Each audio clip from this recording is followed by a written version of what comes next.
You don't know that the Jewish religion goes all the way back and their history is in this book thousands of years ago? Sir, wait a minute. Whoa. Sir, you cannot be that stupid. No, you cannot be that stupid. You don't know that the Jewish people, the Israeli people, the 12 tribes, goes back thousands of years? You didn't know that? Well, you're telling me that book goes back thousands of years? Yes! It's been cobbled together, mate. Oh my! Oh my!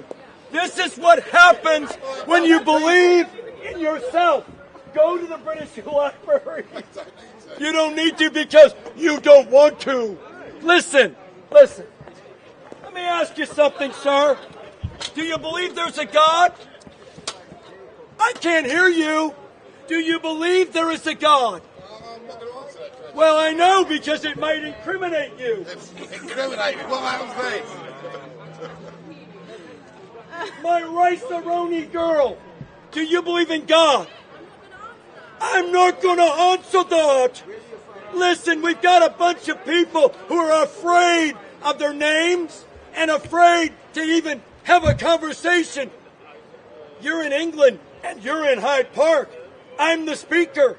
Right now, you're just a squeaker. You could have an answer instead of, I'm not going to say anything, I'm just here to listen. Listen, sir, you need to know you believe in God. I know you do. And I can prove it. I can. But I don't need to because so far you don't even know if you believe in God. But I can prove you do. Do you want to take the test? Would you like to take the God test? Yes? All right. So, sir, in order to take the God test, it's a test. You have to answer questions. Unlike rice-a-roni girl who's not willing to answer. Now, sir, do you believe that there is good and bad? Well, that's a philosophical question. Wow, that's deep. Hey! Hey! Answer the fucking question. Hey! Don't You cuss. ask me a question, You're in my I start church to right answer now, it, no cursing. and the minute I start to answer it, you go off on Yes, one. it is. It is So- this Hyde Park Speaker's Corner outdoor church where the speaker stands and so do those that are listening. Now, you, sir, can speak. You're number 17. He's number 1. Now, number 1. Sir, do you believe in good and bad? You're talking about philosophical construct here. All right. Duality. All right. Do you believe in murder? Is it good or bad? Do I believe in murder? Do you believe murder is good or bad? Again, you're talking It's philosophical. Murder, sometimes it's a good thing. Right? No? Then you don't believe it's good. You're being reductive. What? Stop pointing. We know where that finger's bent. Now, why do you have to make me so reductive when everything's good or bad? now, folks, Because then I'm buying into this argument. you're not buying into anything. I'm either going to have to stand here or I'm going to have to stand here. So you don't believe in anything. I don't buy the context of your... You don't buy nothing. You steal it. Of your first question, So, you believe, sir, there is a good and bad, even if he won't admit it. I guarantee you, if I go up and punch him in the face, he'll think it's bad because he'll want to punch me back. Right? Right? Our own natural ideas of right and wrong come to life when we actually live in a real world. You see, we all know subconsciously and consciously, because we have a conscience, right and wrong. Why do we need Jesus for that? I'll get to that in a minute. Good question. You're number 12. He's number 1, number 17. And you are number 2. Thank you. You're listening to me. I'm not you. Now, sir, you know there are rules in this England you live in. Doesn't matter if you break them, you know there's rules, right? Doesn't matter if you break them. I can tell you're a breaker. It's okay. So am I. All right? But listen, I'm an illegal immigrant. They still hadn't caught me. Now, listen. Hey, don't tell anybody. Don't tell anybody. Now, sir, we all are trying to figure out this question. What's right? What's wrong? Because my right might just be your wrong. And your wrong might be my right. Right, see? There you go. You're getting it. All right. You see, if we all have rights, then there are no wrongs. But God's got a right because God is righteous. God has a way, and every one of you, no matter if you agree there is a God or not, you agree with at least one, if not more, of His commandments. And most of you can quote them. I don't like number 6 at all. What's number 6 to you, sir? I think you know just as well as I do. Oh, I think so too. Don't you be cagey with me, mister. What's 6 to you, sir? No, what's 6 to you? That's the question. Sir, I'm not up on a stepladder pontificating. You are. You a little bit of suggestion. Where are your black trousers? Use I like them better a little more grease in your hair, sticking up. Now listen. God's got a way for us to have peace. All of us. He's got a way for us to have peace on the inside. How many of you believe that the United Nations is uniting us? Sir, look around. You're on an island and you're shipwrecked because you're the only one that believes it. Listen, the United Nations is only doing what it can to keep the money every nation is giving them. They're taking orders, probably mostly from the United States. George Soros. Who's that, sir? Is that your father? He's the one who's giving the orders. But you know what? I saw it online. Very simply, God's given us His 10 commandments, and not one of us can keep them. Not one of us. Not as long as number 6 is in there, no. Without number 1, you'll never do any other. You've got to understand and respect God as God, and not you as God. Do you believe in God, sir? No, I do not. Yes, you do. No, I do not. I've got a taker, number 1. Well, you say you don't believe in God. That's right. And I'm going to prove to you this guy believes in God. This is going to be very simple. Very simple. I'm going to prove to you that this guy believes in God with one hand behind my back. Hit me. With 2 hands behind my back. Hit me. Can't. I got 2 hands behind my back. Good point. Now, do you believe in right and wrong? I believe in right and wrong, yes. Hey, I don't need Jesus to tell me that. I didn't say you did. Do you? Hey, be quiet while I'm speaking to you. Now, do you believe right and wrong is according to what you think is right and wrong? Yes. Therefore, He has made Himself His own God. Wow. His own judge. Now I'm taking Him back. A veil has been lifted from my eyes. Well, no, you're just a little more sarcastic. But listen, we all think we're little g gods because we judge ourselves. But your judgments and my judgments will harm others because we're selfish. Right, number 1? We're all selfish.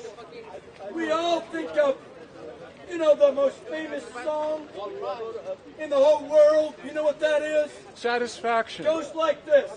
Me, me, me, me, me, me, me, me. Oh. You know that song? It was a setup line. It's all about me. You know why? Because we're born in sin. I was not born in sin. No, you're born in lies. I was born in Washington, D.C. All have sinned. All have fallen short You see, I believe both number one and number two over here both understand from their own minds that evolution is factual. Right? Okay then, You think so? Yeah, you think evolution is true? Yeah, number two? You agree with number one? I think so. All right, number two beat number one beat number two. How you doing? All right, his name is two, you're one. Now, Hail Satan. so, hail Satan. You don't even know who that is. I have, it so happens that I have 3 Black Sabbath albums. I know who Satan is. Really? You don't even know who you are. No. Number two. Now, you both believe in the religion called evolution. Yes, it is. No, it is. Whoa. Calm down. I'm going to help you with this. Now, is evolution factual or is it by faith that you believe? Take your time. You can phone number one. Number one, you can phone number two or a friend. Whoa. Don't speak for number two. You're not his daddy yet. Now, let number two, don't say we, as if you're royal. Now, check with number two before you speak for him. Now, do you believe it's fact or faith that evolution is true? Fact. Number two, do you believe with number one it's factual? Was Moses a black man? Hey, hold that. We'll get to your problem in a minute. I'll get to your problem of racism in a minute. You're number 22. I'm not on the list. 2. I'm not There's on the a list. lot of numbers in between. I'm going home. Go home to your mother. Yes. The tea is getting cold. Yes. Go ahead. Thank you. Now, And you need to clean your mouth. Clean your mouth. thank please. you. You do it if you're concerned. No, I don't. I'm just saying clean your mouth. That's it. I didn't think so. Now, Clean your mouth. number two, do you believe with number one that evolution is factual? I take some of it on faith, He's but not that sure. which I take on faith is science, where yours is some mumbo jumbo in a book that Listen you have to chosen my to regard as mumbo sacred. jumbo. Why do you not let me finish? I've got some more mumbo jumbo for you. No, now listen. So, number one, number two agree, even though he's got different words. Thank you for being so plain. You, sir, are very confused. Now, but you agree with number one. Now, if evolution is factual, factually tell me how the single cell organism, factually, how it began. Number one, how did it begin? I can't wait to hear this. Well, the very first cellular organism was effectively... That's called the single cell organism. Of proteins. Proteins. Hey, number two, get back here! I'm not done with you yet. You're not going to believe it anyway. Just a minute, I'm calling number two. Hey, it's not time for you to leave yet. I can help you. Now,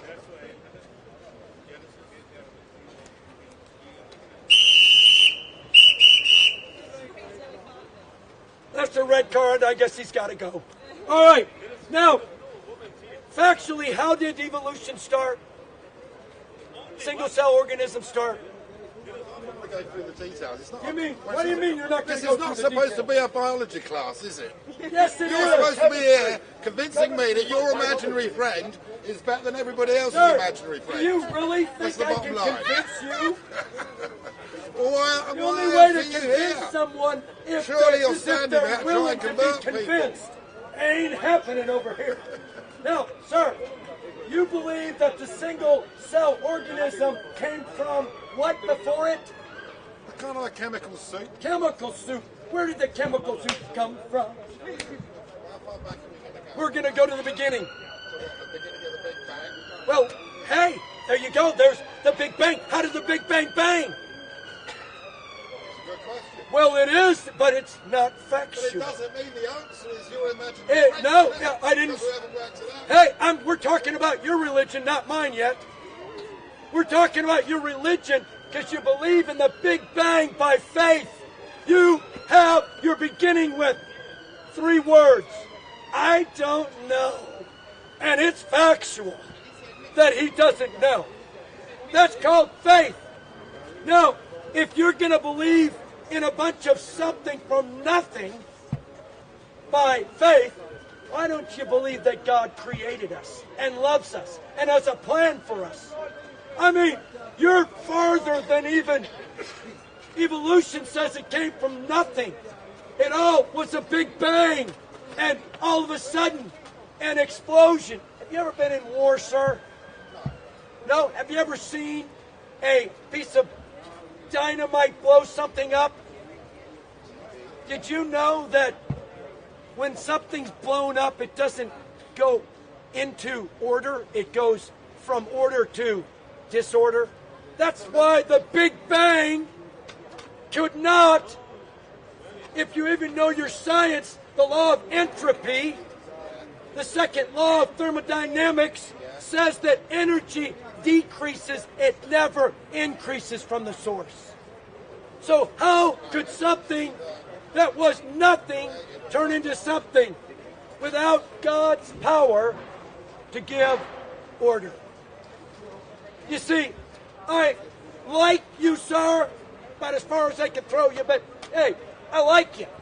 At least you got enough thought to stand there and not run away like number 2. We have a very simple understanding of life, right? Either God did it or God's a lie. But don't tell me that evolution did it when you have no fact, but you say you do. Sir, take off your mask. You see, there's a lot of fears and phobias on this earth, isn't there? Someone might get blown up from a terrorist.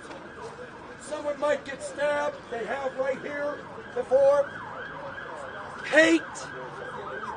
There's a guy that just went by that's still afraid of getting a virus. And yet he's riding a bike. Hey, to each his own, right? But I want to tell you, God has a way if we want to understand truth. That's why Jesus said, I am the way, the truth, and the life. Jesus said that. Now my Muslim friends, they say, no, Jesus is not the Son of God. You know why they say that?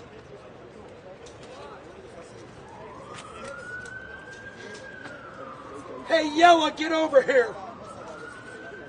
I'll tell you why they say that. It's because they say this book says that.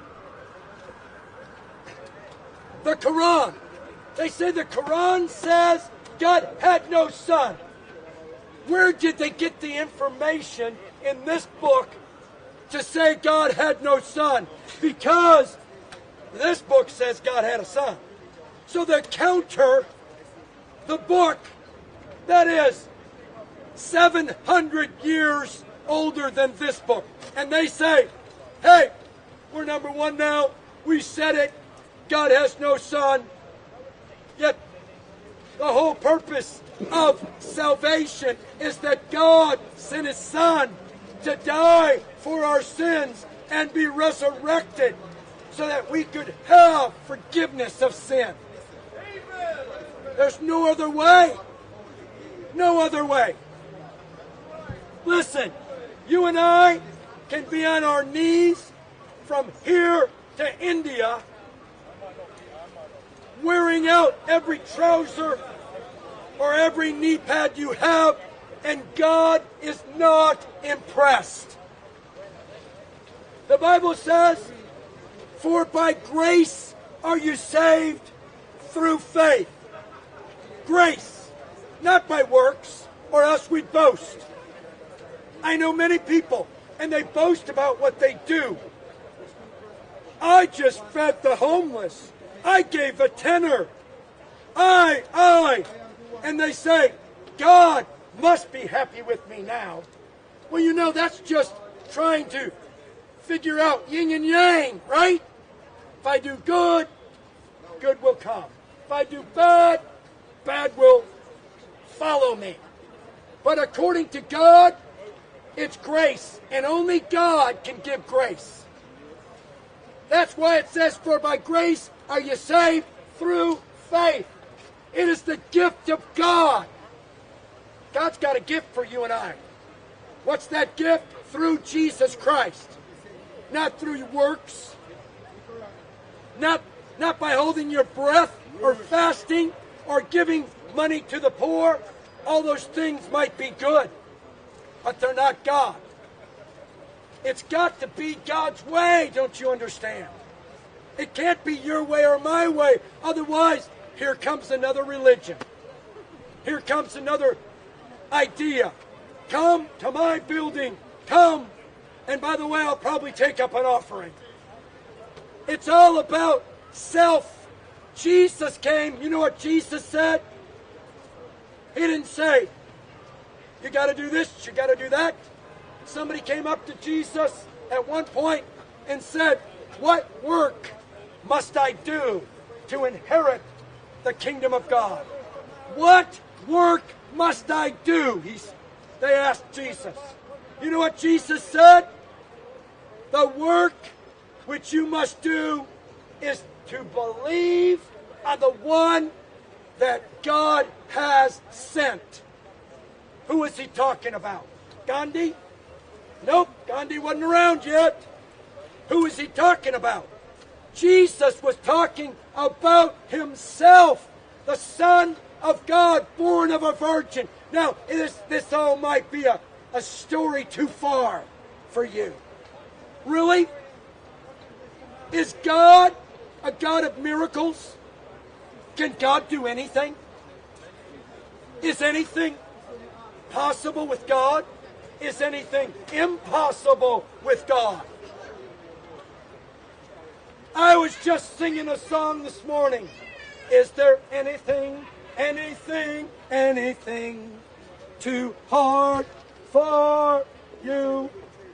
Is there anything too hard for you? Oh, I am the Lord, the God. What's your name? Oh, it's my granddaughter, sorry. You see, God can do anything. God can change our hearts if we want him to. But if you and I say, not interested, you know what God will say? Okay, God's a gentleman. If you and I say, I'll never repent of my sins, you know why? I don't have any. That's what most people say. You know why they say they don't have sin? Because it relates to God in his word. So they don't have anything to do with relating themselves to God. But listen, we have a conscience. Do you know what the word conscience means? Do you know what it means? It's two words, con and science. Conscience, science. Do you know what the word science means? Anybody? What's science mean? What's the definition? You look like a very intelligent young man. You know what the word science... I'm not talking to you. I said young man. It will answer one of your questions. Knowledge. Science is knowledge. So, if the word con means with knowledge. God's given us knowledge of him. You can't get away from it. You can try. Now, knowledge, would you say there's good knowledge and bad knowledge? Oh, it's just knowledge. You mean there's no bad knowledge? False knowledge? Fake news? Right? There's knowledge that's wrong. And evolution is one of them. No facts, yet it's taught in the schools as fact, right? No truth to it. It's a theory. You know what a theory is, don't you? Man with the bird, you know what the theory is? The theory is something supposed, not fact. The theory of evolution. The theory of all things. Without Jesus Christ, you and I have no idea of how we can get out of our sins. Because Jesus said, I am the way, the truth, and the life. Anyone who desires to come to the Father must come through me. Let me tell you how easy it is to know Jesus Christ. Let me ask you this. What do you see in this? Young man, what do you see? What do you see there? He sees God is nowhere. What do you see, sir? Nowhere? What do you see, ma'am? Nobody sees it yet. God is now here. You got to see, right? You got to understand. God is now here. I can help you, sir, but it's going to take a month. And severe counseling. Now, we all have an idea of God. We all have an idea. But do we know what is true? Let me tell you how simple it is to come to know God. There's simple steps. I read it this morning. I want to read it now. But what does it say? The Word of God is near you. It's in your mouth. It's in your heart. That is the word of faith which we are preaching, which I am preaching. That if you confess with your mouth and as Jesus as Lord, and you believe in your heart that God raised him from the dead, you shall be saved. Even the Muslim can be saved. It's a choice. We've got to confess with our mouth. You've got to believe in your heart that Jesus is Lord and that God rose him from the dead. The Bible says you will be saved. For with the mouth, confession is made, and with the heart, you believe. It's a choice. Aren't you glad God doesn't handcuff you? It's a choice. I mean, sir, you decided today, I'm going to wear that hat, right? Or did your wife put it on your head and say, you will wear this hat? Which one? Did you decide? Well, she could have called you. Right, so you decided. You decided I'm going to bring a backpack today. Right? I'm going to wear a blue shirt today. I'm going to wear sunglasses just in case. We all have our choice. I didn't make you do it. You did it on your own. It's the same when we choose or reject God's love. That's why Jesus Christ himself said these words. For God so loved the world that he gave his one and only Son, that whosoever would believe in him would not perish, but have everlasting life. Jesus said that about himself. You know what that means?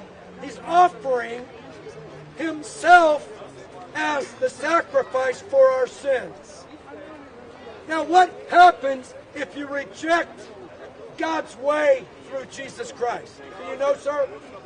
What happens if you say, I'm going to do it my way? You go to hell. Why?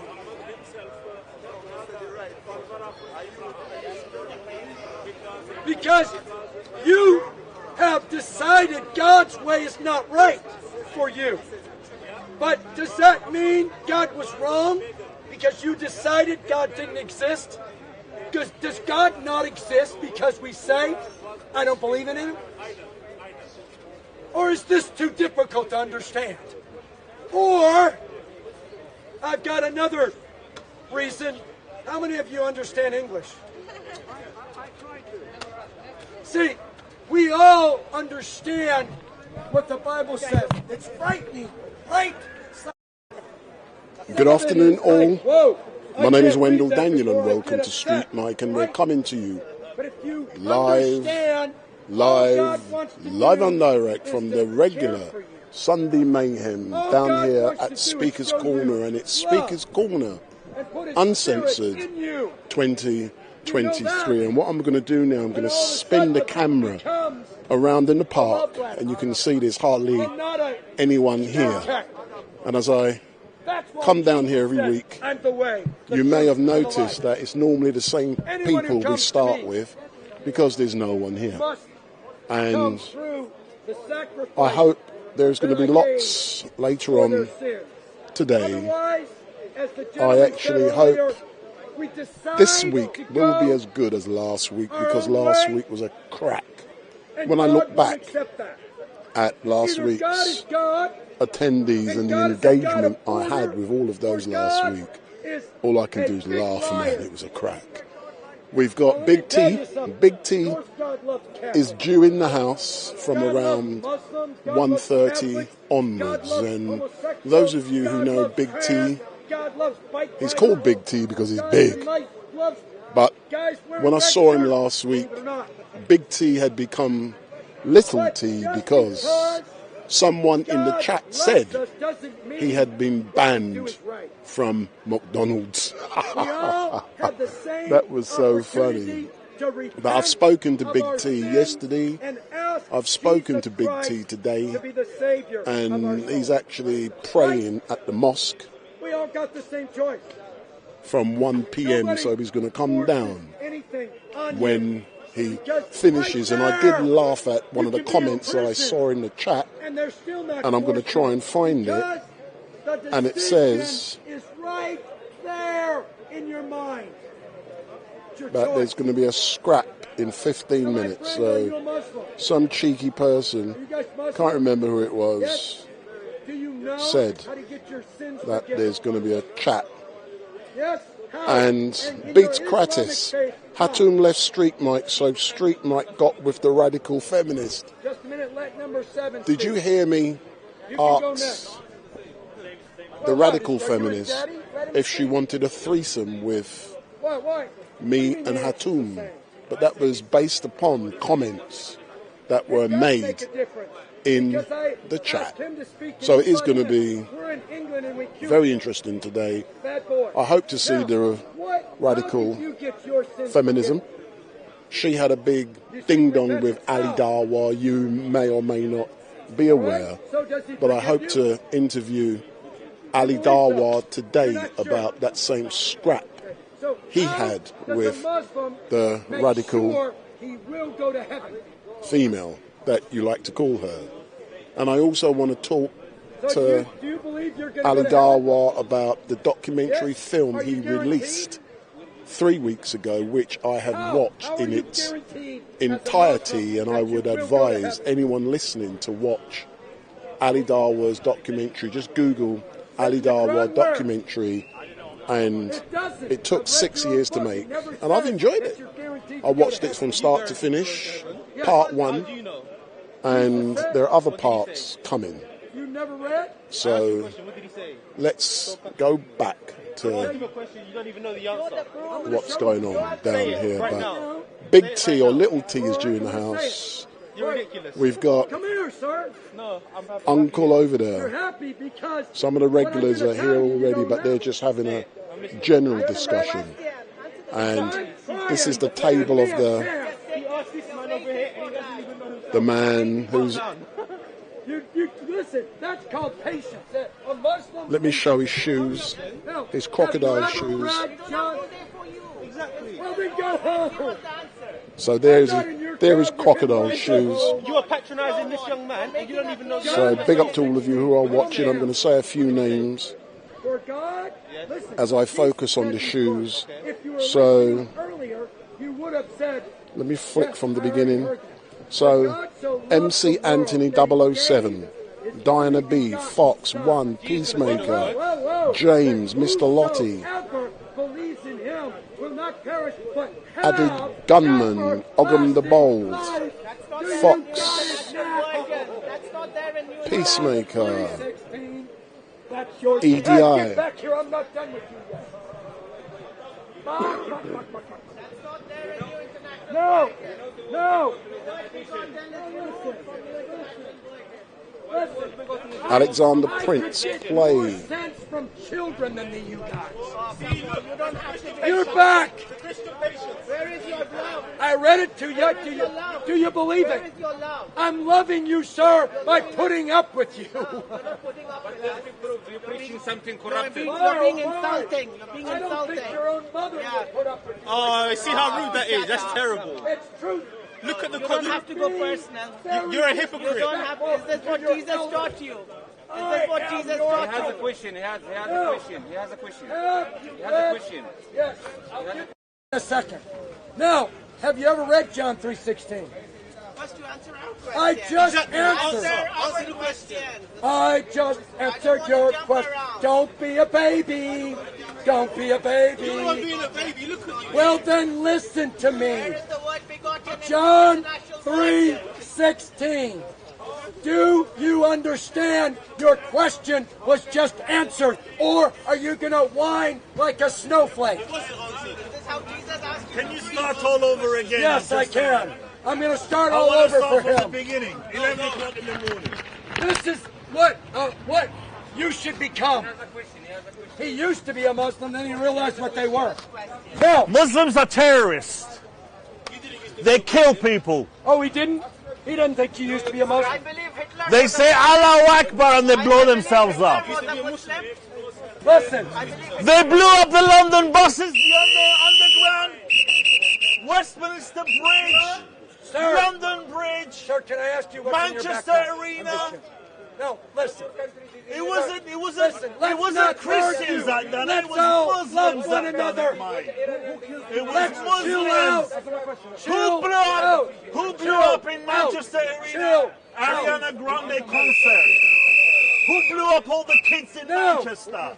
Did It was you a Libyan hear Muslim. my answer? you For God so loved the Who world kills people that in he Iran? gave Muslims. his one If you show a and bit of only hair, they kill you in begotten Iran. Son. Muslims That kill for hijab. whosoever Who would come on, believe in man. him Leave me should alone. not perish, me a but break. have everlasting life. You said where I just told you. What? Sir, Speak English. sir, take your You're hands in out of your England, pocket speak English. and when you talk. Listen. What the fuck is that? Sir, What are you talking about? I don't even understand what you're on about. Go read. Have you heard it? Have you heard Go and anything get an about the education. version? Sir, your problem is you think you're all wise.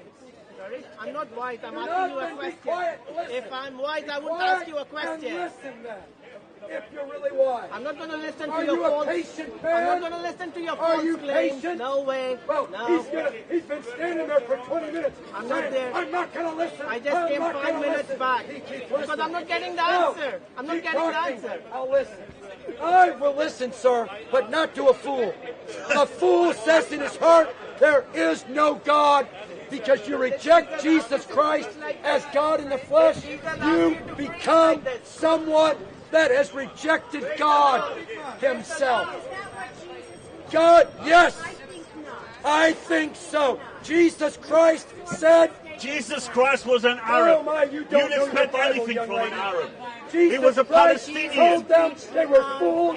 Jesus said they were woe to them. Your Jesus wasn't Read white. the Gospels, man. He didn't have blue eyes. He's not the same Read Jesus the as you get on a Gospels Christmas and card. stop whining. He looked a bit like me. Jesus Christ said it how it He was, looked a bit like and me, nobody mate. wants to hear it. He was a You know what? Palestinian. Everybody Probably wants a a refugee hug. by now. Everybody wants a hug. I don't want a hug. Yes, you do. I don't know where you bought that Everybody silly shirt wants from. to be coddled. and think Jesus Christ was this person that's saying, it's okay. No, Jesus said, unless you repent, you will in no wise come to know Jesus Christ. He has a question. Can you answer his You question? must repent. Repent to You whom? preach for 1 hour. Can you answer his question? Repent to whom? What's the point Repent to of being a whom? Muslim? Jesus Christ. He was God in the flesh. Did he say repent to in front of me? He said, repent for the kingdom of God is I didn't have a near. choice. I Yes, was he I said was a that. child, and then, You don't read your you know, Bible. it was imposed on me. No, since you guys, Which Bible? just a minute, since you are so phobia of the Bible, let's get your Quran and let's see what that says. Quran is not going to help you. I don't, I don't believe it. I don't believe it. look, your Quran is going to help. God. There is no God. There is no He's Allah, even there is no afraid God. of his own How Quran. do I know? How do No. you know there is a God? How do you Well, know there is a God? let's hear it. You don't know what you believe because you were born to believe. You never educated yourself not to. Yeah, go on. Go on. On the friendly Yeah. How are you so sure there is no God? Just on the friendly level.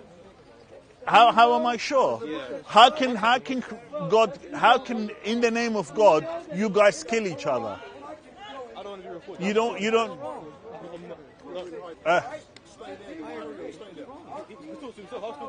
Stay there and I'll get him. You're at the shop. How do you know there is a God? How do you, because I reckon there are so many evils in the world that God must be very evil to create those evils. Yeah, like the Taliban. Like in Sudan, they're killing each other. Black people against black people. Yeah, there is. There's Muslims against Muslims. Same thing happening in Yemen. Same thing happening in Syria. Same thing happening with the Taliban. Right? Same thing happening with Al-Shabaab. Well, I don't really care when I die. I get cremated. It's up to the, I get burned there. Within 2 weeks, probably they will forget about me, just like they forgot about the Queen now. They just forget about you when you're dead. When you're dead, you're dead. What happened to the Queen of England when she died? They spent £163 million on her funeral. You didn't see a penny of that. Well, I'm just saying to you, the Queen of England. When you die, you die. Just like every dog, cat, canary when they die. Yeah, just like a horse when it dies. Just like I mean.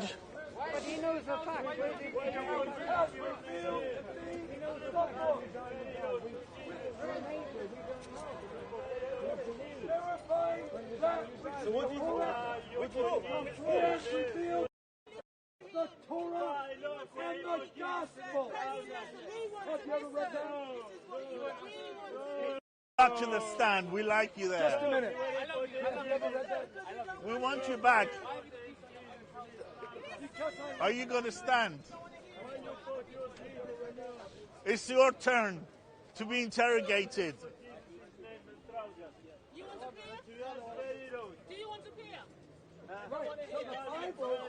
Can you tell us who your tailor is? Why you put your name in trousers? Big up, StreetMic. Big up, big up. So how comes you're there harassing people already? So what are you playing at today? Nothing else better to do on a Sunday afternoon than come here. My wife kicks me out of the house. I've got nothing else to do. I've been coming here since 1981 because she just had enough of me. She just wants a break from me, and that's where I come on a Sunday afternoon. But don't you believe it's great for you to get out of your house, and then when you're gone, your wife can go and do her own thing? She's probably going to see the next man. Well, I don't think so, because to be honest with you, we're very faithful, happily married. Hogan, you're saying that with a smirk on your face, but I know you are not. I don't know what she's up to. I think she's in Harrods somewhere spending my money. Well, spending your cash. So how has the last week been for you? Have you enjoyed things? Yeah, I've been bored to death. So why are you bored when there's so many things going on in the world?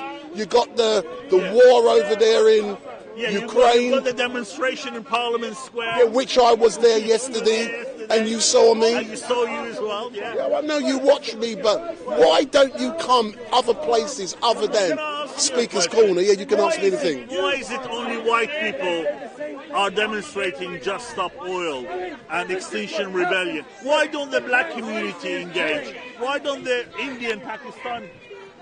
Here's another. Yeah, I'll answer that question, yeah. In regards to Just Stop Oil, yeah, Just Stop Oil is an affiliate of Extinction Rebellion.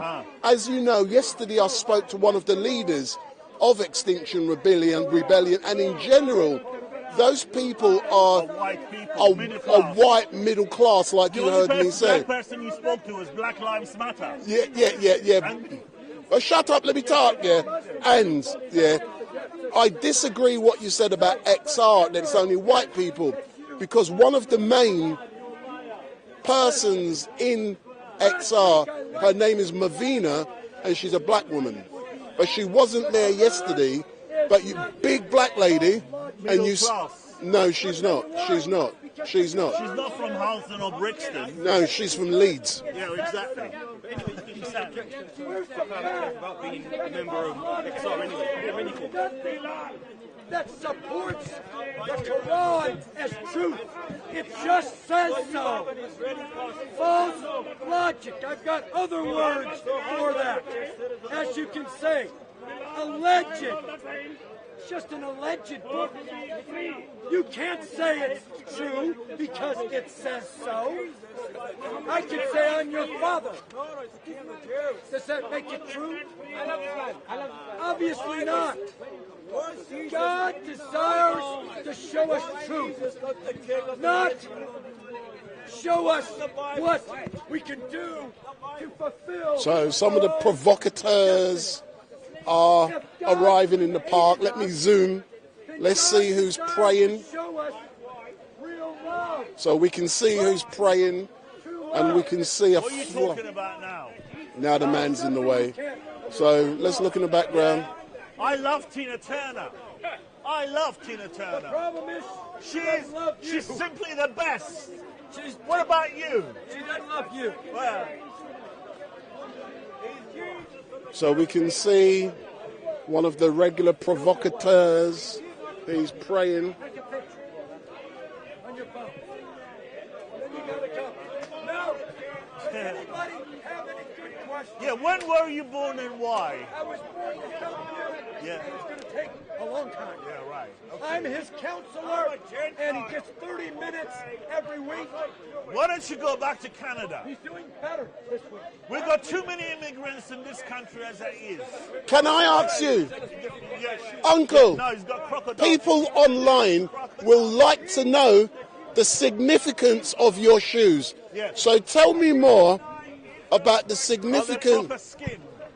Are they real? They're crocodile shoes. These boots are not shoes, These but boots are made these for walking. boots Also the president of all are presidents. python, Python. not alligator like you've said all these years. All right? And I killed it and ate it and then put it on my feet. Any other good questions? So as you can hear, the shoes were made from a python. That's what's been claimed. He killed it and he ate it. So that's an answer to one of the questions which I saw previously. After I drink me water with electrolytes. I live here. Probably longer than you. No, you've only been coming here for the last Were you born here? Hey. Were you born here? Yes. So 80 years ago you were born? When you Muslims are saying Allah is for humanity, Yeah. And he is saying that Quran can be read for Muslim only. Shame on you by saying this. Shame on you by saying this. What about your daughter? She's a Muslim. Let's take like that one and go. This is wrong. So, this is a satanic book. Very satanic. Satanic book. Surah 53 clearly says that this Quran is given to Muhammad by a shaitan, not by Allah.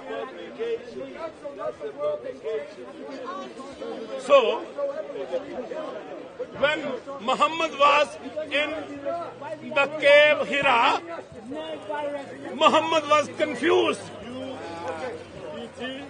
because Muhammad said the Gabriel came to Muhammad, whereas we see in the Bible whenever Gabriel appeared to people, he always greeted. Am I right, sister? When he appeared to Mary, Gabriel greeted Mary, and Gabriel introduced himself to Mary. He said, I'm Gabriel. I have a good news for you. So, when Gabriel, so-called Gabriel, came to Muhammad, he did not introduce himself. So this shows that that cannot be a true Gabriel. And also, in the Quran, it talks about he's supposed to be doing the same thing in the Quran as he's doing in the Bible. All this is a fake. It's a fake movie. Why don't you listen? Why don't you listen? Jesus has got to be doing the same thing in the Quran. Yes, I'm not. Yes, I'm not. You God, he was a what in your country before you came UK? Monkey, isn't it? Your God is a black stone. You God, he was a black stone of good Makkah. elephant with the top head. Your God is a black stone of Makkah. Yes, I'm not. Yes. You don't know anything? You talk about the Islam. The people of Makkah, they were pagan. And Muhammad's parents, they were pagan.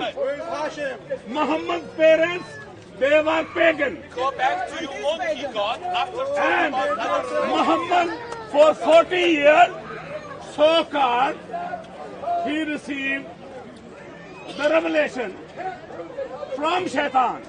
You are Shaitan, you are devil. He received revelation from Shaitan. He couldn't figure out whether this is from Allah or from Shaitan.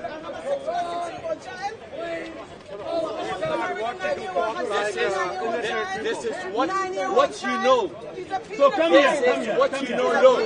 What you know. Come here. If you know your religion, come here. Muhammad, forget it. If you know your religion, come here. I don't talk to him. If you know your religion, come here. You child. Forget about Muhammad. You are sick. You are sick. Be good inside your heart. If you are a true Muslim, you answer my question. I don't need to answer anybody. Answer my question. Whoever is a true Muslim. Just talk rubbish. Who was the father Islam? of Muhammad? Because great Islam, great religion. Who was the father of Muhammad? Jealous. Yes. Yes, you are. You are.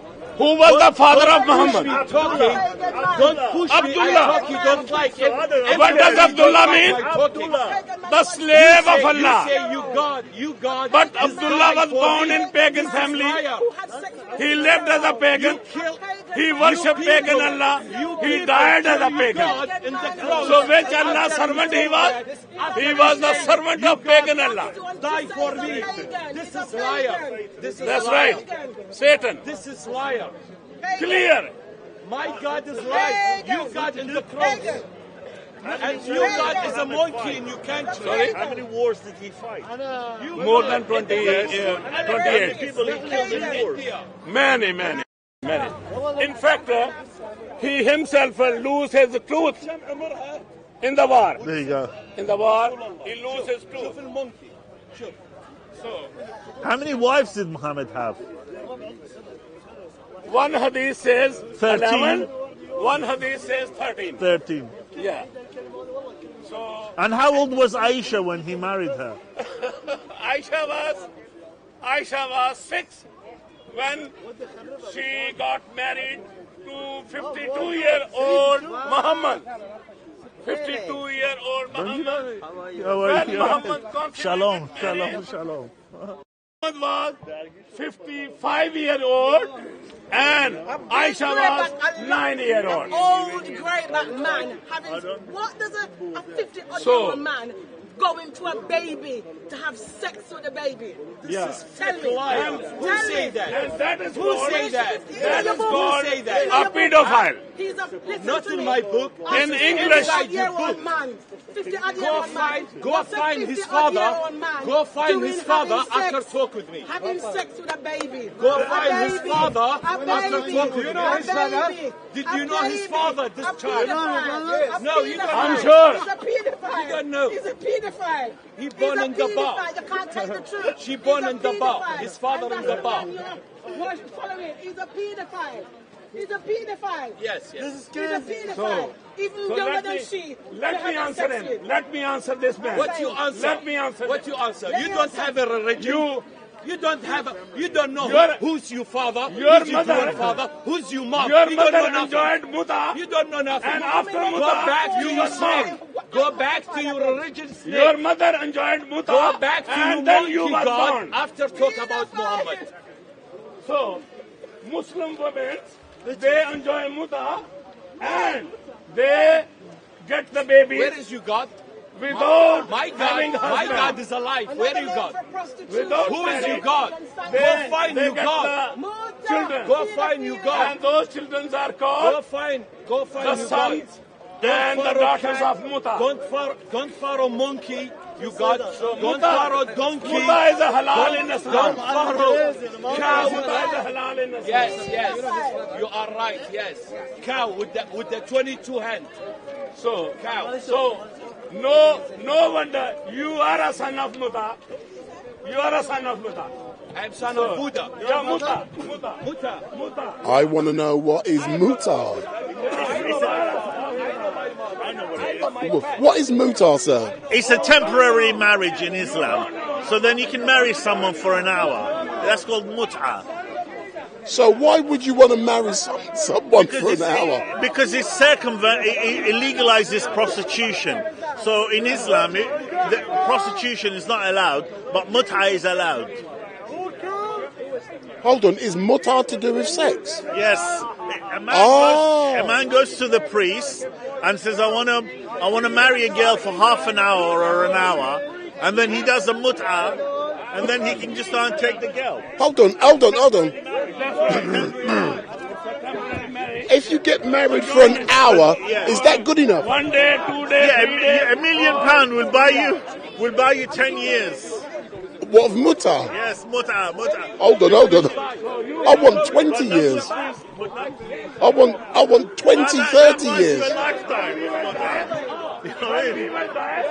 So that's enough mutar. That is a mut'ah. Don't let Hatun see that. Marriages, that's £3 million. I better not let Hatun see that. Yes, exactly. Muhammad is thinking in the grave. You God, he was a cobra, snake. And he is thinking in the grave. Yes. And we will remember me. When we will die, we will go to Jesus. Where Jesus is. So Jesus is up in heaven. Jesus is God. We believe Jesus. We are the follower of God. I believe Jesus. Alive. You believe alive and alive Jesus. You come Charco. You are the follower of God. Charco. Wait. Kebab. Iraqi kebab. So that man is Muhammad. محمد يسواك يا قندرة محمد يسواك يا So نعام. you all need Jesus who is a living. Yeah, we love Jesus. I love Jesus. I'm not racist. No, like you don't love him. I love Jesus, yes. You love him. I love Jesus. That Jesus who ran from yes. From the yes. cross. But I don't know you God. You God is a monkey.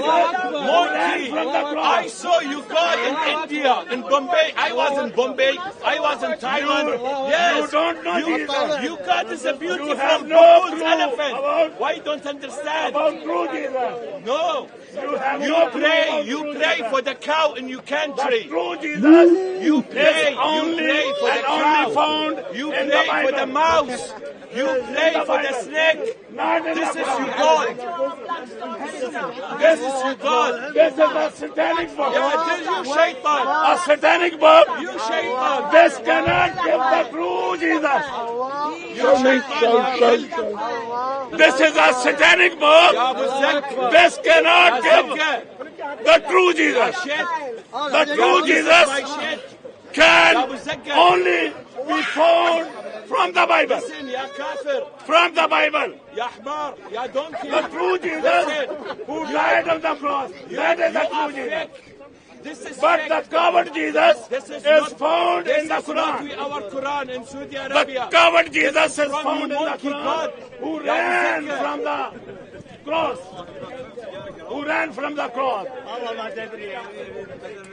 But the true Jesus Yes. who died We know God. Allah on the cross and rose on the third day.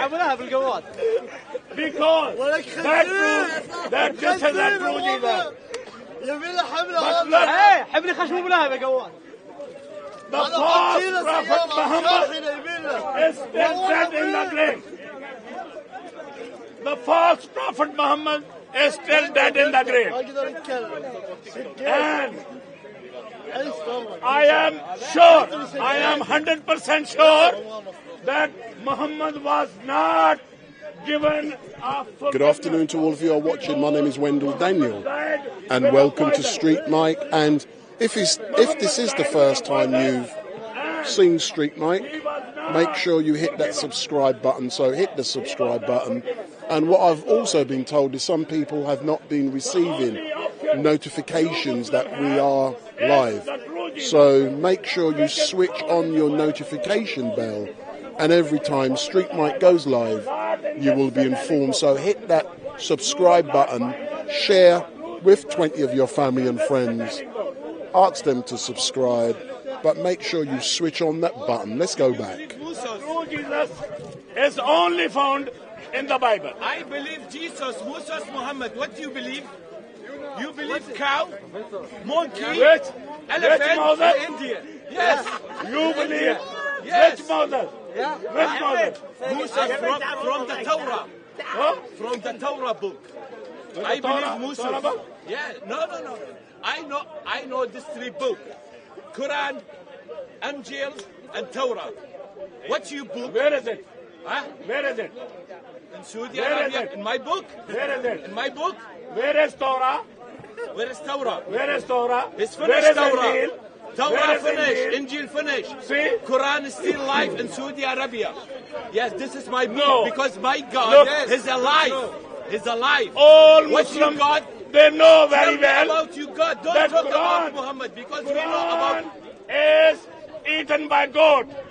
your God. Quran is eaten by Talk goat. about you God. You Your God. mother is telling. What you got? Snake? Your mother is telling. What you got? Your mother Aisha says You tell me about you God. that the Quran was Ayah. under my pillow. I am. I'm just going to pull away for a few moments because I've seen someone who I haven't seen for a very long time. Oh my word, Mr. Danny Roscoe. Big up, big up, big up, big up, big up, big up, big up. Hey, look into the camera, man. You know I'm live streaming. So, Danny Roscoe, tell me who you are and who is your best friend? Tommy Robinson. Tommy Robinson is literally my best friend in the world. So what are you doing down here today, sir? Come to see what Antifa are saying. They're coming down, not letting women speak, so I'm going to come down and look at that. And Speaker's Corner, it's a nice day, why not come out? So you've come down here to cause trouble as normal, but when you come back, are you going to engage with StreetMic? Because I want to know where you've been. You haven't been here for a little while. And also I want to know what Tommy Robinson's been up to. He hasn't been up to anything, old Tommy. He's always never up to nothing. Yeah, but you coming back? Yeah, I'm gonna go over there, get some footage over there, and I'll be back. Yeah. All right, then big up. Yeah, it's Bangkok. So there is a face who I hadn't seen for a little while. He's Tommy Robinson's right-hand man. So he's down there checking out the scene. He works for Tommy Robinson, and I know him. And that's Danny Roscoe. And let's go back.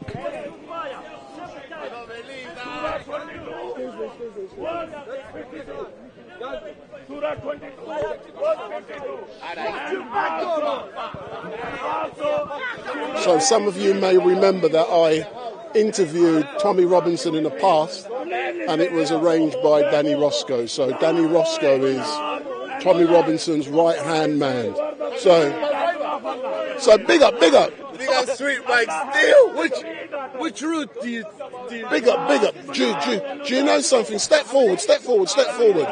Yeah. Step forward. Come forward. Stay there. Oi, thank you very much for saying I was a bus driver or I am a bus driver. Lots of people online have asked me... No, hold on. Lots of people online have asked me that. I'm really glad you think I'm a bus driver or I was a bus driver. He's Uncle Omar's right-hand man. I know, yeah. What it's all about. Yeah, you're right. But you know the great thing? If I am a bus driver or was a bus driver, I'll give you a fact. I cannot drive and I do not have a license. Oh, okay. All right, that's fine. No, but I want you to continue telling people that I'm a bus driver, because sometimes when the false narrative is put out there, it's good to keep it going. So tell people I'm a bus driver, please. All right. He's a bus driver. Big up. Have a license. Big up. Because you come in good kebab when you die, you look like a dog. When you die, you look like a dog, you come good kebab. What is it? So for those of you who are watching, if you want to have a great provocative day, later on we are going to be speaking to Danny Roscoe. And like I said, Danny Roscoe is Tommy Robinson's right-hand man. He's got the ear of Tommy Robinson. So start thinking of your questions to ask Danny Roscoe, and I will put them to him. But think Tommy Robinson. He is Tommy Robinson's right-hand man. Big up. No resurrection. When you die, what they be happen to you when you die? You come kebab. You come charcoal when you die.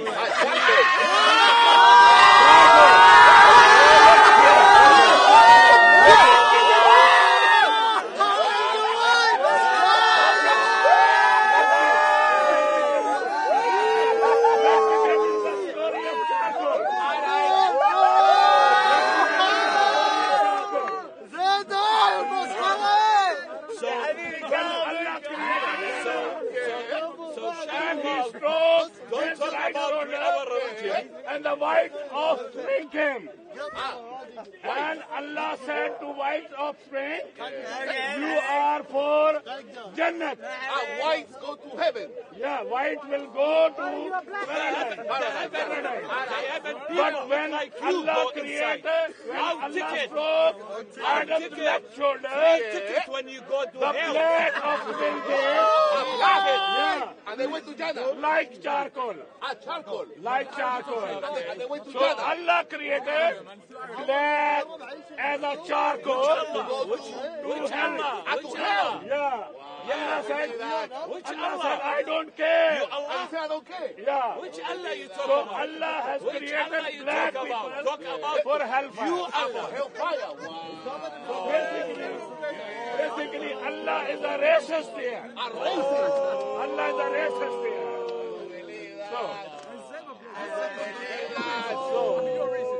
So it is not me saying. Okay. It is your hadith, Sahih Bukhari saying. Sahih Bukhari saying. Yeah, Sahih Bukhari saying.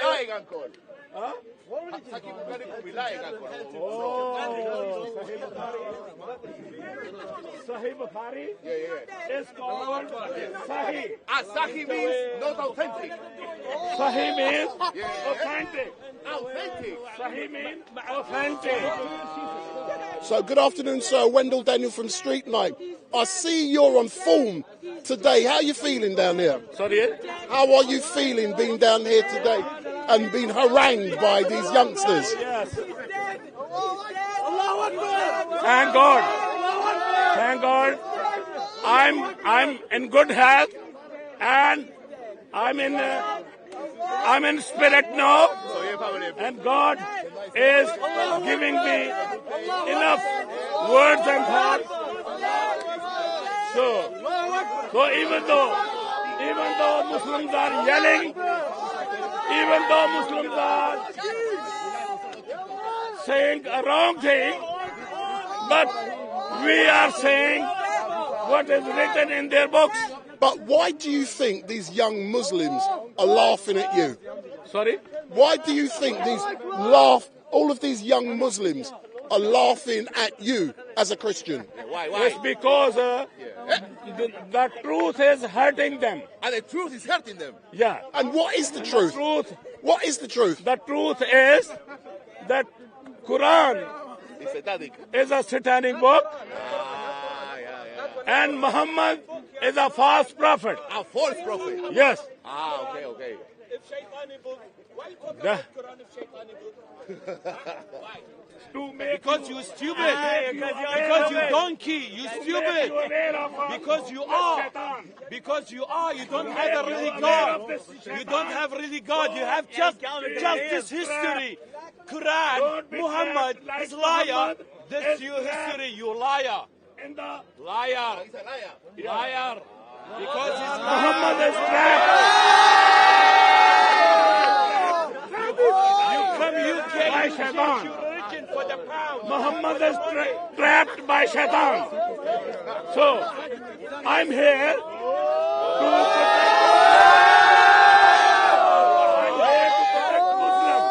protect them because you love them. Yes, because I love you. So my Jesus, we don't love you. If you love us, you are crazy. If you love us, we died don't for love you. you. That's why Jesus died for you. And Jesus is coming to take you. You're far away from Jesus. Jesus, he was a have good heart. You are not good. You are a stupid man. Then you will lose your eternal life. Because even though Muhammad had truth, because Jews were living with him, Christians were living with him, so he was learning the truth about Jesus, but he ignored it. He purposely ignored. That's why he is not forgiven. And he died in his sin, and he is still in the grave. Not with Jesus. Not with Jesus. So, if you Muslims are sincere of having an eternal life, then only Jesus is the way, the truth, and the life. Can I ask? Come to Jesus. StreetMic wants to ask you another question. Big up. Where were you born, sir? Sorry? Where were you born? In Pakistan. So in Pakistan, what is the normal religion? No, you are from India. Not Pakistan. 99% is a Muslim there. Were you ever a Muslim? Not at all. No. So why, if you were born in Pakistan or India, wherever, were you not a Muslim? Sorry? Why were you never a Muslim? It's because my parents, they were Christian, and they were giving me a good knowledge about Christianity, and they were always telling me that Jesus is the Lord, your God. Amen. So, they worship Jesus, and also I learned to worship Jesus. So I invite my Muslim friend to worship Jesus because that's the only way forward. I hear you, but my last question, I often hear people down here cuss the Prophet. You know, I have no interest in religion. And they say the Prophet married a very young girl. But in 2023, can you be comparing what life was like back in the days and comparing it with 2023? Because in the society we live in now, that's called pedophilia. But thousands of years ago, it was normal. So how can you cuss? See, morality is no problem of age or time. It's a timeless, because we don't see any example in the Bible. But who defines what is right and wrong? How is morality defined? And by whom? The humanity will decide which is right and which is wrong. And where do we get all this right and wrong? From the sources of the truth. From the truth. And the truth comes from the Bible. And this truth is given to us, all those who keep the morality. No matter how the society is living, but if the society is living with a good moral, it's called a good morality.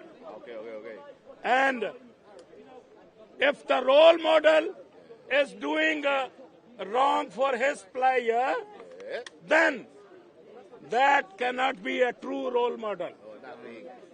That should be kicked out from the community, because that person is living for his player. Yeah. So, my friend, Muhammad set a bad example in his life by marrying 6-year-old girl and consummating marrying a 9-year-old. And not only that, but he also not married, but having a sex out of marriage. Sexy time? Yes. Out of marriage, he had a sex with Maria, and yes, which was a slave girl. He captured from the war. So he was a sex slave? Yes, sex slave. Not only that, but he sold many slaves. He was a slave trader. And whenever he catch the young women, he divide all the women among their leaders. Those who are fighting with Muhammad, with enemies. Black slaves. Yeah. So who's the best moral example? So we've heard. So what I will say. Example we can see is Jesus Christ. Amen. So I'm looking behind me and I can see Ali Dawa in the house.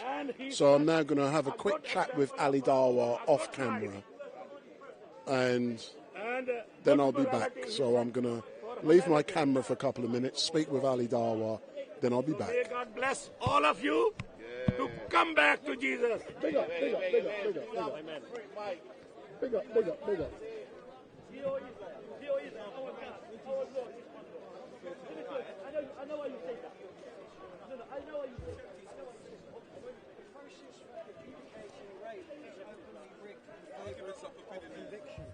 Rape accusers remain anonymous. The accused do not, even after the accusation is demonstrated to be false. The past sexual history of the accuser is not admissible. The past sexual history of the accuser is not admissible as evidence, but that of the accused is. Accusers are exempt from polygraph tests, but not the accused.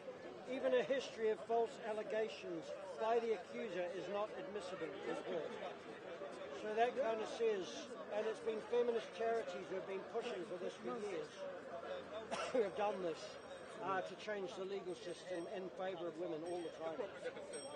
And it makes it so easy for a woman to make a false allegation. Although there have been a few... remaining anonymous. Yeah, and remaining anonymous. Which is a double-edged sword. It's good for her, you know, means that she's protected by him. But if it's a false allegation... Yeah, exactly. Then that's why I say it's a double-edged sword.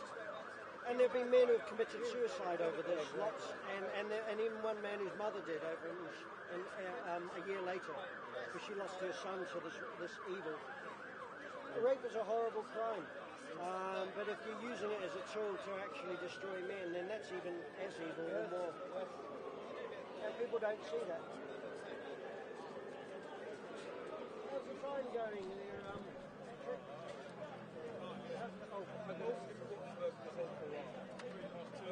20 past. Okay, I've got 10 minutes. Oh, good. I'm going to listen. Take care. Me too. It's interesting. We read a good book, a French book about fathers and families. So he's like, he knows it. These London plane trees are now dropping all this, and it's really giving my voice. They've just started to.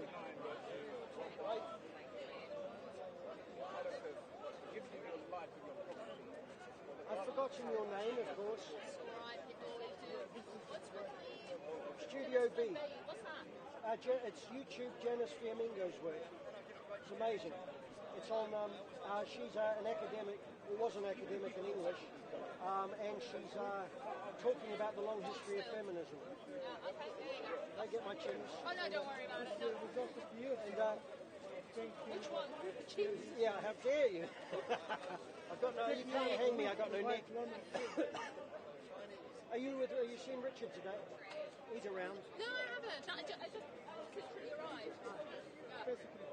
Presumably he's around. And yeah, I'll be leaving in 10 minutes. We're going to here. I don't know if you want to come.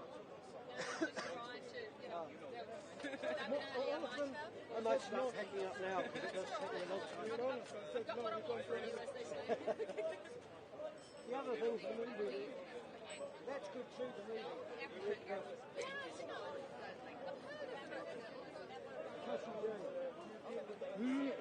Oh, this stuff is really getting to my throat.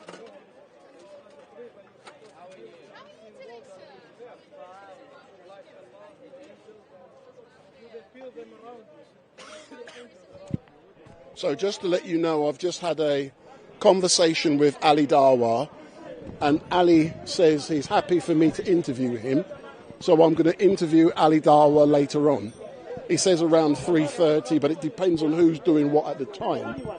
But one of the things I said to Ali I would love to talk to him about is the documentary film he made, because I've watched it and I want to ask him a few questions about that documentary film. But also I wanted to ask him more information about the altercation or the issues that have arisen directly from the radical female who I interviewed, and then Ali had an interaction with her. So I wanted to engage with Ali. So we'll do that sometime today. We can say a time, but it doesn't work like that. It depends on what's happening at the time. But he says he's happy. One word, but speak first. I hope you understand what I mean by that. For example, Nabi Quraishi was an ex-Muslim, like me, and he gave a simple message about the Trinity. He said the Trinity cannot be explained to a Muslim mind, because the moment we say that God is the Father, Son, the Holy Spirit, immediately our Muslim friends, they say about sexual relationships, that Allah had sex with Mary and produced Jesus. God forbid. We don't believe that. We don't believe that. We don't believe God had... Well, let me ask you a question. Let me ask you a question. Let me ask you a question. Habibi, in a burning bush, Allah clearly said, I don't have the reference. I got no my Bible out there. I got my Bible from my friend. In a burning bush, Allah said to Moses, it is I, Allah, which is talking to you. Remove your sandal. It's I in the burning bush. It's I, Allah. I put to you, if Allah be in a creation, in a burning bush, why he cannot come in the sun? The mic is yours. If Allah can be creation, why he cannot come as the sun? He's Akbar. Allah is Akbar. The greatest. Allah is the greatest. If he's the greatest, he can't, because he wants to. He wants to. I'll tell you why. Because we are man, we have a human mind, therefore God has come to a man as a man. Why? No, God is not a man. God forbid. God is not a man. God came as a man. That's different. God came as a man. Why? Because of Genesis 3. Chapter 3, verse 14 and 15. He said, I will put enmity between you and the woman, between your seed and the seed of the woman. The seed of the woman will bruise your head, and thou shalt bruise his heel, my friend. No prophet, no king, no priest have ever bruised their heel apart from Jesus Christ. Therefore, this message is referred to our Lord Jesus Christ. That prophecy, Genesis 3:15, 14, have to be fulfilled in our Lord Jesus Christ. What is it? Any more questions? Any more questions?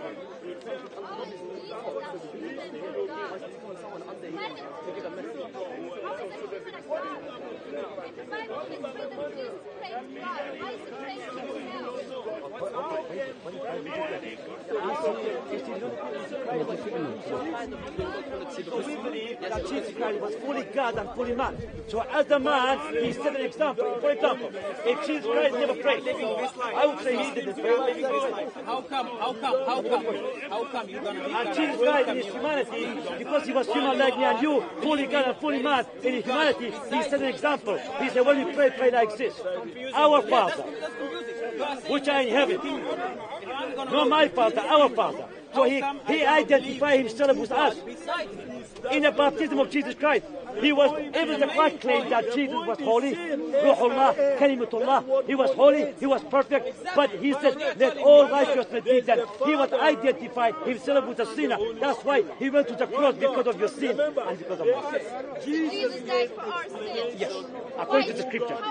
According to the scripture. I'll tell you why. Because apart from death and burial and resurrection and ascension of our Lord Jesus Christ, we have no message to preach. Because only in Christianity, in Hindu you have 300 million gods, they have no resurrection. In Islam, they got one true God, Allah, they have no resurrection. But in Christianity, it's the only faith we have death, burial, resurrection, ascension of our Lord Jesus Christ. Therefore, we are proud to preach the gospel of our Lord Jesus Christ. In Him, He was saved by He was preached unto the Gentiles. And he has shown me what I'm going to heaven, and he's going to come back. So you're telling me I was like, I murdered like, because you love him so much. You love Allah so much. You should now have your attribute about Allah. I already told you. Long before Muhammad came, Jesus Christ said, Ana al-Ba'is, Ana al-Haq, Ana al-Tariqa, Ana al-Hayat, Ana al-Hadi, Ana al-Nur, Ana al-Adil. I will go directly to heaven. Muhammad never said that. But Jesus claimed to be God in the flesh. Why did they crucify Jesus? There were two charges against Jesus. One of them blasphemy, and the other one rebellion against the King Caesar. They crucify him because of blasphemy.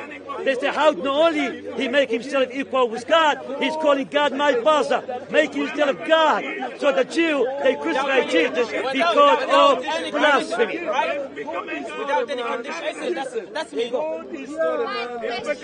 Can you stop? My question was, why did Jesus pray to himself? In the Bible, it is written, Jesus prayed to God. The first miracle Jesus Christ did. The first miracle Jesus Christ did, he turned water into wine. Did he pray? No. He just did it to the servant. Mary said to Jesus, Jesus, there's no more wine. He said, women, What that's supposed to do with me? My time has not come. Then Mary said to the servant, do as Jesus commanded. He didn't pray. He didn't pray. He didn't pray. He just said, put the water into the barrel and take the water to the servant and the marriage celebration. And they said, everybody received the best wine first, but we have received the best wine first. Only God can change the nature. By changing water into wine, claim to be God in the flesh. By just commanding the fig tree, he said, may never fruit come out of you. That was the curse on the nation of Israel, because he knew that the nation of Israel will reject him. But the Gentile people like you and me will accept him. And you are not far away from the kingdom of God, because you are sincere, you are intelligent, you seek the truth. And Jesus Christ said, Ana al-Haq, Ana al-Hayat, Ana al-Hayat, Ana al-Ba'is. Give your life to Jesus Christ before it's too late. Why should I give my life to a human? He's not a human. Of course he's a human. Muhammad is a human. You say, Qul Wallah, you say, Alhamdulillah, you say, Ashhadu an la ilaha illallah, wa ashhadu anna Muhammad Rasulullah. So, my point to you, okay, what the Shahid, al-Shahid? Do you give a witness on behalf of a man who died 1,500 plus years ago? I bear witness. And Muhammad, when he was praying, he said, I bear witness that I am a messenger of Allah. How many times? 9 to 13 times Muhammad said, I bear witness I am a messenger of Allah. How can Muhammad say to himself, I bear witness that I am a messenger of Allah? That's a good question. No, how did Muhammad pray? Muhammad prayed like you and me. When I was a Muslim, I prayed. And I used to say, no, Muhammad prayed exactly like me and you. Ashhadu an la ilaha illallah wa ashhadu anna Muhammad Rasulullah. It means that I bear witness there is no God but Allah, and Muhammad, me myself, I'm a witness of Allah. How many times do Muhammad have to remind himself? He's hallucinating. How many times? 13 times a day Muhammad reminds himself that he is a witness. Just to let you know, the young lady who is having a debate doesn't want her face to be shown. So that's why I'm not showing her face. So all you can hear is her voice, not her face. You can't see her face. We know Jesus Christ is the way, the truth, and the life. But you, my Muslim friend, you have a philosophical problem, because 13 times you have Surah Fatiha, 13 times you say, Ehdina as-sirat al-mustaqim. Long before Muhammad came, Jesus Christ said, Ana as-sirat al-mustaqim. In Matthew chapter 7, verse 13, enter ye in a straight gate, hold on, enter ye in a straight gate, for wide is the gate, and broad is the way that leads to destruction. And many people go say, because straight is the gate, and narrow is the way which leads unto life, and few will find it. Narrow is the way. I am the narrow way. I am the door. Therefore, my friend, Muhammad is my due respect. We Muslims, we don't have a problem with that. Yeah, that's right. That fits into our philosophy. The only difference is to understand what was the message Jesus preached. We don't deny that he claimed to be the correct way. He claimed to be the correct path. We believe that. So this is not a problem for us. You know this. The only difference of agreement we have was, what did he preach? That's the nub of the difference between Muslims and Christians. What did Jesus preach? What did Jesus preach? What did Jesus preach? What did Muhammad preach? That's the question. The same thing. What did Muhammad preach? And what did Jesus preach? Hold on. That's a rhetorical question. Now, I can't tell if it's rhetorical or you want me to answer. Do you want me to answer, or do you want to tell me your perspective? If you know Allah, then you can carry on. I didn't ask anything. I said that Islam and Christianity are compatible. What did I ask? But you are very clever. You said, what did Muhammad, what did Jesus teach? That's what you said. What did Jesus, it's a question. What did Jesus teach? Thank you very much. I said the nub of the issue between Muslims and Christians, we're both trying to achieve the same goal, which is to identify what is the teaching of all the prophets, including Jesus, and whether or not you agree with Muhammad is up to you. So we can stick with Jesus. Our claim is all the prophets, including Jesus, taught the same message, which is there's one God who created all human beings, and to turn back to Him. That's what we believe. Let's identify what did Muhammad said about himself and what did Jesus say about himself. But we don't agree about Muhammad. You don't believe he's a prophet. The topic is Muhammad and Jesus. Is that the topic? Okay, fine. Whatever you want. Let's see what Muhammad said. Sure. Muhammad said, I am only a messenger. Of course. Only a messenger. No, not only a messenger. He said, let me and I have sent to the tribe of Quraysh. No. He said, wait. He said, I am the seal of the messengers. The final messenger. Okay, let's say it's seal. أنا رحمة للعالمين. Okay, let's come back. The seal of the prophet. Okay. My question to you. Was Muhammad sinner, yes or no? No.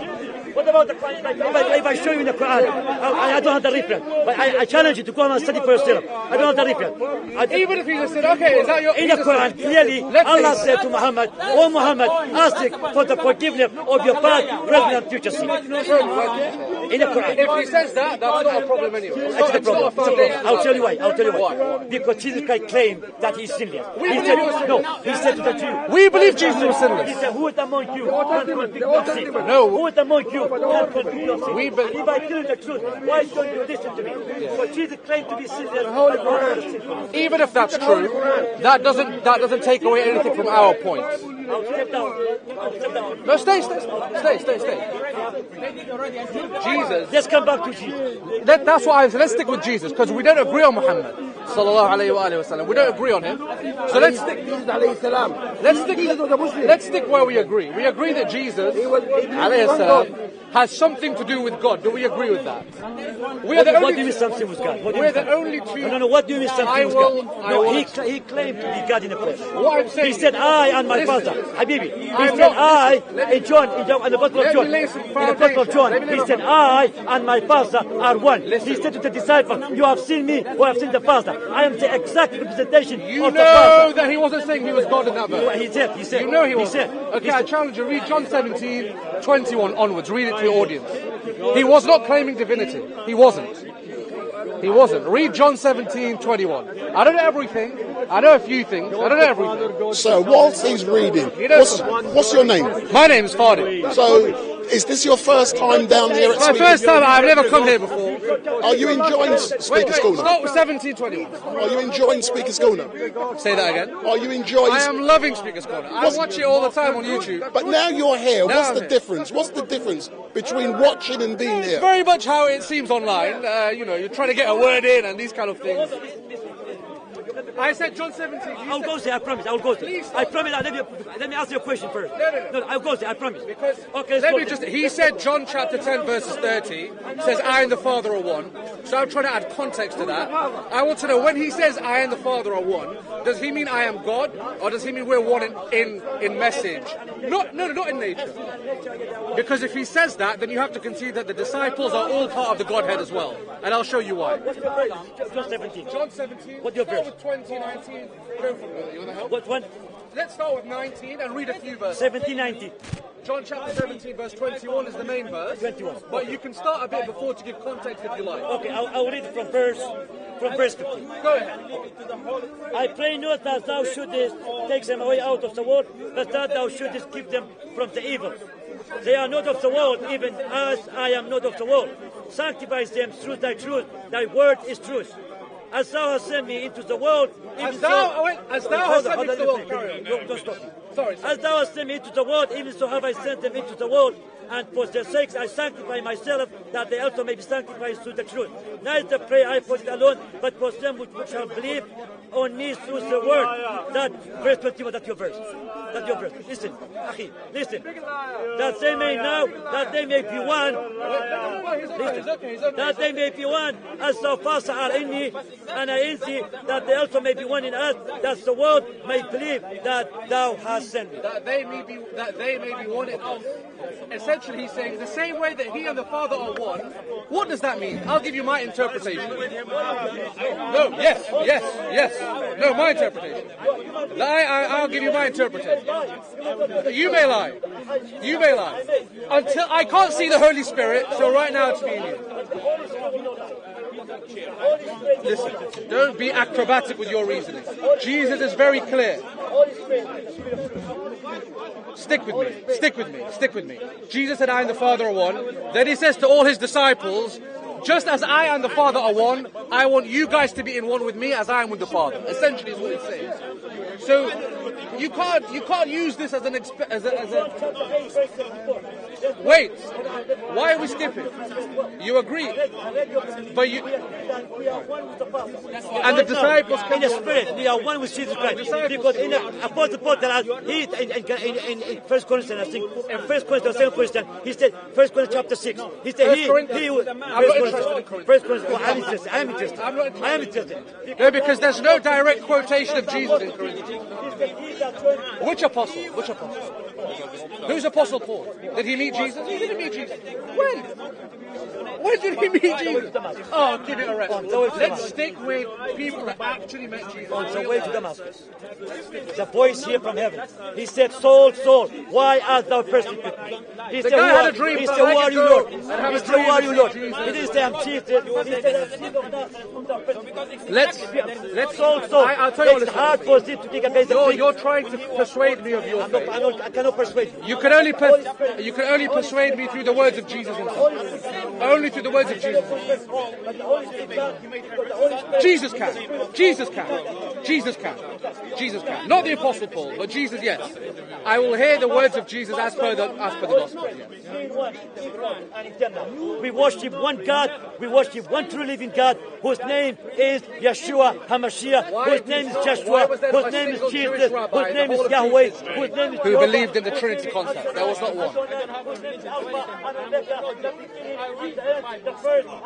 This is in Revelation. This has got nothing to do with Jesus. This has nothing to do with the historical Jesus.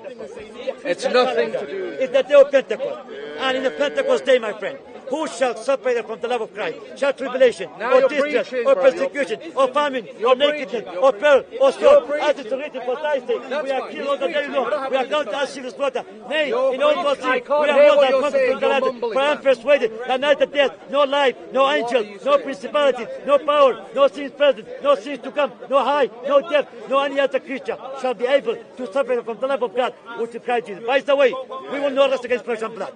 God forbid. I pray for my enemy. You're not my enemy. You're my brother. You're my brother in humanity. You're my brother in humanity. Wait. Let me say something. Wait. In Islam, let me say something. In Islam, let me speak. You say one word. No.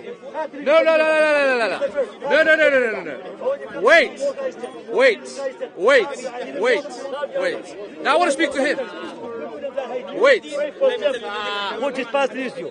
But in the Quran, clearly, in my home, we have that verse. In the Quran, the Qatilu fi sabilillah. Qatilu fi sabilillah. Kill in the name of Allah. But Jesus Christ said, love your enemy. It's love your enemy. It's okay. Love your enemy. Can I reply? Love your enemy. Can I reply? Of course you can. Okay. You believe Jesus is God? So did he start to become God when he came to earth, or was he part of the Godhead eternally? So the same Jesus you're telling me now said, oh, turn the other cheek and let everyone violate you. That's what you're saying. Was the same Jesus that commanded the prophets of God to slaughter all the boys and take all the young girls as captives. The same Jesus. Okay. So no, I want to develop my point. This idea of pure pacifism has never been part of God's way and will never be part of God's way. And that was not what Jesus preached. In a specific context where his followers were oppressed and they didn't have the upper hand, that was the right thing to preach. But it's not the eternal rule. Muhammad sallallahu alayhi wa sallam, he came as the final prophet, and in a different context, he gave... Wait. Muhammad kills the name of Allah. No, he doesn't. No, he doesn't. Why are we talking about pizza? You're talking about the concept. You're talking... You made a point, yeah, about the Quran talking about violence. Jesus was crucified. To your point. You want to know the response? Wherever you find them. Surah 929. Wherever you find them. In which context? Which context? In any concept. When did that even the holy man. Says who? Even the holy man. Give me one scholar of Islam that believes that. Name one. Well, I'll give him any scholar. I'll give him any scholar. Give me a name of a scholar. Islam spread by sword. Surah 929. Surah 929. Surah 929. Name one scholar. Surah 929. Name one Islamic exegete. But in the Bible. So why am I here talking to you then? Let's come to your question. Why am I here talking to you Don't then? jump. You mentioned something. You mentioned about Jesus. You said about Jesus. How can Jesus be the God of the New Testament and the Old Testament? Pause. That's not what I said. That's not my point. Let me. If you are new to StreetMic, make sure you hit that subscribe button. So if you are new to StreetMic, make sure you hit that subscribe button, but also what you must do is switch on your notification bell, and every time we go live, you will be informed. So switch on that bell, and every time you go live, we go live, you will be informed. Big up. You don't need to die for me, though. We're all good. First things first, I want to put this conversation, I want to put this into context. Me too. Islam and Christianity, you should be very, very, you should have love for the Muslims over everybody, over every other religion. Why? Why? Maybe. I'm skeptical, but maybe. No, because you guys say this a lot, but anyway. That's not the point. Good.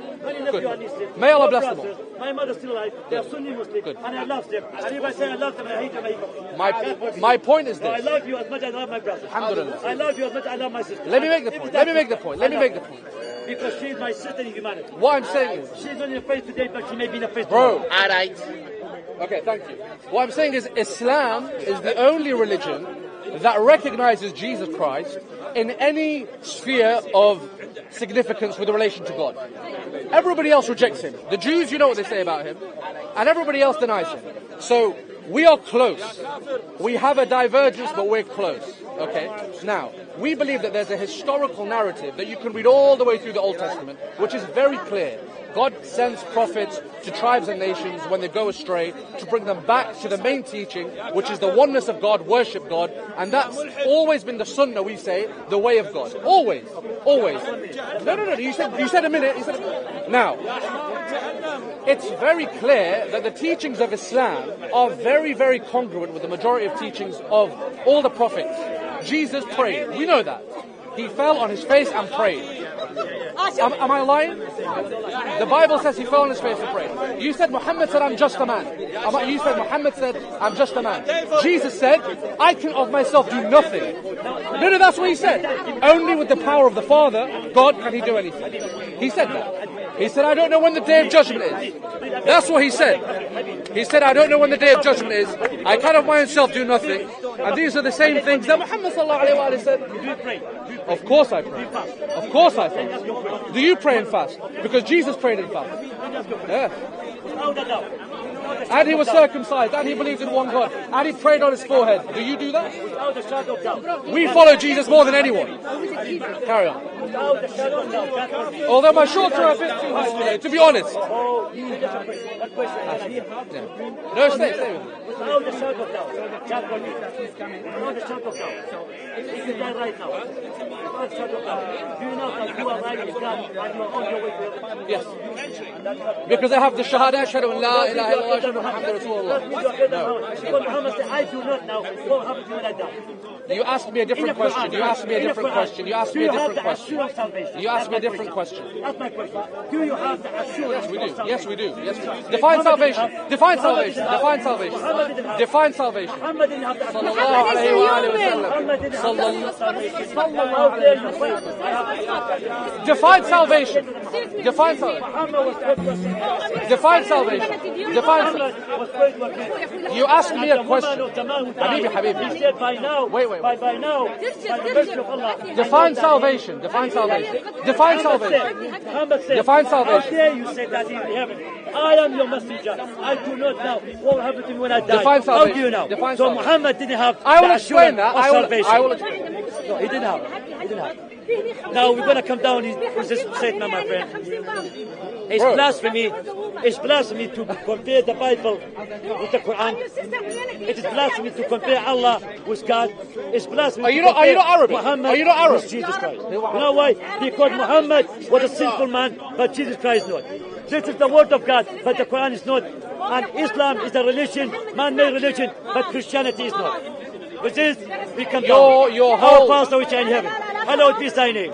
Thy kingdom come, thy will be done, in earth as in heaven. Give us this day our daily bread, and forgive our debt, as we forgive our debtors. Nothing about the Trinity, though. Into temptation, Nothing about the Trinity, from the evil. For thine is the Nothing kingdom, about the power, Trinity, and the glory, forever and ever. Thou mercy, O Lord, to receive glory and honor and power. For thou hast created all What's things. your name? And for thy What's your pleasure name? thou art created. What's your name? This is the message of salvation. What's your name? It's not relevant. What's your name? Why? So we can have a conversation. You asked me about salvation. Are you finished?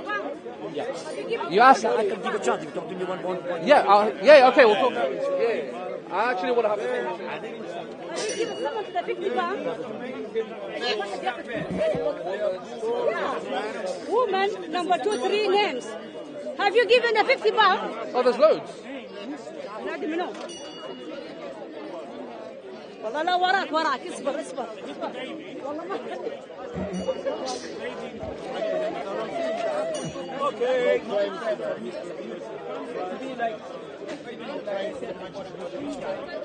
Right. Very easy 5-minute video. Here's a public challenge to every Muslim.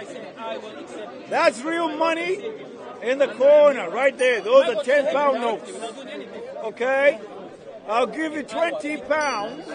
Any Muslim who can give us the name of a woman with a name in the Quran. Not Mary. Second woman, third woman. Each woman you give me, I'll give you 20 quid. Go. Simple. So why does the Quran take out women's names? Can you tell us?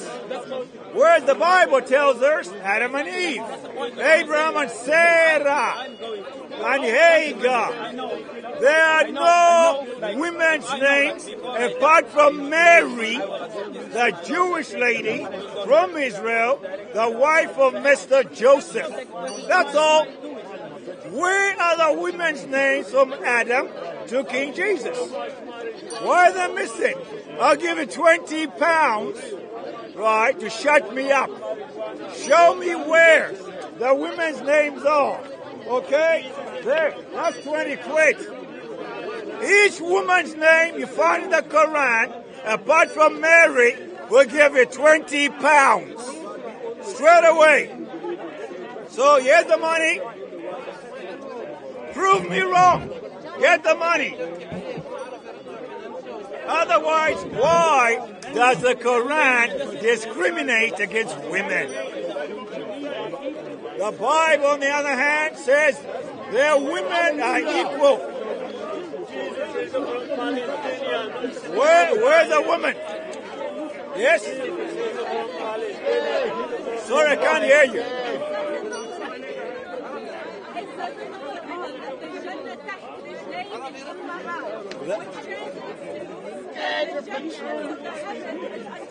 It's not coming. What's the name of the woman? She's not coming back. Yes. No. It doesn't talk about specific women. She's not coming back. Yes, I have a name. Yes. Are there women not coming back. Not. Apart from Mary. Hajar.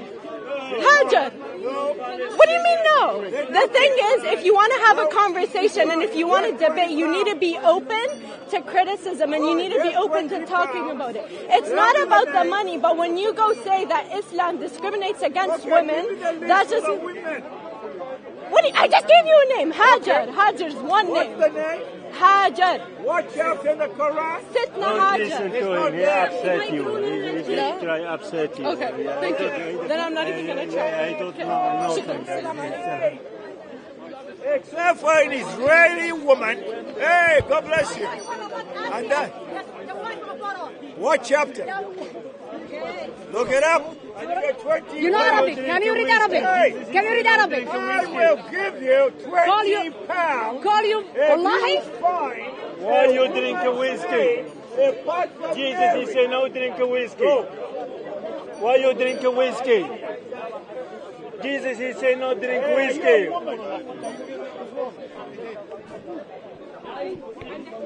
We're waiting. Where are the women's names?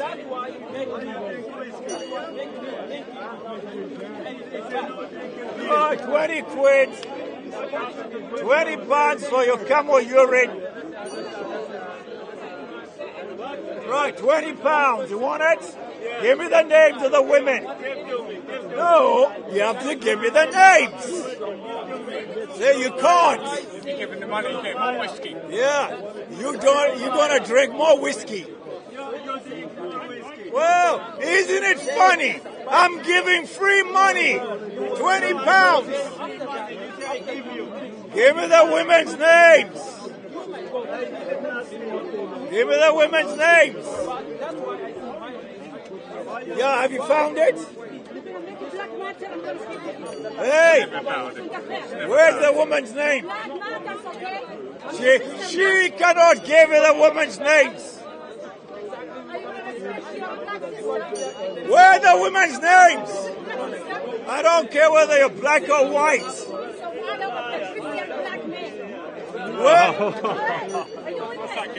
Where are the women's names? Where are the women's names? Where are the women's names? Where are the women's names?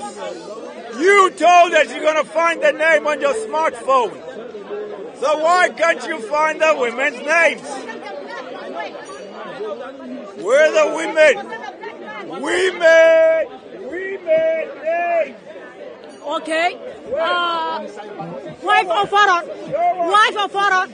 Wife of, you cannot even read Arabic. Where in the Quran does he give a name? You cannot read Arabic. Don't talk. Show me. Show me. Show us. Why are you arguing? I said in Arabic. Hey, it's free money. I said in Arabic. £20 for every name of a woman in the Quran. Okay? Apart from Mary. So what chapter? There's free money. You understand what I said now? You don't even Arabic. I don't care. What's the name of the women? Why are you ashamed to tell us? Running away. You see, ladies and gentlemen, the Bible is very fair for women and men. Okay? So, why is it no Muslim can give us the names of the women? £20 for every woman's name apart from Mary. Who's woman number 2 for name? In the Quran, not Hadith.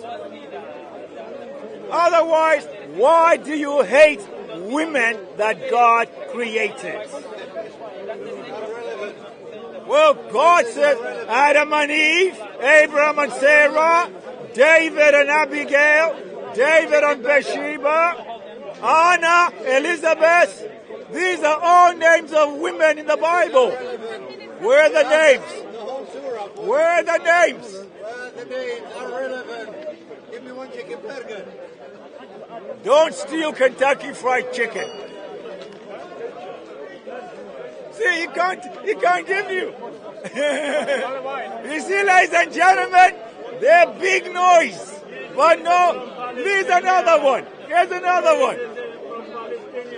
See, women's names are missing. Okay, give me the name. Right, I'll tell you what. I'll give you £50 to a Muslim who can give us the name of the first man of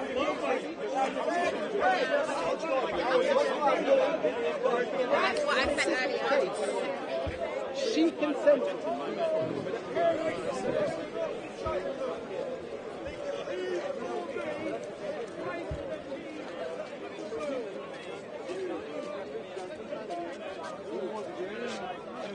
Like we Muslims do the prayer tap, and he was asked and he started speaking that he became a Muslim of his own free will. I can't see that English gentleman who's a revert became a Muslim. He went away. So till I see somebody else, till I start speaking with somebody else,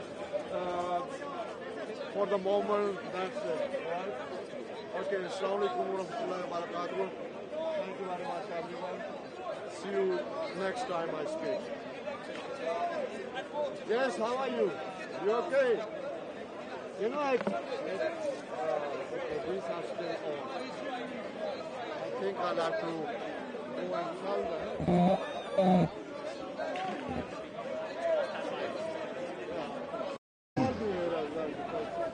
He's there with the camera as well.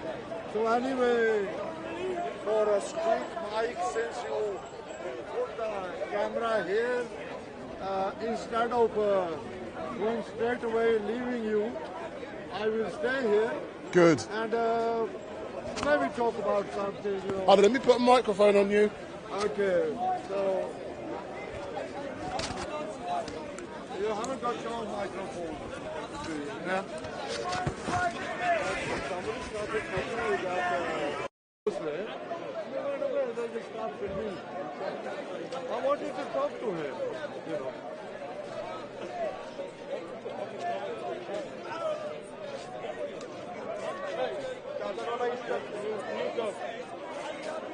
Okay. Okay, anyway, thank you very much, StreetMic. I was standing here speaking, and you came along, and the English gentleman I was speaking to has gone. So I don't want to upset you. I will stay here and start speaking about something. All right? And that something, of course, is what I come here to speak, which I was forced to speak about. For example, you know, this is Speaker's Corner, a world-famous place. And years ago, before the collapse of communism, we used to have communist speakers here. We used to have socialist speakers here. We used to have capitalist speakers here, talking about politics, about the United States of America, about the Soviet Union. But after the collapse of the Soviet Union, why did the Soviet Union collapse? Because they sent their army to Afghanistan. And in Afghanistan, they were involved there many years of fighting. But remember, at that time, the Soviet Union was the second most powerful country in the world. But the country they went to, in Afghanistan, where they sent their soldiers, even the British told those Soviet Union people, they said, you have made a mistake. Why? The British knew those people, the Afghan people. The people in Afghanistan, they are people who do not like someone to rule over them. And there are mountains there, which is very easy to defend. And for just a few people on those mountains, they can hold up a large army or lot of people. So anyway, so eventually the Soviet Union, they withdrew their soldiers. And when they withdrew their soldiers from Afghanistan, after that, the Soviet Union collapsed. And Soviet Union, which at that time used to be the second most powerful country militarily, second most powerful country in the world, it collapsed. And out of the Soviet Union, now you have even a few Muslim countries, like, for example, Kyrgyzstan, like Tajikistan, like Kazakhstan, like Turkmenistan, all right? And of course, other countries as well, they came out of the Soviet Union, and now these Muslim countries are, some of whom I just mentioned, they are independent Muslim countries. Why? They did not fight for their independence by taking up arms against the Soviet Union. What happened? It was their fellow Muslims in Afghanistan who fought for years against the invading Soviet Union army. And finally, when the Soviet Union withdrew their soldiers, the Soviet Union collapsed. And when the Soviet Union collapsed, these Muslim countries which were ruled by the Soviet Union, like I mentioned, Kazakhstan, Turkmenistan, Uzbekistan, Azerbaijan, they became independent. How? They became independent. They did not have to fight for their freedom. Okay? Why? Because of the Afghanistan war.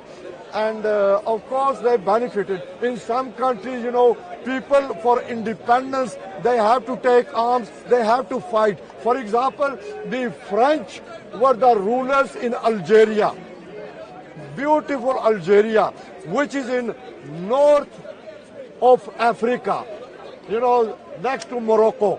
And if I go to Africa, from the east at the top, from the east, it is Egypt, which is Muslim, majority Muslim. Then next to Egypt towards the west is Libya, majority Muslim. Then next to Libya is Tunisia, majority Muslim. Then next to Tunisia is the big country Algeria. Okay, and next to Algeria, towards the west of Algeria, is beautiful Morocco. So in Algeria, first listen what I'm speaking about, don't just jump in. So anyway, if you are a Christian, at least learn what I'm speaking about. Don't just jump in, okay, manners. Okay, so Algeria, to get their freedom, it wasn't easy. Why? They fought for years against the French who were ruling Algeria. Okay? And more than 1.5 million Algerian people, they were killed in that fight for the independence. But the Algerian people, they were very brave. Of course, they are Muslim. Okay? And when they continued fighting the French, finally the French withdrew and Algeria regained its independence. So what here I am saying is that in some countries, like when the Soviet Union collapsed, some Muslim countries became independent without fighting. And even in Western Europe, when the Soviet Union collapsed, East Germany, they are their own free will. And Poland, Ukraine, these countries, which were Romania, Bulgaria, all these countries, even Yugoslavia and the other countries, they became independent. Okay? So there we are. So as far as Islam is concerned, yesterday, many times people are saying that Islam spread by the sword. Maybe you are students from somewhere abroad, maybe you have also heard this. People say Islam spread by the sword. I as a Muslim, I will say no, Islam never spread by the sword. I'll give you examples. In beautiful Europe, where we are standing, this is United Kingdom, and of course there are many countries in Europe. Okay, in Europe we have beautiful. Okay, have a nice day. In Europe we have Spain, beautiful Spain. From the year 711 AD to the year 1492 AD, the Muslims either were ruling nearly the whole of Spain or parts of Spain. So, okay, have a nice day. And of course, you go to Spain today, it is a Christian country. It is not majority Muslim. Why? Because people who say that Islam spread by the sword, they are wrong. Why? Because Allah tells us in our beautiful Holy Quran, in Surah Al-Baqarah, the cow, Surah chapter number 2, ayah, verse number 256. Allah says, La ikraha fid din. There is no compulsion in religion. There is no force in religion. Katta bayana rushdo min al-ghayb. What is truth will stand out clear from what is falsehood. And of course that's right. So the Muslims from 711 in the Christian calendar to the year 1492 when Granada fell, the Muslims were ruling either nearly the whole of Spain or part of Spain. Go to Spain now, majority Christian. Why? Because the Muslims did not force them to become Muslim. Because in Islam, we cannot force people. It's up to the people. If they accept, their choice.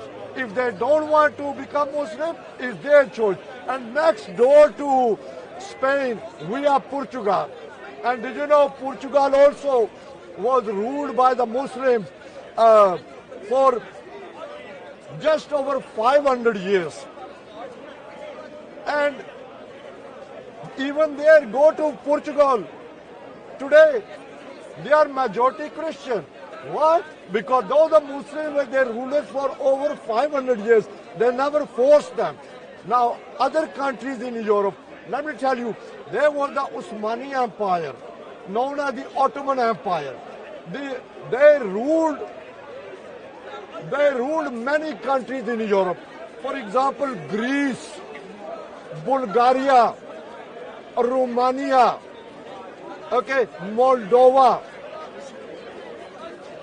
North Macedonia, Albania, Bosnia-Herzegovina, Kosovo, Serbia, Croatia, Hungary, okay, European countries. Some of these countries, they ruled for over 500 years, over 400 years, over 300 years. And Hungary, the Muslim Usmani Turks, they ruled Hungary for just over 160 years. Go to Hungary today, Christian. Go to Greece today, Christian. Go to Bulgaria today, Christian. Go to Romania today, Christian. Go to Serbia today, Christian. But Albania, majority Muslim. Why? Because the people in Albania, which is capital is Tirana, they themselves became Muslim. Okay? So, so the people in Albania, they themselves became Muslim of their own free will. And yet, when the Muslim Turks took over Albania, the Albanians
Good afternoon to all of you who are watching. As you know, my name is Wendell Daniel and welcome to StreetMic, and we're coming to you live and direct from Speaker's Corner for the regular Sunday mayhem which is taking place down here. And there are lots of people down here, but very little in regards to new debates taking place. I'm looking round, there is no rational female. We got Ali Dawa who's down there speaking. We've got a feminist meeting which is taking place at the other side of the park, and there's about 600-700 women there, and they're surrounded by police. But last time I did that about 3 weeks ago, they wouldn't permit me to do what I wanted to do because they said this is for women. So, as you know, I would normally get a prominent position at the front somewhere, but it was not permitted on this occasion. But as you know, what I'm now going to do now, I'm going to try. Hey, sir, come. Let me engage with you, man. As you know, last week we had great engagements with many people down here, and I'm going to try and do that again today with some of the regular provocateurs and some of the others who... There are many new people down here I don't actually know, and one of the persons I'm going to interview in a few moments, he was up on his soapbox talking about Christianity, and I'm going to interview him in a couple of minutes. But for those who don't know me, I try to get down here every week, but it's not always possible because one has other priorities in life. But I aim to get here for all of you who are watching at 1 p.m. every week. So I aim to get here at 1 p.m. every week. If I'm not going to be here, if I'm not live at 1, then I'm not going to be here. But what I normally do, if you go onto the StreetMic LiveStream on YouTube and go into the community tab section, I normally put in there when I'm going to be here at Speaker's Corner. But if you know the stuff I do, I don't just do Speaker's Corner. I'm probably one of the most well-known live streamers in London, and here's one person who I can't believe I'm seeing. I'm going to definitely interview that person. Oi! Oi!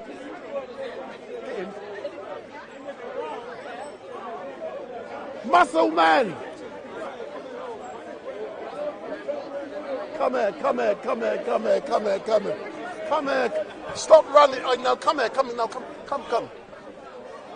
I'll interview you, do it behind the camera, but I'll chat with you without showing. No. Come. I'll talk to you and I'll talk to you. Listen. What is your name? No. Come. So that is the guy, if you watched me yesterday, when I was down at central London outside of the Westminster. There's a photographer. Hold on, I'm just going to chat with him, hold on.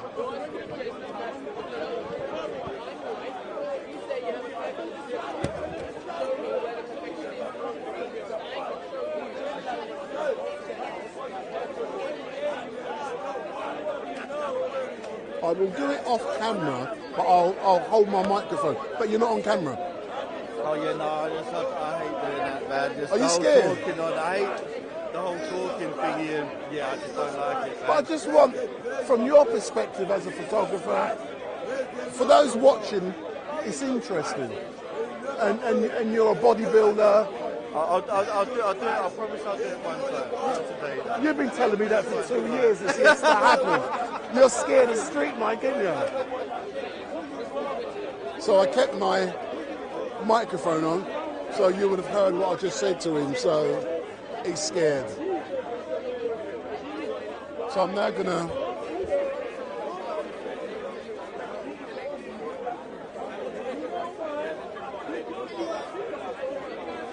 Go around the front, sir. So stay there. So if you look into the camera, sir, lovely. So I'm now going to put a microphone on you to make sure I get good sound. So I'll put that there. I'm not a thief, everyone knows me. So if you look into the camera, sir, so what's your name? My name is Christopher. Christopher? Yeah. So Christopher, I don't recall ever seeing you, look in the camera, I don't recall ever seeing you at Speaker's Corner. Is this your first time? No, actually, I was away for a while, but I have come here since 2011, and I preach the word of God, and it's by grace and by His mercy I'm alive. And I don't want to risk any more of my life, to come out and, I'm back on track. I had some breakdown, but to be honest, I'm okay by the grace of God. And here I am today. I was really bombarded by brethren like that gentleman over there, which they don't understand the concept of the Christian doctrine. That's the problem. They don't understand. We have many pictures of the Bible, of Jesus Christ in the Old Testament, all the way through the New Testament.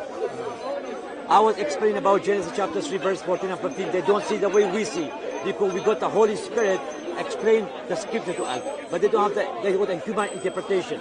But we have the Holy Spirit. For Jesus Christ, when the Holy Spirit will come, he will tell you all the truth. Just to let you know, I know this is the first time we've met. I'm here every week, yeah, and I'm live streaming, yeah. So if you look at the camera there, if you have a look, you'll probably see your face. That's right. Can you see yourself? That's right. So I'm live streaming, yeah. You won't believe I have no interest in religion. I just engage with people. But what drew you back specifically to Speaker's Corner? Well, actually, I don't call myself an evangelist, maybe because of the limited knowledge I have. I only study at home by myself, and I memorize scripture, and I just teach the word of God. I just tell the people what's in the Bible. And if that is what I'm doing, then I'm not sharing the human interpretation. I'm just, under the power of the Holy Spirit, I just tell people what the Bible said about Jesus Christ, and what about the creation, or what Jesus Christ said about God. And that is my message in Hyde Park, with tolerance, with love, with peace, towards all humanity. Even, I myself am ex-Muslim. My family are Sunni Muslim from North Iraq, Kurdistan, and I've got 4 brothers still alive, and I beg your pardon, 3 brothers. One of them passed away, the oldest one passed away. 3 brothers and 2 sisters, and my mother still alive. They are all Sunni Muslim. They practice Islam, and I love Muslims. They are wonderful people. But the problem is, the Muslims, they don't have the true living God. We have the true living God. When did you change religion, and what effect did that have on the relationship with you and your family? Well, I still am in contact with my family, but my family really are not happy with my decision, which I decided to follow Jesus Christ, because the moment we say that Jesus is the Son of God or Jesus is God in the flesh, immediately we are committing shirk. They call it blasphemy. You're committing shirk to creating a partner to God, to Allah. But they are not happy. They are still fighting to take me back to Islam. And I myself, sometimes, I have to be honest, I get out because of the amount of persecution I get from the Muslims. I had a breakdown because I was preaching in Hammersmith after New Year's. I was just slapped by a sister, a Muslim sister. Just I said, 1 husband, 1 wife. And she just came, she slapped me, said, why are you attacking our religion? I said, I'm not attacking, I'm just telling the truth. And the police came, the police couldn't find it, and then they checked the video, they said, we cannot find this lady, you have to just, withdraw the case. So what I'm saying, brother, in here, outside, whatever we say, as long as we agree with Muslims that Jesus is only a prophet, we have no problem. But when we step into over the line, that Jesus Christ is divinity, is one with the Father, he is one with God, he is the exact representation of the Father. We call him the Son of God, we call him the Messiah, we call him one with the Father. Then we have a problem with our Muslim friends. Then we have a problem with the Jewish people. That is what we are experiencing.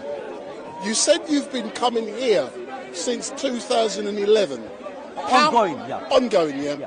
How has Speaker's Corner changed in those 12 years? To be honest, many years ago, when you know about Jay Smith. Jay Smith was here. He was here last year. He was here last year, and they were here until 2014, and then he went back to America. So before, it wasn't that bad. It was more tolerance. With my due respect to Muslim Ummah, but you see, the oppression and the persecution we get in this park compared to, this park is based in England. And we have the freedom of speech so far. We are under the freedom of speech. But for example, Hatun was stopped a couple of years ago due to the lockdown. I myself have been punched twice by a Muslim. I myself have been pushed on my ladder, just calling like we don't believe in Muhammad, that Muhammad is a false prophet. Just because of that, I have been punched. Just because I have been pushed on the ladder. But compared to 2010 and 11, or all the way through, it wasn't like that. But just recently, especially during the lockdown, all the way through, just absolutely it's been radicalized by a Muslim. But why do you think tolerance has gone and it's been radicalized? It's been radicalized, but there's a solution. Because only in the Christian faith, it said we will not rest against flesh and blood. So anytime in the Bible we mention flesh and blood, it's an idiom of people. My warfare, my spiritual warfare is not against flesh and blood. It's not against you, sir. It's not against Muslims. We love Muslims. We love Hindu. We love even Sodomite. We pray for them. We don't agree with the lifestyle. Sodom is a lifestyle. We don't agree with the lifestyle, but we love them as a sinner. We don't agree with the Muslim Ummah, but we love them as a people. Because bear in mind, they are our brother in humanity. As much as you are our brother in humanity, the Muslim, the Hindu, the New Age movement, the Freemasonry, the other minority, they are our brother and sister in humanity. Therefore, we have to pursue tolerance no matter what. Even if they slap me, I have to turn the other cheek. It's not easy, humanly speaking, but when it's come to that point, as I was pushed on the other, I was punched, I never retaliate. But if I was a Muslim, and another Muslim or other people punch me, trust me, I will get involved physically. But because of that message, Jesus Christ said in Matthew chapter 5, love your enemies, bless them that curse you, and do to them that hate you and persecute you, that you may be the children of your Father which is in heaven. Because of the message of love we have from Jesus Christ, the message of love, joy, peace, long-suffering, gentleness, goodness, faith, meekness. So we are commanded to pursue peace and gentleness and love no matter what. And that's how the message of the gospel of Jesus Christ reached the four corners of the world, through love, through tolerance. Thank you very much, sir, and I look forward to engaging with you in the future. By God's grace. As I said, my name is Wendell Daniel, and I'm StreetMic. So thanks a lot. Yeah.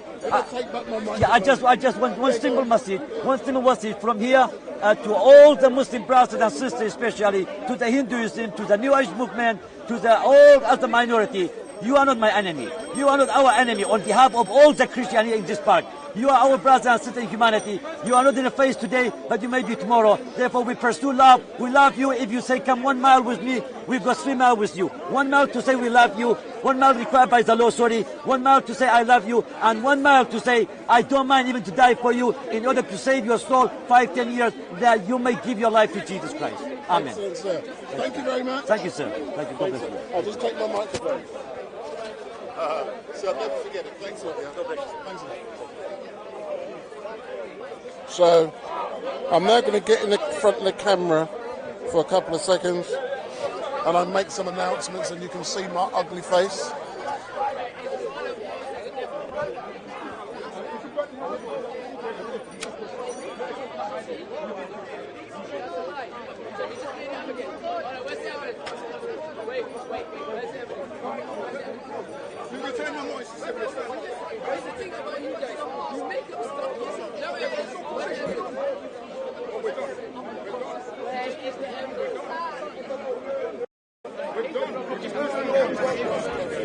Tell me what. Keep watching.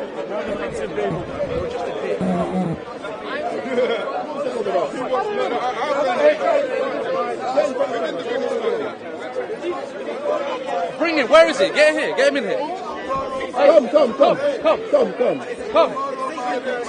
I want to see what. First of all, tell me what that was all about. So essentially, this is my first time in Speaker's Corner.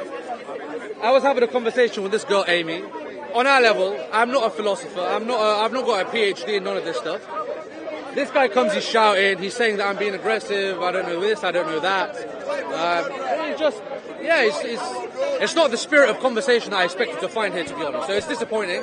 But I'm going to go find someone else. I'm not leaving. But I'm going to ask you a question. It may not be the spirit of conversation that, and I'm now going to come round you. Come. So you can see. So come round. Look in the camera. So it may not have been the spirit of conversation. Not at all. You are looking at. I was disappointed. But if you've been watching Speaker's Corner, yes, have you been watching a particular channel?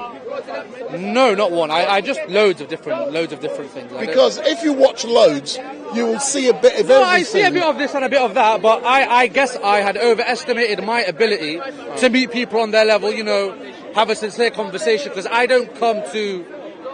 don't have that aggressive energy. So when someone else comes in your face and it's like trying to be a big man, it's like we can all be a big man. Do you know what I mean? We can all be a big man, but let's try and have a sincere conversation. But would you agree down here, passions get in the way, and when passions get in the way, maybe there's a lot of altercations and a lot of fights down there. Maybe yes. Yeah, maybe yeah. But it is your first time of use, as you've said. So how would you rate it so far? 10 out of 10. Big up. Jeez. Big up. And for those of you who are watching, Shamsi's in the house. Let me go and wind up Shamsi, and then I'm gonna go and engage with rational female. So let me get. Can I just get in there? See, Shamsi's in the house. When Shamsi sees StreetMic, he always runs. So Shamsi's in the house. Big up.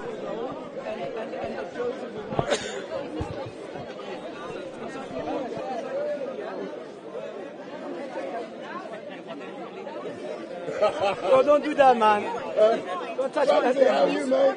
Don't touch me like that. I want to interview you later on when you finish. No.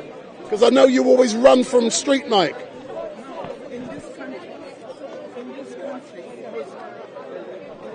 So there's Shamsi. We know him. He's one of the great men down here, the great people down here at Speaker's Corner. Every time StreetMic attempts to engage with him. Hey, what's happening with Shamsi? You don't want to talk to me, man. Why? Maybe he's always scared. Maybe he did something wrong. No. I get on with everyone, mate. Yeah? Ask him then. But he always runs from StreetMic. I don't know why. What did he say? Huh? What did he say? I'll tell you what he says. He speaks Arabic when I arrive. Yeah, he doesn't speak Arabic. No, I wanted to speak English. I'm English. Ask him. Why don't you learn Arabic and speak? No need to, man. I've got to engage with too many people. I'll come back. I don't know what he's talking about. I don't know even what. Hey, we'll be back. I'll get him later on.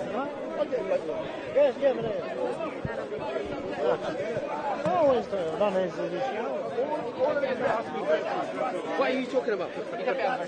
Ethiopian version. I don't speak Ethiopian. So, sir, can you tell me what that was all about just now? Oh, no, well, basically I was having a theological discussion with a Muslim, and he basically just got aggressive and just decided to push me, or well, he barged me lightly.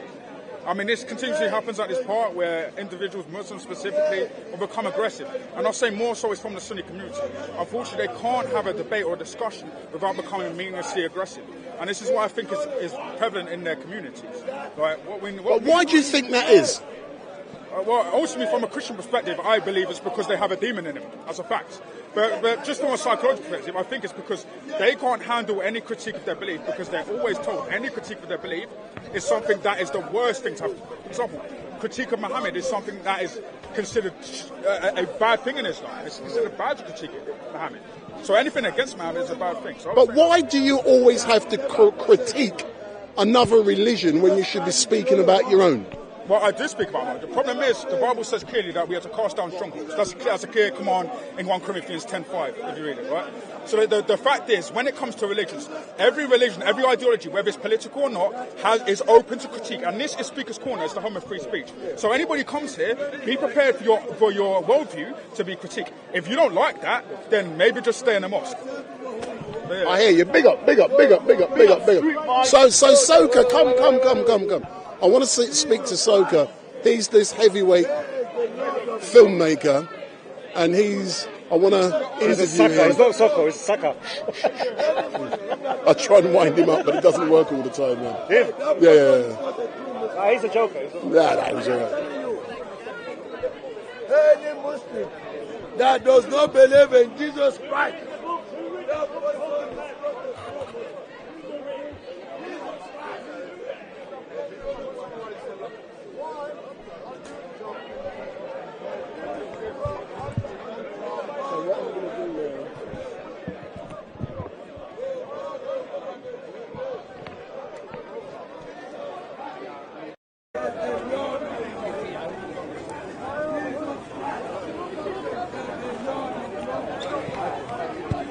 So I hope you can all hear me.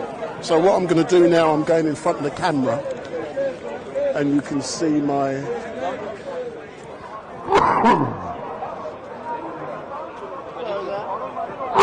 oh my God, that's my hay fever getting to me. So for all of you who are watching, good afternoon. My name is Wendell Daniel, and welcome to StreetMic, and we're coming to you live and direct from the regular Sunday mayhem down here at Speaker's Corner. And this is Speaker's Corner Uncensored. And today, in the background, we can see Rational Female. So what I'm going to go and do in a minute is to engage with my new wife, because I've divorced Hatun. You know, she left me.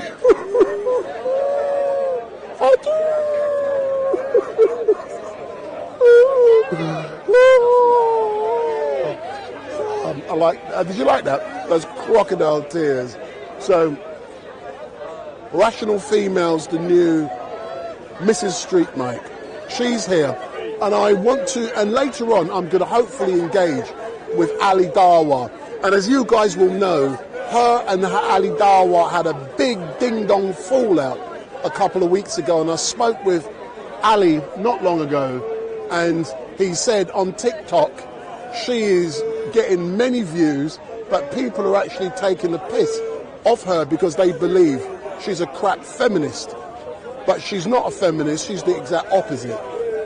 So I'm going to be chatting with her in a few moments' time. So I'm just going to let you know quickly something that's going to be happening this week. You may not want to know. If you don't, go away and come back in a couple of minutes. Yeah, so as you know, there are things I do that earns me money. On Tuesday and Wednesday, I've got a 2-day funeral that you're going to see on YouTube, Facebook, and also in a private network Vimeo. And the funeral is for a member of the family of one of my followers who's currently watching now. And it is going to be a big funeral lasting 2 days. On Tuesday at roughly 3 p.m, 4 p.m, something like that, in Stamford Hill in London. That's where it all starts, and I'm going to sneeze in a minute because I've got hay fever. And then the person who was 100 years of age is going to lie in state like the Queen. So you'll see the coffin opened up. You won't see the person inside the coffin because I won't show that. So you will see discreet viewing when people pass by the coffin, looking at the deceased person in state. Just like the Queen, you know, the person will be there. Then that will last for about 2-3 hours. Then on Wednesday will be the proper funeral service at the same church. But what will also happen is that, excuse me, I've got hay fever.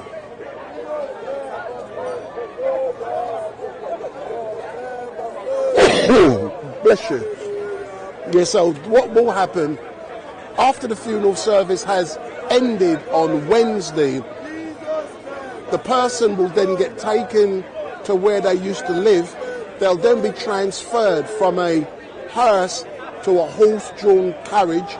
You will then see StreetMic live streaming all of the way behind the horse-drawn carriage, going clickety-clock for a long way all around Tottenham, and then it's going to a crematorium for the final cremation. You won't actually see a body being burnt, but you will see that whole process. And then when that's finished, we will go to a reception. So it will start on Tuesday about 3:30, 4 o'clock, something like that, but I'll be there at 3 o'clock.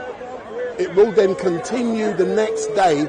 You will get the announcement. You don't have to watch, but it will be on YouTube, Facebook 4 times because I've got different accounts. It will be on my normal Facebook StreetMic podcast, as well as the StreetMic funeral channel because I've got one of them. And you will also see it on StreetMic LiveStream on YouTube like you are now.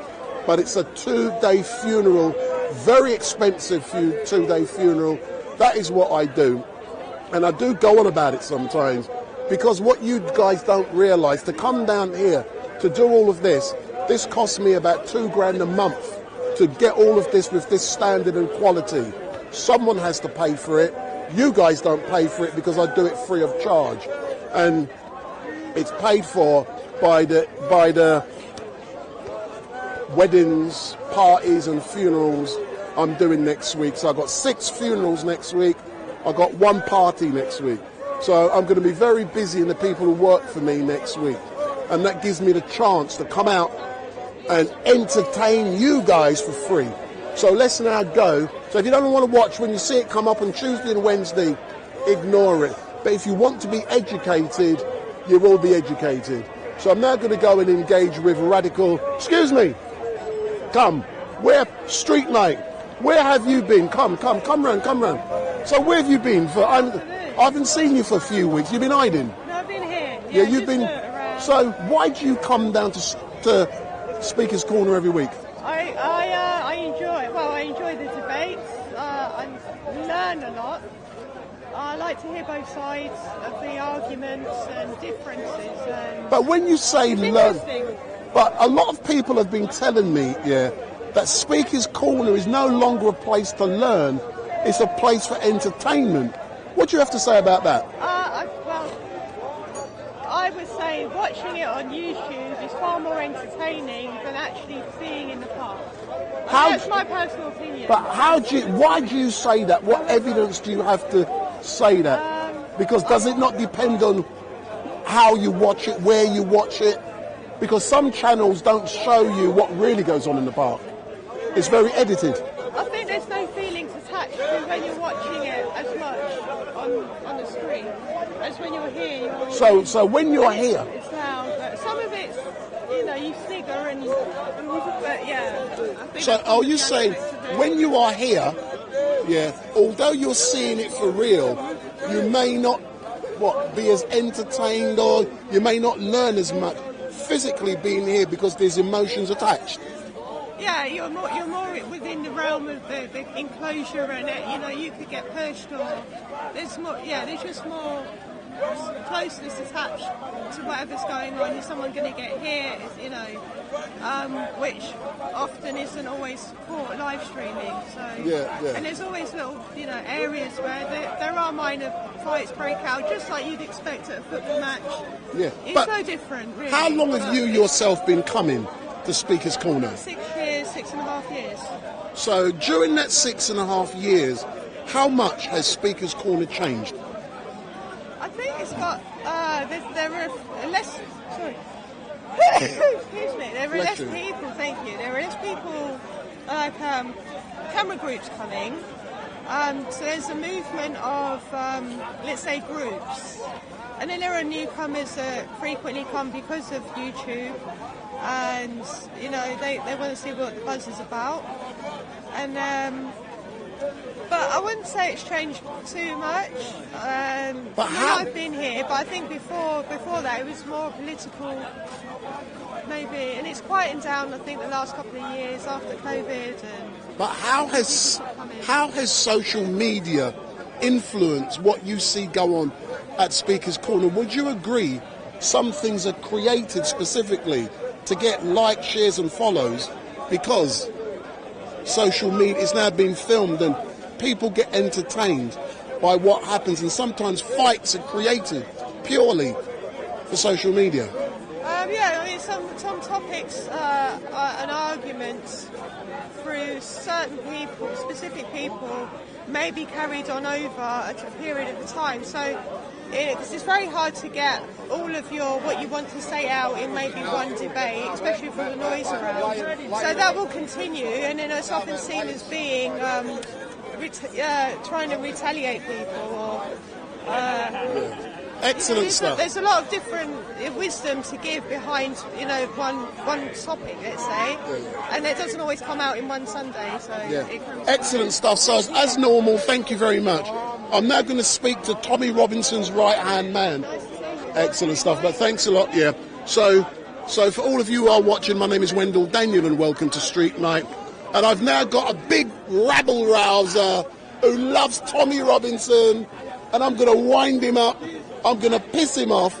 And who are your 3 bodyguards down there? Where are the bodyguards? I've got 2 veterans. I've got 2 veterans there, and there's 2 friends as well. They're veterans? Okay? Because I'm with 4 white men, then there has to be bodyguards. I come down here on my own, Wendell. You saw me today. I always come down here. Hold on. I don't need any bodyguards because what I speak is the fact, is the truth. Let's chat some facts now. Yeah. But you're uncensored now, aren't you? I'm uncensored. That's why I came here. Oh, you big up. Let's do an interview to Wendell. No. So tell me something. Yeah. Last time I interviewed you here, Danny, you claimed you will be coming back to Speaker's Corner every single week or once a month. Yeah.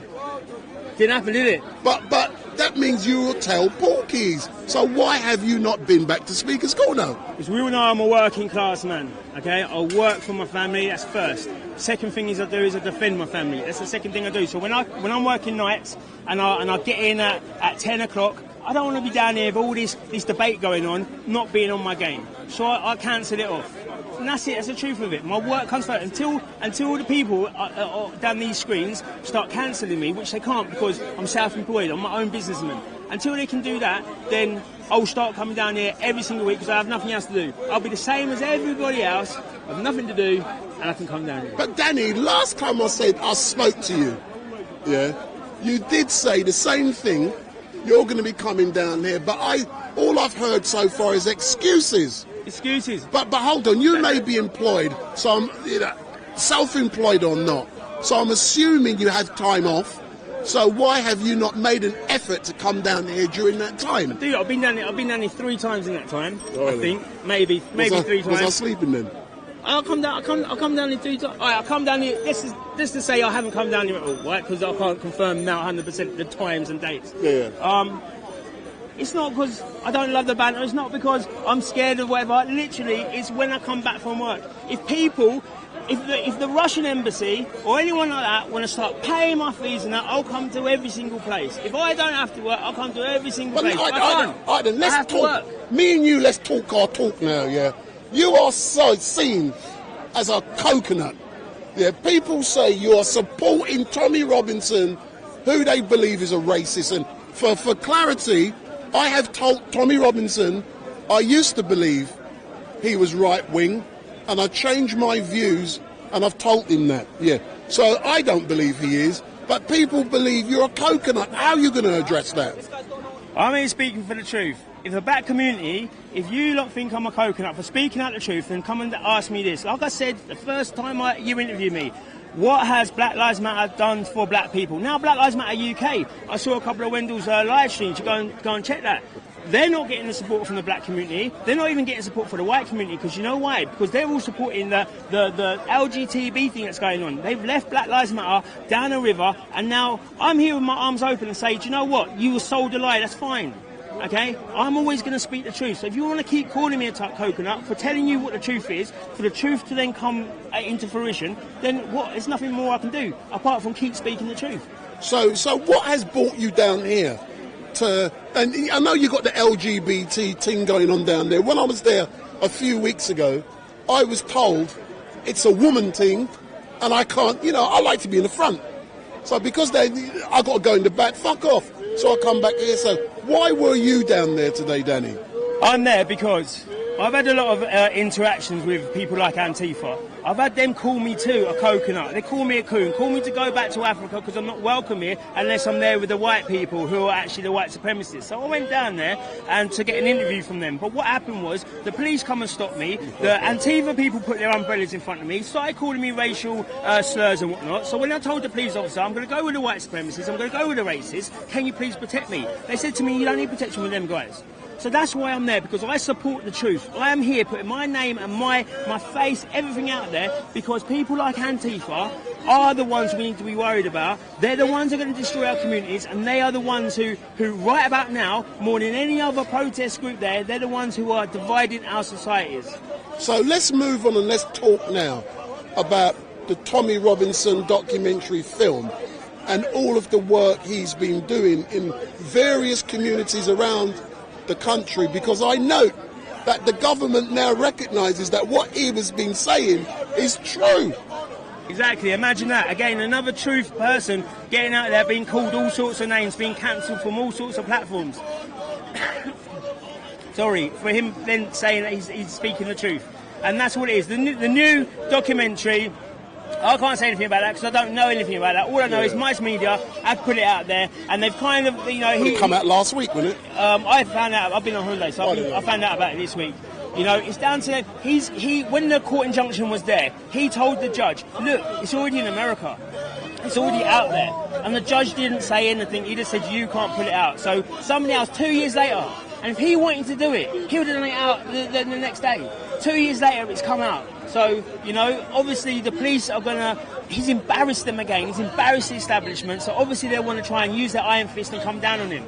And do you know what? That's unfair because, like you said, now we're looking at Suella Braverman, we're looking at Rishi the Rat. We're looking at these people that are all saying that he's actually right. He was right back then. So I asked the government, how many children of England have been raped because of your inapt ability to do the right thing and arrest the perpetrators?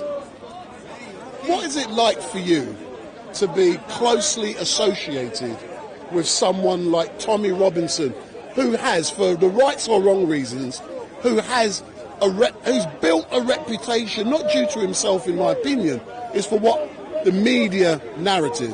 What's it like for you to be associated with a person like yourself? Because I saw a few months ago when you did some stuff in a shop down Oxford Street, and that was funny.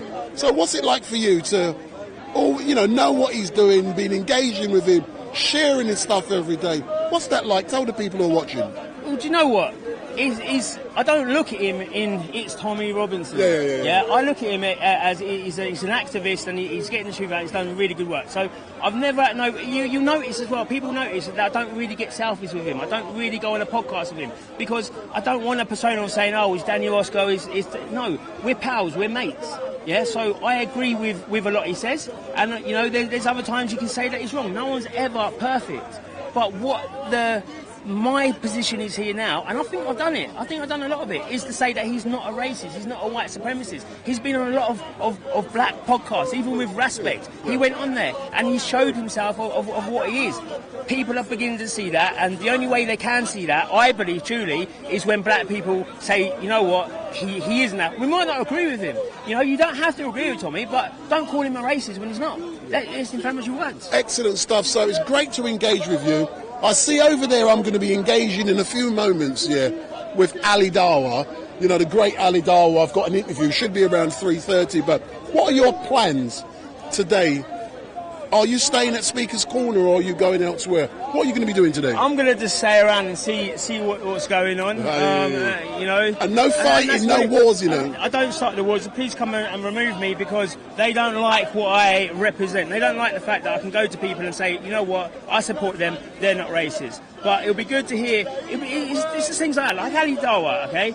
I remember you with a feminist woman, anti-feminist, sorry. Hold on. She's there now. I'm interviewing her first. All right, so she's my mate. With her. Did you watch it? Yeah, I watched it. I watch all your stuff when it comes up.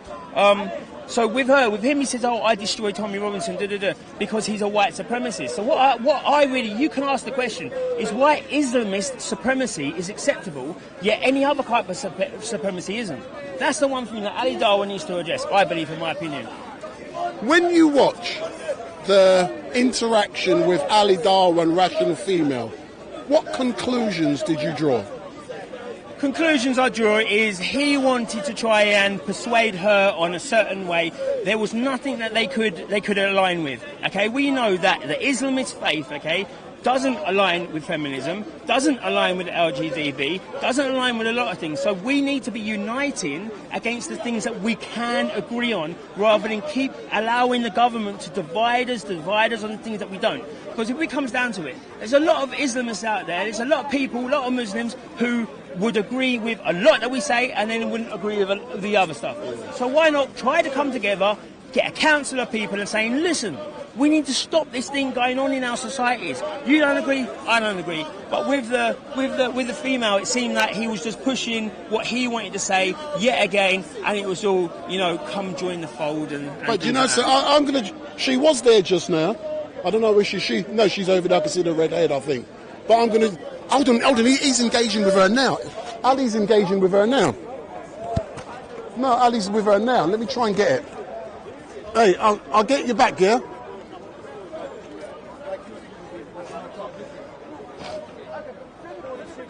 Ali Dawa is engaging with Rational Female.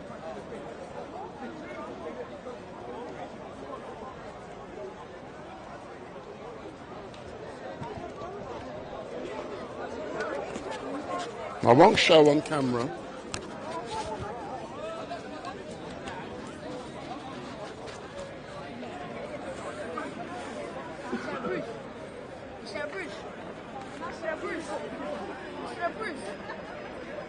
See, I'm decent. I would love to.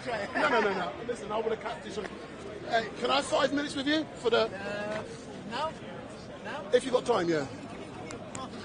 Half an hour. All right, then what I'll do, I'm going to engage with Rational Female. Yeah. So, and then we're gonna. Oh, my thing's over there. There you go. You gonna meet? Hey, say hello to Rational Female. Hey, what's up? I just see she was just engaged with Danny. That's what I did. Come down and do it. Let me introduce you to. Come round, Danny. Come, Danny. Oh, sorry. Can I just go over to my thing? Hold on. Because of the way the light's shining, leave your thing in that position. And I'm going to do it this way. Yeah. I just want you to say hello to her, Danny.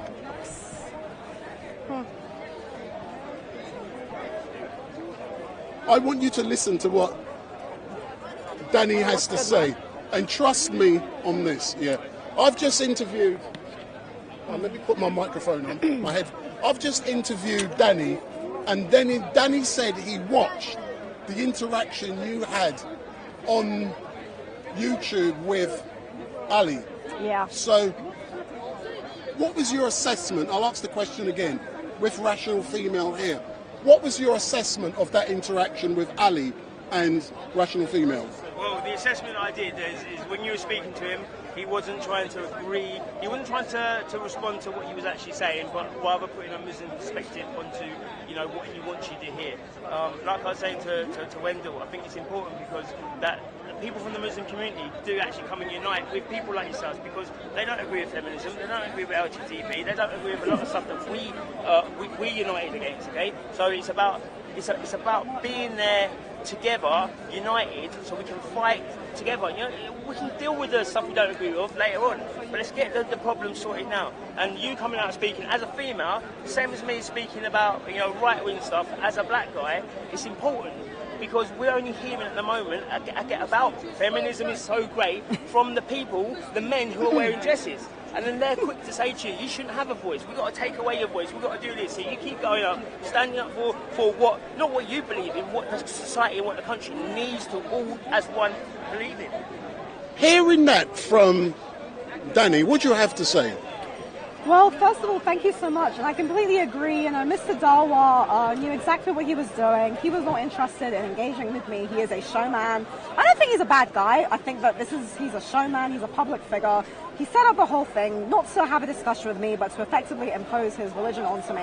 And I do think that at the end of the day, I completely agree. A lot of Muslims have come to me and said, we actually support you, and we do think that it was unfair, and what happened to you was unfair, and actually that we do agree. And it's true, most people, regardless of their faith, most Muslims, Christians, atheists, people on the right, even, liberals, like I not very long ago identified as a classical liberal, the vast majority of people don't agree with the feminism, the extreme transgender stuff, the woke stuff, and I completely feel for you. I think it's really hard, especially both you and I as people of colour, who are not necessarily pandering to a lot of this kind of neo-progressivist, cultural Marxist stuff, and I definitely do believe that the neo-progressives, the cultural Marxists, the feminists are using people of colour to try and fuel their movement.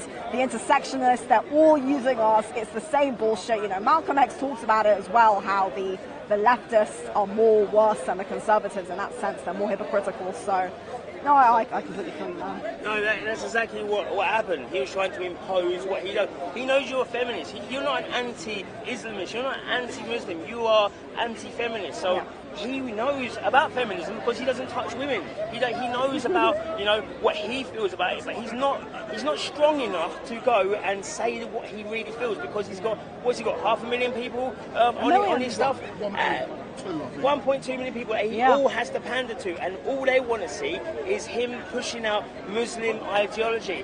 Well, when he could say he could say what Wendell did, and have a true conversation with Tommy Robinson, and then he will say, hang on a minute, on what we disagree with, we disagree, but what we agree with, actually, it aligns with our religion and it aligns with what we believe in. And with what you're saying about the neoliberalism and the Marxism, and all this has come about since the 1990s when the Marxist society, let's say, but it's ended the school. They've come away from Karl Marx. They went away from Karl Marx and they started using culture. They started using us, our skin colour, because they realised we couldn't really divide on their classism. Now it's happening, but back then it couldn't. So they used the black society to push their own narrative, and now they're dropping them. Black Lives Matter. Who now can get £1 million in an hour for Black Lives Matter? Nobody can. Why? Because the Marxists have dropped them, and now they're in society saying, oh, hang on a minute, all these people that I'm around, because I'm in a majority white area, now they feel that I hate them, but I was just pushing a different narrative, and you can never get that back. I was trying to speak about it, they didn't listen, now the truth's come out, but keep doing what you're doing. It's important. You too, brother. But Danny, as normal, thank you very much. If you want me to send you some footage, let me know, yeah? Yeah, just do it. You can do it on the WhatsApp. Joe, I want you to get me that meeting. That's all I want from you. Oh, with Iman? Yeah, with Iman. We'll have it in a conference room, we'll have it proper, you can be there, I'll have my camera person, we'll have a debate about it, because she's on GB News, she's on Piers Morgan show, all the time. She's on there every week. Pushing out what she wants to push out, and there's not a black person there to say, hang on a minute, you're wrong, because she just calls everyone a racist. Hold on, look into the camera. Just imagine Imani Aiton is watching this. What I'm going to do tomorrow, I'm going to send her this video to let her watch. And she knows we communicate with each other. Yeah, so talk to her. What do you want to say to Imani Aiton? Imani, it's important that we have the conversation, because it's something that people want to see anyway. It's something that two black people can talk about opposite ends of the spectrum, which is healthy. When you go on the shows and you call everyone a racist or shut them down in certain ways, and they don't want to attack you, as in they don't want to come back and speak the truth, because they don't want to be classed as racist and they don't want to be cancelled. Me, on the other hand, it's all good. I'm already cancelled, and I'm just a loudmouth who has a lot of opinions. Big up. So come there. What I will do is I'll get a conference centre. You can have your people recording. I'll have my people recording. We'll be there for a good few hours, and we'll have time. If you want to bring other people with you, that's fine. We'll have a town hall meeting. You know, just get involved and let's have a conversation. How do you feel when you see Imani Aiton on TV every week with Piers Morgan? Do you want me to tell you the truth? I'll talk your talk. It disgusts me. Right? It absolutely disgusts me that somebody is allowed to be on TV in front of Piers Morgan, who is one of the most woke person about, who's banned me, who's banned Tommy, and speak this racial rhetoric. What Piers doesn't understand is he could have twice as many views with viewing figures if he puts Tommy Robinson on there, okay, and speaks about what he does. But when he comes with Tommy, what happens? Tommy speaks the truth and he has a meltdown. So it disgusts me that this is being allowed to be saying everyone's a racist, and not one white person is allowed to come back and speak about how that makes them feel. They talk about reparations, they talk about how historical stuff, how it makes me feel. Oh, hang on a minute, ask a white person how your rhetoric makes them feel. You never do, she never does, and it's just pushing out a division that Black, White, United tries to bring together. As normal, Danny, big up. Thank you. Big up, and it's great to see you down here today. So would you like to take that's Danny Roscoe, and Danny Roscoe, I always call him Tommy Robinson's right-hand man. Oh, nice. You know Tommy Robinson? Of course, yeah, of course. That's his boy. No, I'm a big fan of Robinson. I think he's very, very brave. I think he's also very misunderstood, misinterpreted, because people often think that you hate people, and it's like, we don't hate people, we're speaking out against certain difficulties. It's not the same as hating a person. But anyway, I want to talk about you.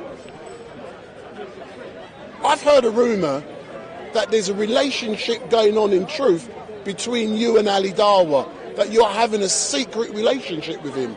Is that true or not? What kind of secret relationship? I don't know. People are fantasizing. I mean, oh, Jesus Christ. I think people like to make things up for fun, don't they? Maybe they think I'm a secret concubine. Yeah, but also I've heard a rumour. Ali Dawa's concubine, innit?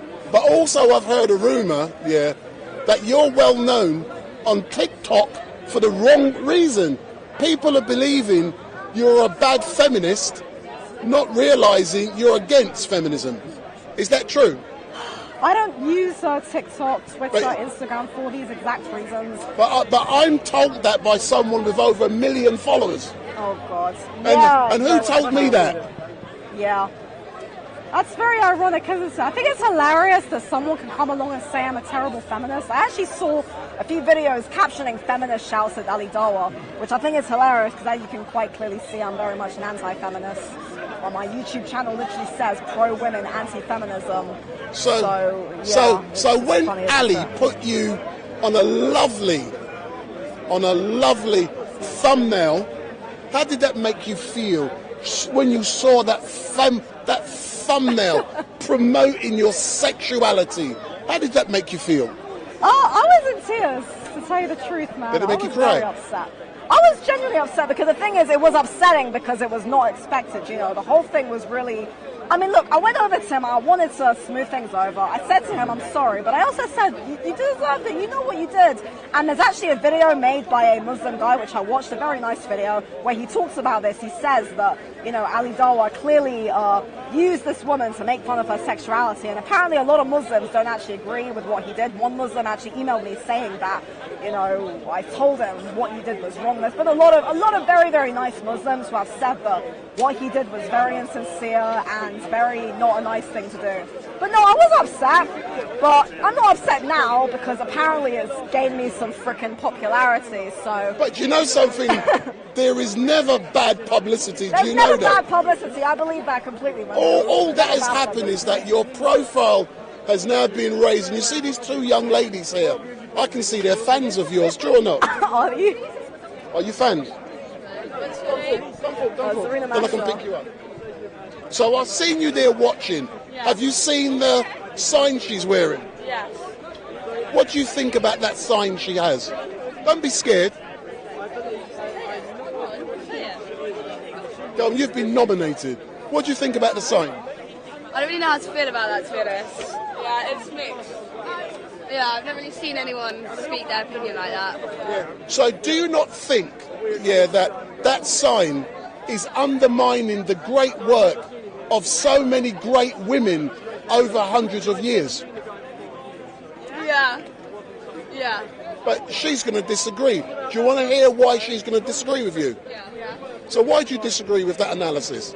Rational female. Well, it's a massive misconception that feminism has ever been about women's progress or women's achievements. What feminism actually is a political philosophy rooted in Marxism for a very, very small cabal of extremely privileged, extremely wealthy, and usually white women, no offense, who use their privilege to create a narrative which stated that women are oppressed by patriarchal society and that women must be liberated from a patriarchal society. And what they actually did was they used Marxism, the Marxist ideas of people as an oppressed social class, and translated that onto women, and claimed that women were all oppressed by men, citing that women are the oppressed class and men are the oppressor class. And what this actually did was it distorted relationships between men and women, as throughout most of human societies, throughout literally most societies really, women and men have often been complementary. We have often worked together, and generally has been accepted that women and men have had different roles. So typically, for example, it was generally respected, say in Victorian England, that men were the ones who were respected and women the ones who loved. So men were typically more respected for their achievements and so on, whereas women were typically more loved and cherished and cared about. And there's a big difference as well between the way in which men are viewed in society and the way in which women are viewed. I don't necessarily agree with all of it, but I do think that feminism has completely distorted relationships between men and women to paint a narrative which cites women as the victims and men as the oppressors. And this is extremely sad, and I think that because feminists don't really have much empathy towards men, a lot of men have been supporting me. I've had a lot of men coming and saying they're thankful to me, that they're grateful, that they feel very supported, because most men are not misogynists. Most men don't hate women, but they do feel like the media right now is really vilifying men and painting men as these terrible arseholes. And if you look at work, for example, The Myth of Male Power by Dr. Warren Farrell, it's a very good book.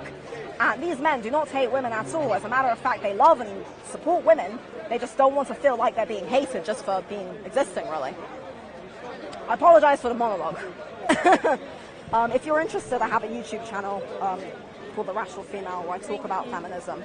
I understand it's very hard as well. A lot of women don't really understand feminism. They think it's all about equal rights, but I've done a lot of research. I've been studying this for many, many years, and I'm 100% pro-women, very, very pro-women. As a matter of fact, I think feminism is anti-women. That's why I'm not a feminist. But you have a good day, ma'am. Bye-bye. Before you give a presentation to all those online, when you finish, can I ask the people on the YouTube chat if they can go in the YouTube chat and answer your questions? Sure. And then so for all of you in the YouTube chat, my new wife, rational female, and I'm going to go around there and laugh and say that, yeah, because Hatun, where are you, my God? So I think Hatun might have backed me up in the whole Dawa instance. Oh, you think, hold on, Hatun, my wife would have backed you up. What makes you think that? Well, because she's very much anti-radical Islam. See, Hatun, see, we all three of us get on. Yeah, and that three of us, So I'm telling all the people in the YouTube chat to now ask questions. So it's now down to you, my darling. You've got 10 minutes to say what you like, and then we're going to do 10 minutes of questioning. How's that? Cool. Big up.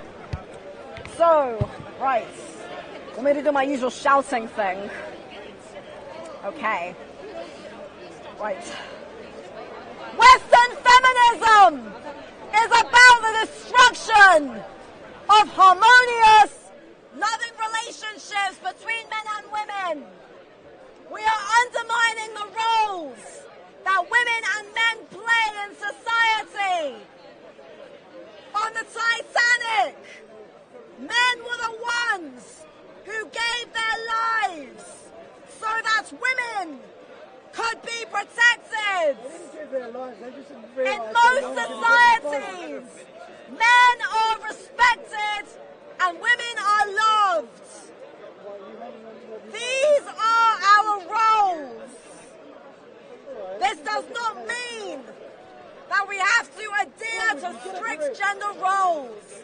However, it does mean that we must honor and respect the roles of men and the roles of women.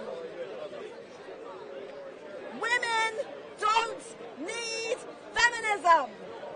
We need a women's movement that is not anti-men. Feminism is misandry. It is political misandry. But it's quite sexy. No, it is not sexy, sir. Most feminists are extremely bitter, angry, don't have children. I like women when they're angry. They're not the nice kind of angry, sir. Feminism is the destruction of rights for women. It's not the celebration of women's rights. Women's rights means supporting marriage, motherhood, family. What is a woman without a family? Women need to stand with our men. Men and women must stand together and be united.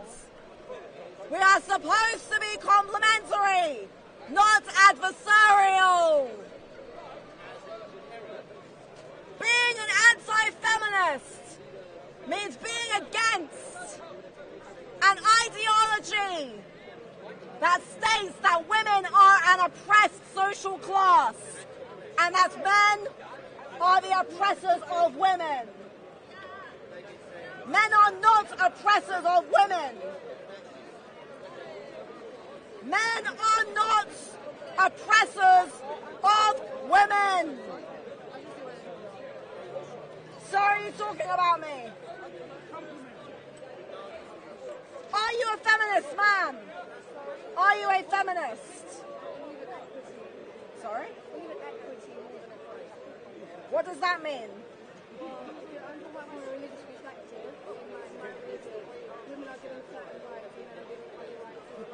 It might not be the exact same, but I think it's, I think that's all that matters, to be honest. Well, that's a universal maxim in most societies, most cultures, irrespective of religion and politics. Men are typically the ones who have different roles compared to women. Most religions, contrary to popular belief, are not misogynistic towards women. Now, I myself am not religious. I'm aware that there are certain things in certain religions, such as Sharia law, which do have negative aspects. However, in the overwhelming majority, in most universal cases, women and men are respected for our complementary differences. And what feminists have done is they've actually distorted the roles that women and men play. Rather than saying that women and men should respect each other, they now want women and men to turn on each other. Boys, are you feminists? Why? Yeah. Why are you feminists? Who took your balls and made you a feminist? No one wants to marry a feminist man. Okay, but why screaming? Yeah, I can hear you from here. Yeah, it's like, I can hear you. You have to shout. Yeah, but girls are linked. Girls are linked. They're linked. Girls are beautiful. Oh, they're beautiful. Girls are beautiful. Yeah. Well, to get it down, you need to be masculine. You've got to be a man. You can't be some simpy, wimpy, beta male feminist. No. How old are you? Yeah. You'll be a man soon. Give it 5 years. You don't know how old I am. How old am I? Oh, because it is. What are your views? So first of all, feminism is extremely divisive. It pits women and men against each other by citing that men are oppressors of women and that women are oppressed by a patriarchal society. It completely distorts, as I said earlier, it distorts frames male and female relationships as being about oppression rather than being about men and women working together. For example, it claims that women were oppressed as housewives and women were men's property, when this is a lie. When a man and a woman got married, a wife actually, they became one unit, and a wife was typically cherished and loved and cared for by her husband. This doesn't mean that all marriages were happy, but marriage itself is fundamentally a positive thing. And relationships between men and women are supposed to be a positive thing. If we look at, for example, things like chivalry and courtly love in the medieval ages, this was all created to protect, love, and honor women. And I think it's really, really sad that men are now being vilified and painted as misogynists and haters of women, when in actuality men are the opposite. Men are actually not, most men are not misogynists. In fact, only around 10% of men are actual sexual predators.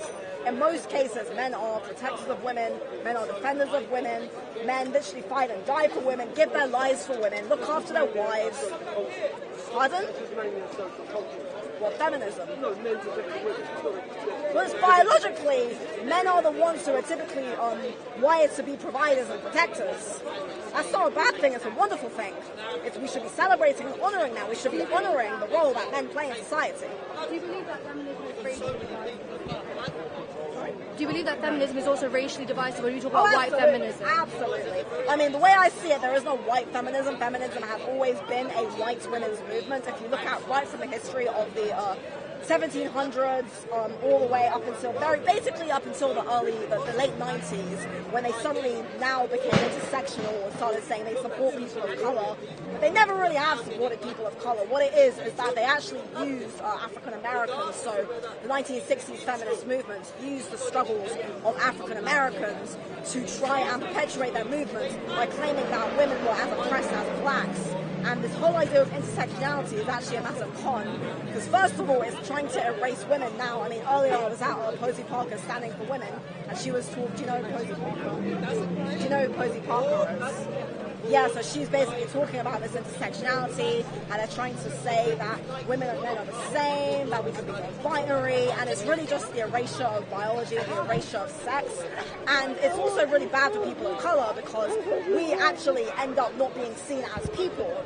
You know, African Americans, Malcolm X, Martin Luther King, they were trying to specifically fight for African Americans' rights. And when you start saying, oh, well, it's intersectionality, that's actually not really, we're actually not being, cared about, prioritized. What we're actually doing is we're being used for their movement. And, womanism, for example, was a movement for African American women.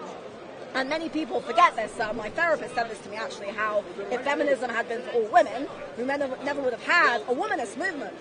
And a lot of people don't know about that. Can I ask you a question about Posey Parker from Derek Marshall? What does rational female think of Posey Parker, who was not nice the last time I was there with you? So he's asking, what do you think of her? I met her. I think she's a very brave, courageous woman who's simply defending biology. I don't agree with everything she says, of course. I do think that she's a little more sort of anti-trans side than myself, but I think that she's got a point, and I think that really what she's doing is she's just trying to defend biological women's rights. I don't think that she hates anybody. I think she's just trying to defend biological women's rights. I think she's also a mother as well, so I can understand her concerns even more so. Where are you on the TERF movement? Well, the TERFs basically caused all this, didn't they? It's kind of ironic, really, because it was feminism that caused the erasure of women and men, considering how feminists claim that... That's a fairly new movement. That's not connected anyway to the original feminist movement of the 60s, the 50s and 60s, is it? Which one? If you're talking about the post-60s feminist movement, then yes, their role was specifically to erase gender roles, because it was actually, a lot of it was rooted in the works of John Money and social constructionism, because feminism takes much of its ideas from Marxism, specifically cultural Marxism, and the feminists basically claimed that men and women are the same, which effectively, because they believed that women are being oppressed by gender roles, their idea was to liberate women from gender roles, meaning that we eradicate gender roles, meaning that in the end, women effectively become redundant. So I think TERFs are hypocrites. I think they're full of shit. I think that they are really just basically as bad as the intersectional feminists, really, because TERFs are still feminists at the end of the day. I mean, Posey, I know she's not a feminist. She doesn't identify as a feminist. She identifies as a women's rights activist. But anybody who says anything that women are being oppressed and vilifying men, I don't support any of this, because most of the feminists, they really are very, very anti-men if you actually look at what they say, and they're pandered to this gynocentric ideology. Sorry, I'm going to do you believe that the gender pay gap still exists? There is no evidence that women are paid less than men for doing the same job. This is, again, a big distortion of facts. So what it is that men typically earn more because men typically do higher paying jobs, because women actually put pressure on men to be the earners and the providers, because as women, we have a biological need for men to be providers, and thus men are expected to earn more money. Women are more attracted to men who earn more money because this signifies that man is the better provider. I'm not saying I agree or disagree with that, I'm just explaining why men earn more. Men typically do higher paying jobs, and we forget that men are the ones who are often expected to do most of the work in society, most of the work outside of the home, the higher paid jobs. We often expect a man to go out and dye, a man to do the heavy labour, a man to do this, a man to do that. It's usually expected that it's the man who will do this. And this is a big reason as well why I really dislike feminism, because they completely don't care or respect men's rights at all. They just ignore men's rights, really. I think this is quite sad. True sort of like essence of feminism, which is just, I mean, at least to me, this is what I think, where the true essence of feminism is where men and women should be treated equally and given equal opportunities. Because I believe that the feminist movement has sort of, I think, gone away from that and have gone towards more, I think, pointless sort of topics such as like free the nipple movement. I think that's such a pointless movement, and I just think it's really stemmed away from important issues that are going on in like today's society, or just even around the world in terms of, you know, Palestine, the things that are going on in China and just other countries where women are being oppressed and being locked up. So do you believe in the true essence of like feminism? Do you feel like, I don't know, you don't agree with that? Well, the true essence of feminism is to destroy relationships between men and women. What you're referring to is simply women's advocacy, women's rights, being pro-women, or egalitarianism, or humanitarianism. The true essence of feminism is not about women's rights or women's equality or equal opportunities for women. Most feminists, they call themselves radical feminists, say that feminism is not about giving women choice or freedom. It's about liberating women from patriarchy. So no, I completely disagree that feminism is ever about equal rights and equal opportunities. If you look at the word itself, it means the word is fem, meaning women, and ism, meaning doctrine. So it literally means women's doctrine. It's a political doctrine. It's a political doctrine rooted in Marxism. I think we do need we need women's advocacy, we need women's lobbying, we need women's rights, which again is why I kind of support Rosie Parker. I think she's a very good women's rights activist. And I think it's good to have women's advocacy. I think anything that is pro-women is good. At the end of the day, I think we can be pro-women without being pro-feminism, because feminism attempts to turn women into a political class. It attempts to effectively politicize womanhood and say that being a woman is a political thing, rather than being a woman is just existing. Trying to politicize our gender. The pastor is political. Would you like to take a break? I have a YouTube channel called The Rational. No, thank you. But for what I will do, asking. I know, but I'm not. I can capture what you say. No, I know you can. I'm not sure I want to. I like a dress. It's very fancy. So does this sign make you want to throw something at me? Or does it make you want to congratulate me? It triggers me, I have to be honest with you. Maybe that's the intention. Well, no, clearly it's the intention, otherwise you wouldn't be standing there and holding it. And I'm just kind of... So I hear what you're saying about it being political. Women but we have to. Women have had to in order to be heard. What about what things that men have had to go through?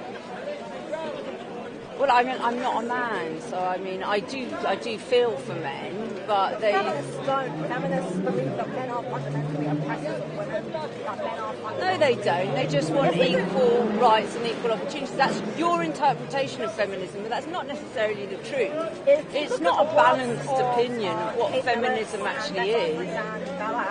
Gloria Steinem, they were very clear that their goal was to liberate women from the patriarchy on the basis that women were fundamentally being oppressed by men. They were. Do you think they were? Women... We have to have a pendulum swing right across in order for us to get to a place of equality. No, you go. Can you give me one example of women being oppressed by men? Really? Are you serious? No, I think she's please give me one example. Equal pay. Equal pay was passed as a result of more women entering the workforce as a result of contraception, which was invented by men, and more women partaking in the labour. So what do you mean by contraception invented by men? What's your point in that? That's loaded. Are you anti-sex? So why are you saying contraception invented by men?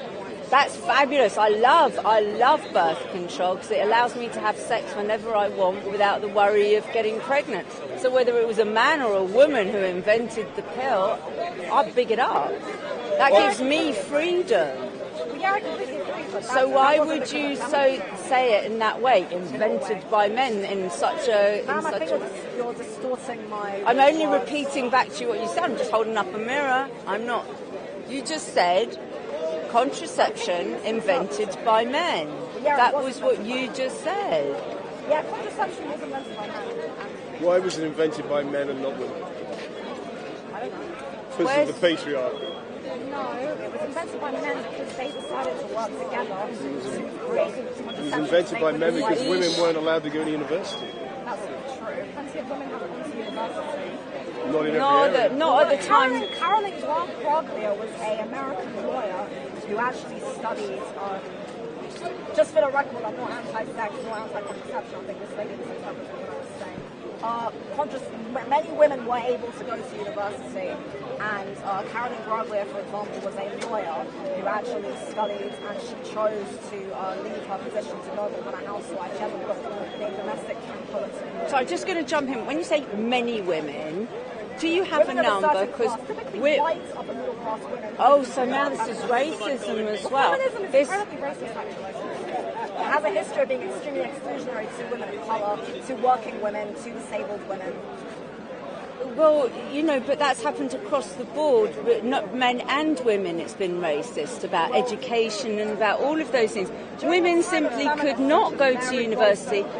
Yeah, I know, but you're quoting all these things like you've just read these quotes from a book. But I'm telling you clearly, women were not able to go to university. Sometimes they were, but they weren't allowed to sit the exams at the end. This is something I know about too. So you're coming across as the only person with the information, but I have to tell you that you're having a conversation with someone who knows a little bit about women's history. I studied women's history. So I'm going to just... Many women's history courses were actually written by feminists to present a certain narrative to make it look like women were excluded. Well, because women wanted to be able to speak up for themselves. So originally you had to have a feminism. You're using feminism in a very derogatory way. Women had to be feminists in order to get a voice and be heard. How is it not true? If you didn't have radical feminists, you wouldn't have a step towards equality, which is where we're going Can you give now. an example of women not being able to go to university? I don't really know what you're arguing about at this point. I've got to be honest with you. I'm trying to understand why you think... I'm not saying that feminism, ever since its conception as a result of the French Revolution, has fundamentally been a misandric... Are you talking about misandrous nature, or what are you referring to? Misandric in nature. It's misandric and divisive, and it's Not caters for its talk about extremely privileged, mainly white upper middle class women. Not all. That's such a generalisation, and it's not just simply not true.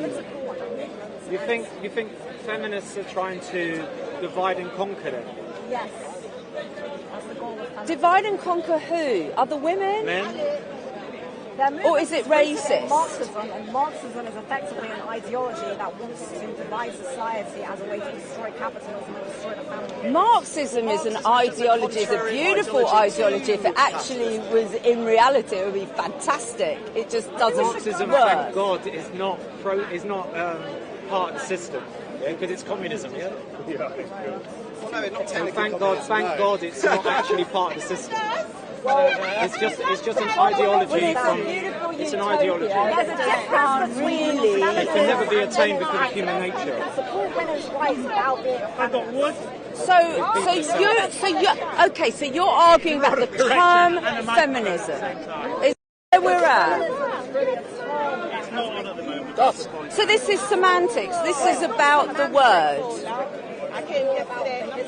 Feminism about what it's been used to do, about how it frames. So you believe that women should be treated the same as men? I believe that women and men are different and we should be working together in complementary roles. Yeah, well, I agree with that. I can't disagree with that. I'm in agreement with you, but I have a problem with the fact that you're vilifying women who have stood up as feminists and fought for your rights to stand here. They did. They stood up for all women. Oh, please. Oh, do me a favour. That is bullshit. No, this has nothing to do with colour. This is nothing to do with colour. So this is about your argument is about racism. It's not about feminism. So you should stand up there and say that feminism is trash against black women, and then I would back you up and I would hear you. This is rubbish. I'm sorry. You're talking about power, control, and money. You're talking about feminists being racist. They're not. Talking more about power, control, and money through the ages. Yeah. It's about power. It's about creating a power structure that benefits. Because a woman can marry a wealthy man and be powerful in one move. Yes, effectively. Men can't do that. Exactly. Men can't do that. Exactly. We don't. It's not just about that. It's also about the fact that we completely vilify men. We don't empathise with the fact that men disposable, that men have been the ones expected to be the providers, that men have all of the responsibility. We don't empathise with that. This is the gynocentrism that feminism is rooted in.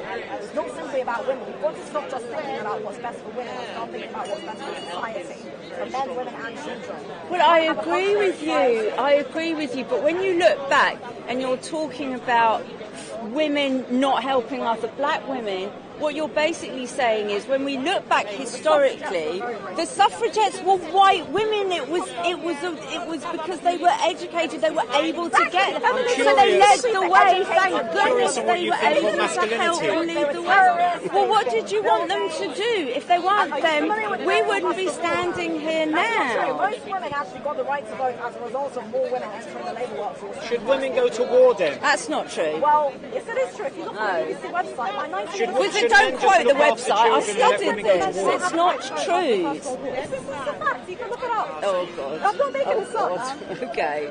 All right. I'm not making this up. All right, fine. You know what? I'm going to walk on because I wish you luck. And I like you too, and I like the fact that you're standing up for something. But look at my work, man. Okay, thank you. But I can't agree with you. I'm terribly sorry. Can I ask you a question before you go? I'm currently live streaming. I'm not going to capture your face, but I've captured everything you said. Is this the first time you've been to Speaker's Corner? No, I live here. I come here all the time. All right then, so what was it like for you to engage with radical, which she's now known, radical female? That's the nickname. What was it like for me? What was it like for you to... Because I don't agree with it, and I think it's not helpful for women. and I don't like the fact that we're being described as racist. Feminists are racist. I think that's a bad correlation. I just don't agree with whatever statement this is. But isn't it good to be at Speaker's Corner, where people can make statements that we disagree, you disagree with, I disagree, but they've got the right to say it. Of course they do, which is why we're having a discourse. So yeah, why not? So can I just ask the gentleman? He's been bursting to say a few things. So what was it like for you, sir, to be here with this beautiful young lady listening to the arguments? Well, I think it's quite refreshing, because I think that, we so often live in an echo chamber, and I think it's totally impossible for us to evolve our views in an intellectual way unless we have these discussions. So whether this person believes this or not is totally irrelevant. Big up.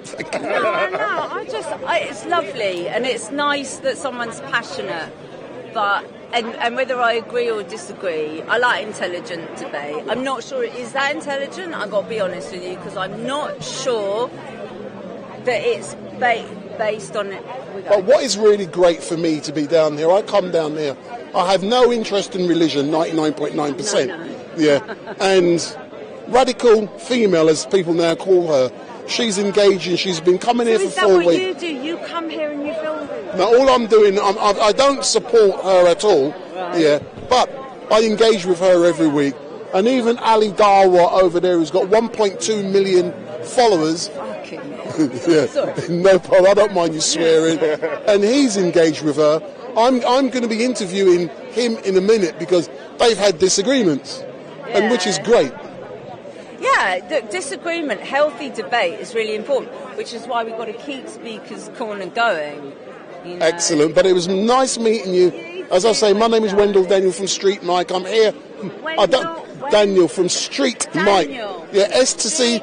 In a minute you'll see yourself. Yeah. Oh, sorry, I'm still focused. No, I can't look at you. No. So see, this guy here is a follower. He's come all the way from up north, and he's going to say hello in a minute. How far have you come from? Buckinghamshire. Buckinghamshire. And do you follow StreetMic? I do, yes. So no one knows me. So I came from Oxfordshire. I think I came from further. Yeah, but you came to see me. That's true. Oh, hold on, to see. Oh, that's something else we can discuss. Exactly. So listen, thank you very much. And as I said, Street, S-T-R-E-E-T. What am I doing? Doing it on... If you go on Google... No, I don't do Insta. If you go on Google, it's on YouTube. Just Google Street, S-T-R-E-E-T, M-I-C LiveStream. Okay, I will. I'm getting a bit of a problem here with the thing. But, she likes my dress. That's nice. Yeah, so S-T-R... Okay, I'm going to put it in my notes. So... StreetMic. I'm going to find you. But LiveStream. Yeah, and it's great to meet you, yeah? You too. Excellent. And enjoy the day, yeah? Thanks a lot. Bye-bye. Bye, Thanks a lot. So if you come... Sorry to interrupt. Can I ask you a quick question? Do you agree with the statement that the man should earn the money and the woman should look after the home and the family? So let's move over. No, come forward. Stay there. So, good afternoon, and for the record, let's give you a name. What's your name? It's Oliver. So, Oliver, do you follow StreetMic? I do follow. And have you followed me down here today? I haven't followed you literally, but yeah, I saw the... I was down here in London anyway, so I came along. And you saw me on... What day was it? Thursday. With someone I shouldn't be with. No. Anyway, moving on. So you've now, I think I met you for the first time about this time last year. Yes. And you follow StreetMic on the various platforms, and I've seen you stuff every week. What do you really like about coming down this place? Because last time you was with your parents, yeah? Yes, it's just the variety of opinions that are expressed down here, the various debates. It's a bit disappointing today. There's not many people here compared to last time, but hopefully things will... Did you watch last week? I did, yes.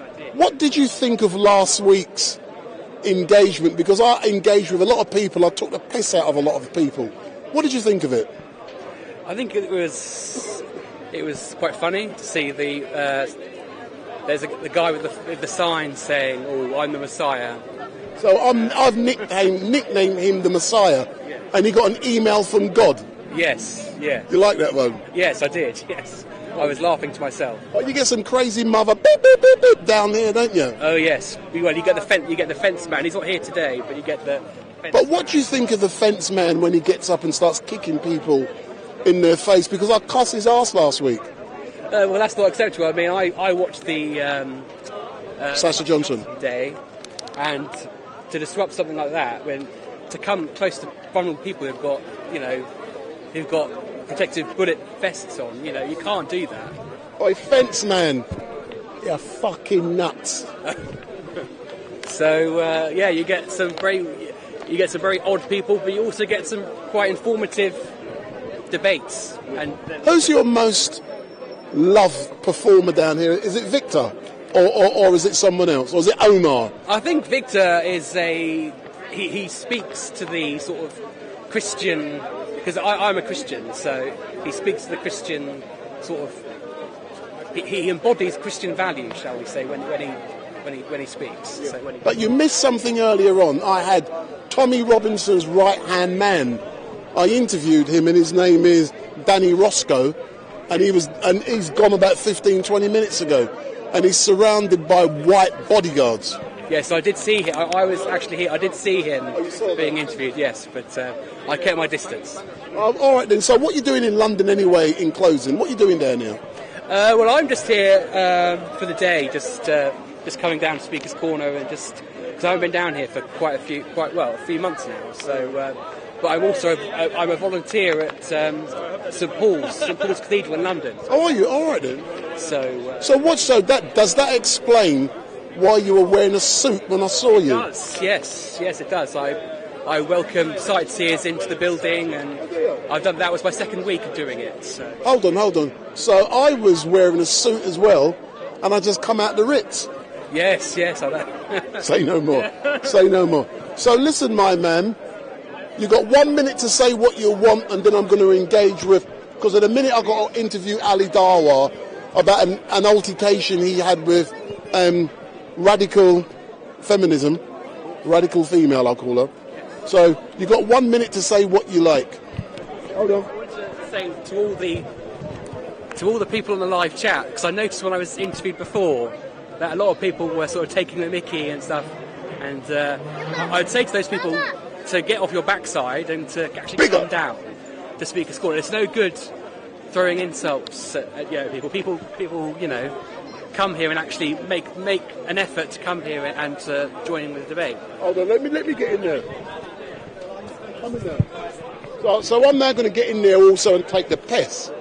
So all of you lazy mother beep, beep, beep, beep, beep, in the chat, listen to what he's saying. You take the piss, so why don't you actually come down here to Speaker's Corner, see it for yourself, instead of that's all they do at home, isn't it? Oh, yes. They're probably in bed watching you porn. I know what you lot do. And every now and then you fall asleep, and then you switch over, you watch a bit of StreetMic LiveStream, you go back on you porn. Yeah, you do. Yeah, look, I can hear they're all laughing. And I know they'd like to watch Fake Taxi. Yes. So have you enjoyed it down here today? I have, yes. Hopefully, when Victor comes, it should liven things up a bit. So Victor if normally... you've never seen Victor, he normally comes down around 5 o'clock, which I don't know what the time is, but, I run to Black Man time. No, I don't. I run to Greenwich Mean Time. So I've told people 6 o'clock I'm gone. So the time is now 20 to 5. So in 1 hour, 20 minutes, I'm gone. But I hope to speak in the meantime with Ali Dawa. So the man with 1.2 million viewers, I'm going to be chatting with him in a minute. So big up. So have you enjoyed that, yeah? Nice and easy. Nice, man.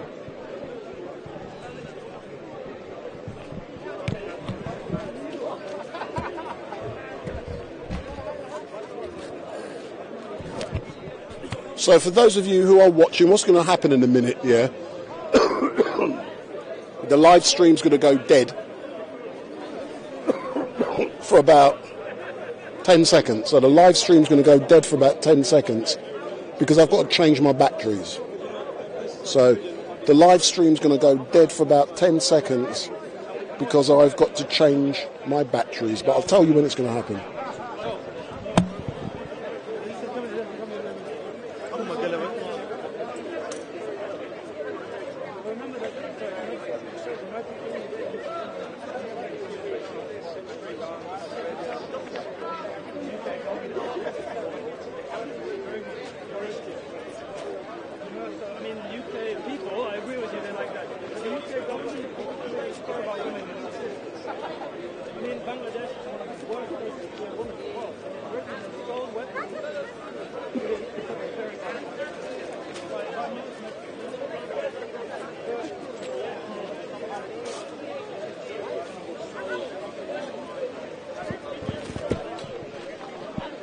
So for those of you who are watching, I'm now going to change my batteries on my camera.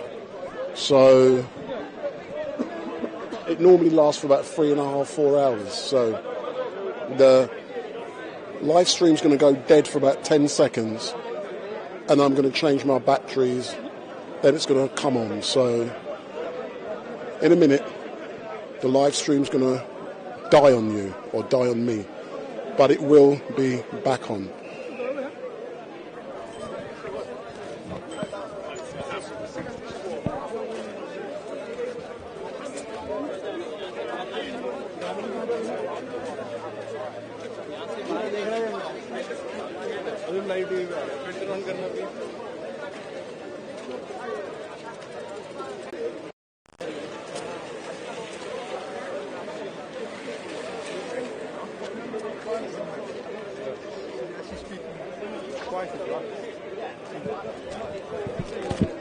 So the live stream should be back.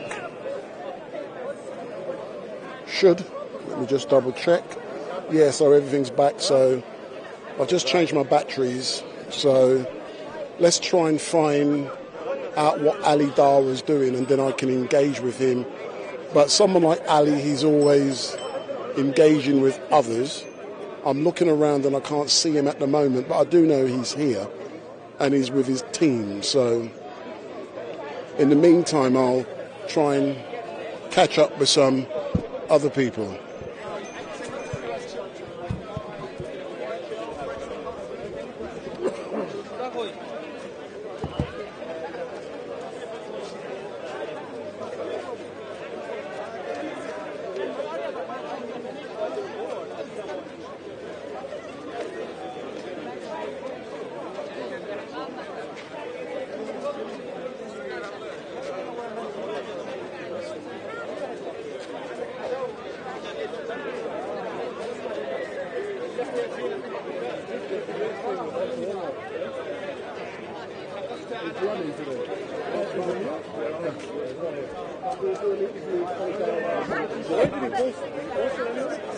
I don't post. So I live stream. I don't know how many you post. Yeah, it's basically like how... I'm on it. Let's hit that simple. I'm here. You know where to find me, yeah? Yes. StreetMic Live. Huh? Lucky, yeah. I'm not one of these fake people go home and edit. How's the recording going? So let's do an interview, Gus. Oh, okay. Get the sun. Where?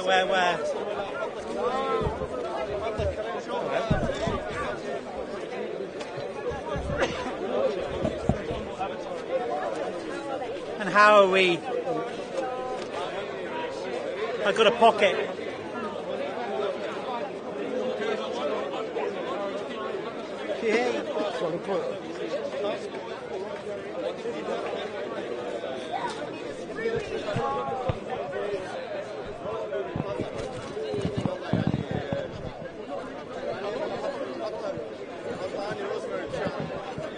So for those of you who are watching, as you can see, I've got your favourite person, the Right Honourable Dust, who's in front of me. So, Dust, so good afternoon, sir. How are you today? Very well, thank you ever so much. On this sunny, delightful day, I was at the trans demonstration just over yonder, that direction, and got some great video work and interviews. So, but I was under the impression, Dust, you were trans and that's why you went. Sorry? I was under the impression, Dust, that you are trans, and that's why you went. Trans, of course, is a very serious issue, and taking it lightly is understandable, but unfortunately Speaker's Corner is not just about the light, it's also about the serious. And to be able to be the human being that you want to be is an absolute vital requirement in a decent society, and having a group dictating to you what a human being is, just like the Iranian morality police, is absolutely gross in the extreme. So, when you were over there, what did you learn from so many people? And I see there must have been 6 police vans. That must have cost thousands of pounds. So, what did you learn when you went over there? Well, I learned how disingenuous the argument is from the opposing party's side, citing variants which have no meaningful merit in a discussion about such a serious issue, which is transgender rights, sex education, and the education of people with different sexual orientations in our communities, no matter where that comes from. And our schools should be built around that premise of having conversations about what it is to be an adult and the variations and diversity it is that comes with being an adult. But do you not think it's wrong with men changing their sex and then they're participating in women's events, athletics? Is that not wrong? I think it's up to athletic boards to define what's right and wrong, but this is about transgender rights in the community, not the sporting arena, and without shadow of doubt, people of different backgrounds and sexual orientations and descriptors, as long as it's consenting adults, as long as they're not hurting or harming anybody, then your existence should be paramount within not only your physical presence, but also the political presence that each human being represents. But surely a man's born with balls. He may decide to chop them off, but why should he be permitted to participate in a women's sporting event? Surely he should participate in a trans event or a special event, but not a woman's event. Yes or no? Well, I think that's just belittling the whole important conversation. And if you wish to descend to such a level of debate, then so be it. But I will not engage in such trivialities. Again, I refer to the answer I gave to you earlier, which was this, that it's up to sporting bodies to decide what to do with these complicated issue that have arisen. And if they decide that only born men should be participating in the men's, so be it. But it's up to the Sporting Council. But you're now sounding like you're on the dispatch box. I referred the honourable gentleman to the answer I gave a few moments ago. So should there not be political debate, just like what we're having now? Should there not be a political solution to what's a man and what's a woman? Why the hell should it be left to the governing bodies to decide what's a man and what's a woman? Richie Sunak has clearly stated what's a man and what's a woman. Yes. Keir Starmer hasn't quite said what's a man and what's a woman. How do you define a man and a woman, Dust? Well, it's very simple, and I'm amazed that I have to point this very simple fact out to everyone.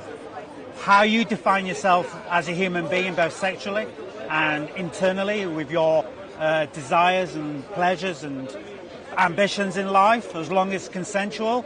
Therefore, that is the definition of a human.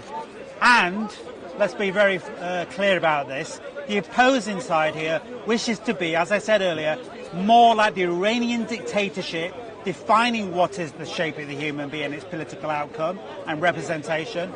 That that is gross, that Posey Park or anyone from that part of the world or the far right wishing to use government as a tool to dictate is truly disgusting and gross. Human beings should be, and if you're truly libertarian, you would actually agree with that, though I don't like libertarians as a philosophy. Thank you very much. I think you're going to be staged by Ali Dawa because I've got to interview Ali.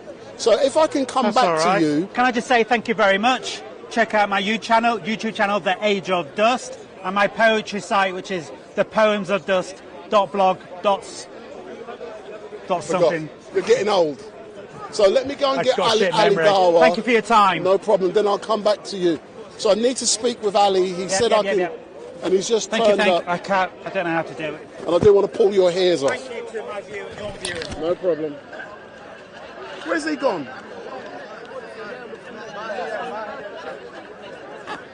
Is it now my turn or is it? Big up. I'll give you. You want to do it down there? Yes. Yeah, What are you doing? We're going to have a private... Hey, Ali. You can film it if you want. No. No?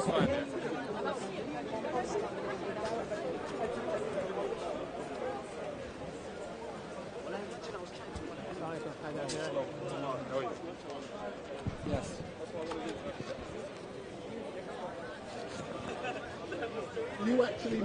You actually missed one of Tommy Robinson's right-hand men who I interviewed earlier on. Really? Danny Roscoe. Yeah, quickly, yeah. Yeah.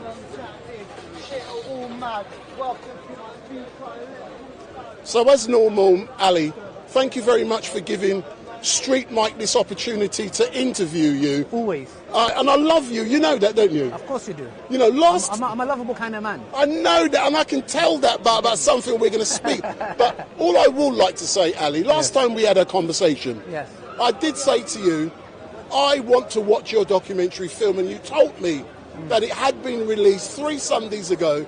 After 7 years. After 7 years, man. Lord of the Rings took 10 years. But it's better than Lord of the Rings. It's a lot better, but... Because it's because of the true Lord of the heavens and earth. But what I did really enjoy, I get a lot of links, videos sent to me. Yeah. I do not watch any of them. Okay. When someone has done something with their own hands, sent it to me, I will take the time to watch it. I appreciate that. And I'm telling the truth, I watched the documentary film you made and released on YouTube, and I enjoyed it. Yeah? I watched it from start to finish. I watched the little taster at the start, and I'm saying, where's this film? And then I clicked, and I watched it.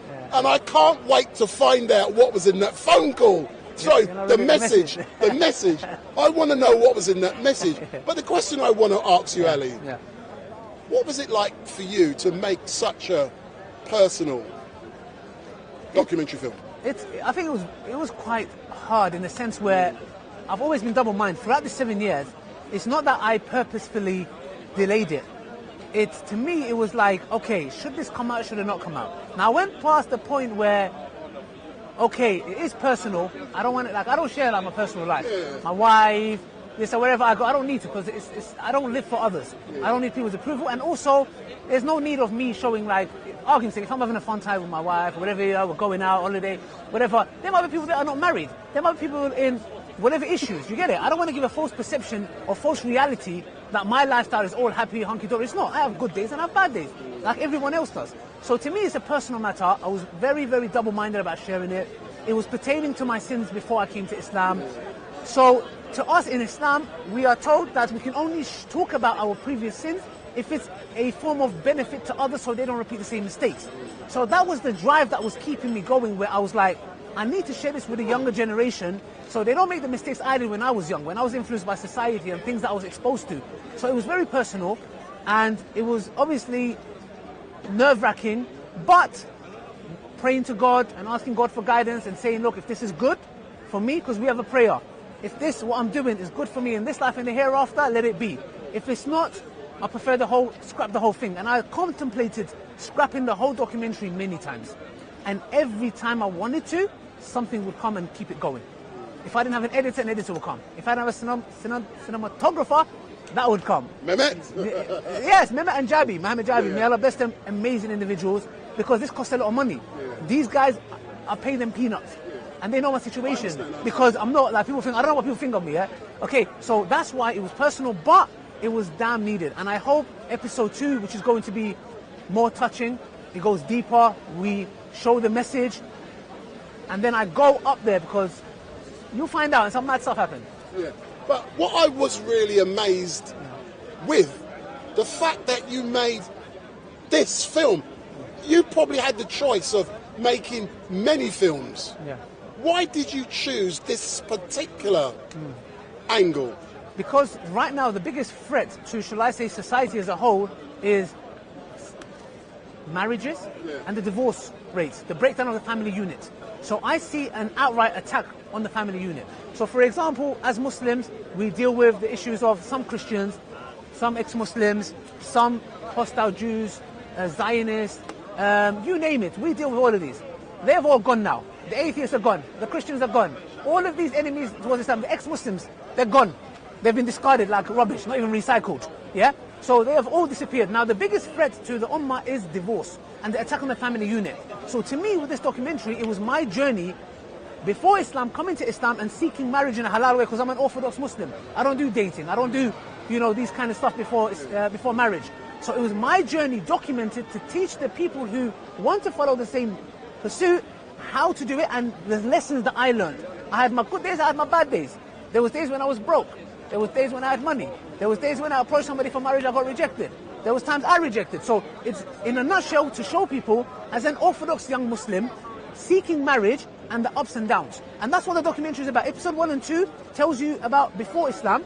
But in episode 2, episode 3 onwards, it's my journey in having marriage meetings, meeting somebody, why it didn't work out, the ins and outs. Do you know, I am looking forward with anticipation for episode 2. Yes. But did I see a tear in your eye after Mehmet left the property and then oh my God, and then you got the message on the phone, and did I see shock causing fear, causing emotion in your eyes? To be honest, for me, it takes a lot for me to cry. And I cry to my Lord. Like, I don't want to get perception to men that you can't cry. Listen, every man cries. I cry to my Lord. And if there's times where certain things happen, even the Prophet Muhammad, peace be upon him, when his son died, he cried. And some of the companions came to him and said, "Are you not the Prophet of God? Why are you crying?" He said, "Am I not a human being?" Meaning we all have emotions. But even though the heart aches, he said, the tongue says what pleases its Lord. So the point here is this. When I saw the message, obviously, to me, it was a shock. Because at the end of the day, that was about over a decade ago. There is no emotions. I've gone past that, yeah? That year's been 13. So to me, I'm like happily married. So there's nothing of like, some people making perceptions like, none of that. To me, it was so shocking. Because they do tell me women don't forget. But 13 years. And the message that was sent was as if I did that thing yesterday. To me was shocking. And it showed me the devastation that haram relationships that we talk about in the Quran, when Allah says, "Wala taqrabu zina," don't even come near to zina, immoral sex before outside of marriage. So to me, it's like the harms of it is so catastrophic, and I've lost people like you don't know, but in episode 2 I talk about this. I had my cousins committed suicide, my neighbor committed suicide, my cousin's friend committed suicide, all over relationships. So to me, some people escape it with their lives, and some people it costs them their life. So to me, it's such a emotional topic where this is real life situations that I've seen and lived through. So I don't want people to follow the same pursuit, because anybody that knows heartache can destroy you. It's not like gambling. Allah doesn't say about gambling, murder, all this kind of stuff.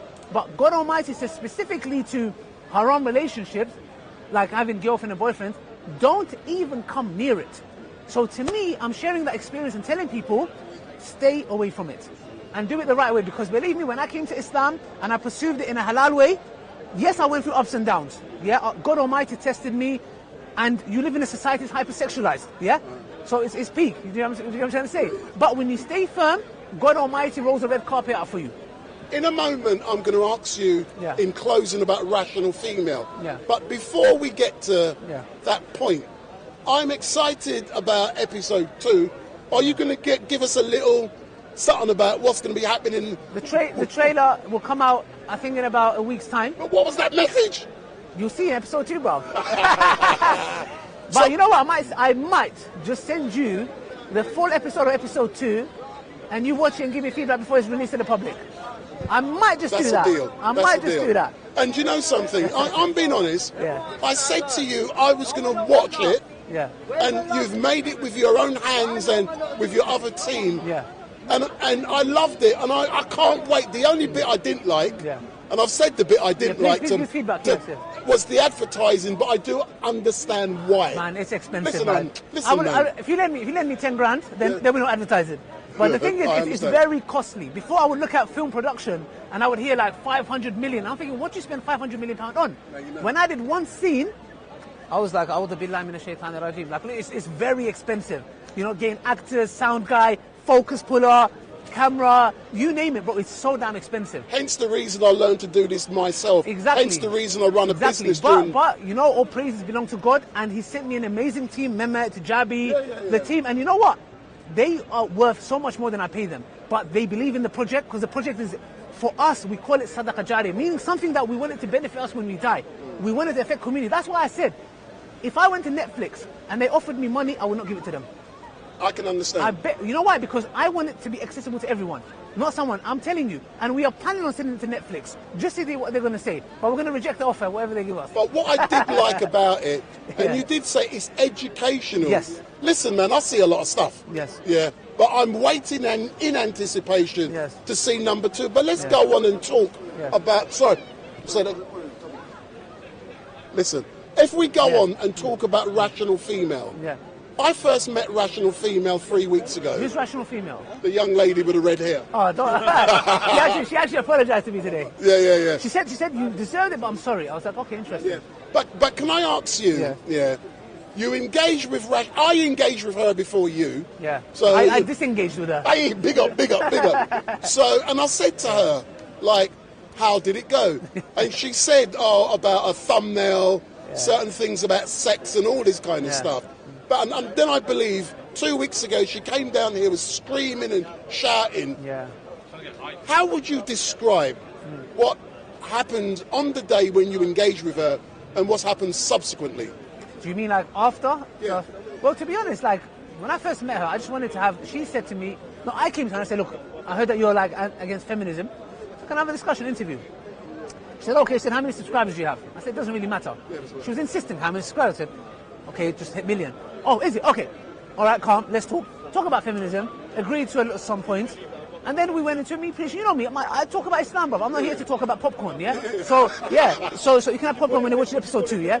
So the thing is, I just spoke to her, gave her some dawah, talked to her about why Islam is there as a solution, She said some statements like, I'd rather fall off the cliff or jump off a cliff than accept Islam. That's your statements. I didn't tell you to do that. So I quoted you, word for word. And then, we talked about modesty, and she was like, why are you looking at me? I don't mind being sexual object. You said that. I know I've done my PhD in clickbait, yeah? But the thing is, that wasn't clickbait. For word, you said that. So then she got upset, she came. Then she said, she came and she saw me here. And she's like, I changed my mind, I want to read the Quran. I was like, whoa, what happened? Did you see an angel or something? You changed over a week? I thought, this sounds a bit shady. I said, anyway, let me give her a chance. Then she started talking about some mad, vulgar stuff. I said, cut. I was actually shocked because she was smiling. I don't know how she went from smiling to zoning out like that. That was, I've seen Transformers. That to me, I was like, what the hell is going on? So I let her express herself. She seemed upset. But I never did anything intentionally. I just said, we had a discussion. It's out there to see. And that was it. And she was like, I'll give my left arm or right arm to have 100,000 views. And I was like, really? That's shallow. Why would you do that for 100,000 views? But anyways, the videos combined got 500,000 views. So I would say personally, Islam is a solution, because the fact that you would give your right arm for 100,000 views, if they gave me the entire planet and everything in it, I would not give one drop of Islam. So it's just enslavement to society. But she came today, she apologized. I apologized, I said, if I hurt your feelings, she believes I've done it intentionally. I did nothing intentionally. You have a right to vocalize yourself, and people have a right to take you to account. It's simple as that. But you know something? I appreciate everything you've said. I've interviewed her, and I did say to her, what did you expect to come out with the engagement with Ali Dawa? And what she said to me, she was expecting you to put out something really nice, blah, blah, blah. And I thought, you don't understand how this works. All you did on the thumbnail was state a fact. That's all you did. Look, if I lied, 100%, I stated word for word what you said. And I think she's learned, but I do look forward, like I said, to engaging with you in the future. Please. And there's not many people down here I learn from, and I'm being honest. And I'm not sucking up to anyone, I don't do that. Yeah. I've always learned from you. I enjoy engaging. We've had our disagreements, but we've moved on. Yes. But I did like the documentary, and I look for, I'm not going to send to anyone, I'm not into that crap. Yeah. But, I would love to see it. If you don't, it doesn't matter. Yeah. I can wait. But I would love to, I'll feel privileged if I can comment beforehand, because I'm waiting, and when Mamet walked out of the room, when you got that, it was like, I can feel the tension. I don't know if it was bad, if it was good, and I felt what you were doing in trying to find redemption for some of the stuff you did. I think that's amazing. I do, I'm being honest. I didn't make a lot of mistakes after that. So it doesn't stop there. So I'm being really honest, I did. But I tell people how that affected me to this day. But you're educating people, that's the point. thing. But that's what I want, bro. I don't give about the dams, the lives, etc. I don't care. And I'm really happy that the feedback was so positive, because we was expecting more negativity, but 98% of the comments were positive. And you know what? I don't do it for them, but it was nice to see that they benefited from it. And hopefully episode 2 would be more enlightening, and it will take you on my journey of pursuing marriage the halal way. Yes. And I did like, and finally, I did like the way when you had a discussion with your mum. Even though she was, even though she was blurred out. You know what? Even then, like my mum actually, look, I'm 34-year-old. My mum actually told me, those scooters that you ride, those electric ones. She said to me, you're not allowed to ride them. Now, a lot of people think that you're a 34-year-old man, and your mum said, I go, yes. You know what? Actually, we was filming once, and we was going to a distance. I had to get the scooter, and I told my friend, wait, I need to call my mum. So what are you calling your mum for? I said, I have to ask her permission. So what do you mean you have to ask her permission? I said, she told me I'm not allowed to ride it. Now, why? Because in Islam, it tells me that I can't even say off to my mum. If my mum says, come and do it, I'm like, I can't say, So my religion teaches me to respect my mum so much that a scooter, she told me, I called her, she said, okay, only this time. I was like, thank you. And that's how we need to be. And today we forgot that. I was speaking to one guy he looks after the elderly. Do you know how many elderly are left to die alone? And their kids are on holidays. That's catastrophic. It's devastating. It's mad. These are the parents that looked after you, changing your nappies when you was a baby, and you have left them dying alone in this society. And that's why I believe Islam is a solution. In closing, how do people find that documentary film? Where do they go? They can just write Ali Dawa marriage documentary. That's it. Ali, as normal, thanks a lot. And I love. Don't teeth my microphone, because I know you're a teeth. but I did really enjoy the film. Thank you. And I'm looking for number 2. Yes. What's it, 3, 4, and 5? Nah, we've got 2 seasons. Oh my God, you're as bad as Tommy Robinson. No. Nothing can be as bad as it. So, oi, Tommy. Nah, never. Bye. So that's Ali Dawa. I've just had an engagement with him, and there's Ali there. So we are.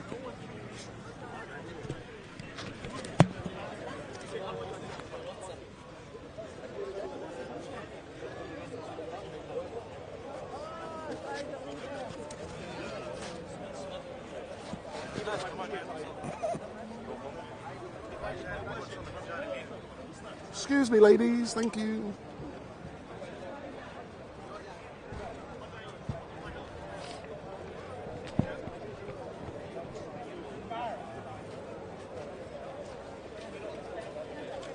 So I've just had the opportunity, as you saw and heard, to engage with Ali Dawa. And Ali Dawa, I've got a lot of respect for that brother. I'm not interested in religion, and many people know that, and he also knows that. So we engage, and it's good. And he said he's going to send me a copy of his documentary film. If you do get the chance, go on YouTube, the Ali Dawa marriage documentary, have a look at it, and I can guarantee you will enjoy. And it ends part 1 with a cliffhanger. And I'm not going to tell you any more about what happened, but I waited over a year, and I finally saw it. So, like I've said to you before, Big T should have been coming down today, but I haven't seen Big T. So Big T, Little T might have gone to McDonald's and got some food, but I haven't seen him. what we do have, we've got Rational Female, but I've already engaged with her. Ali Dawa has engaged with her, and I actually saw them shaking hands.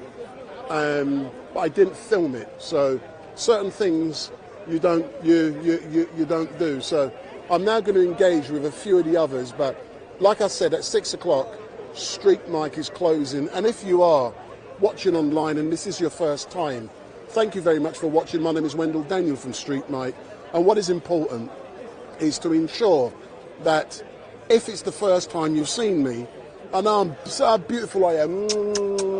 See, Hatun loves me, man. So does radical feminism. So, rational feminist. People are calling her down here something completely different.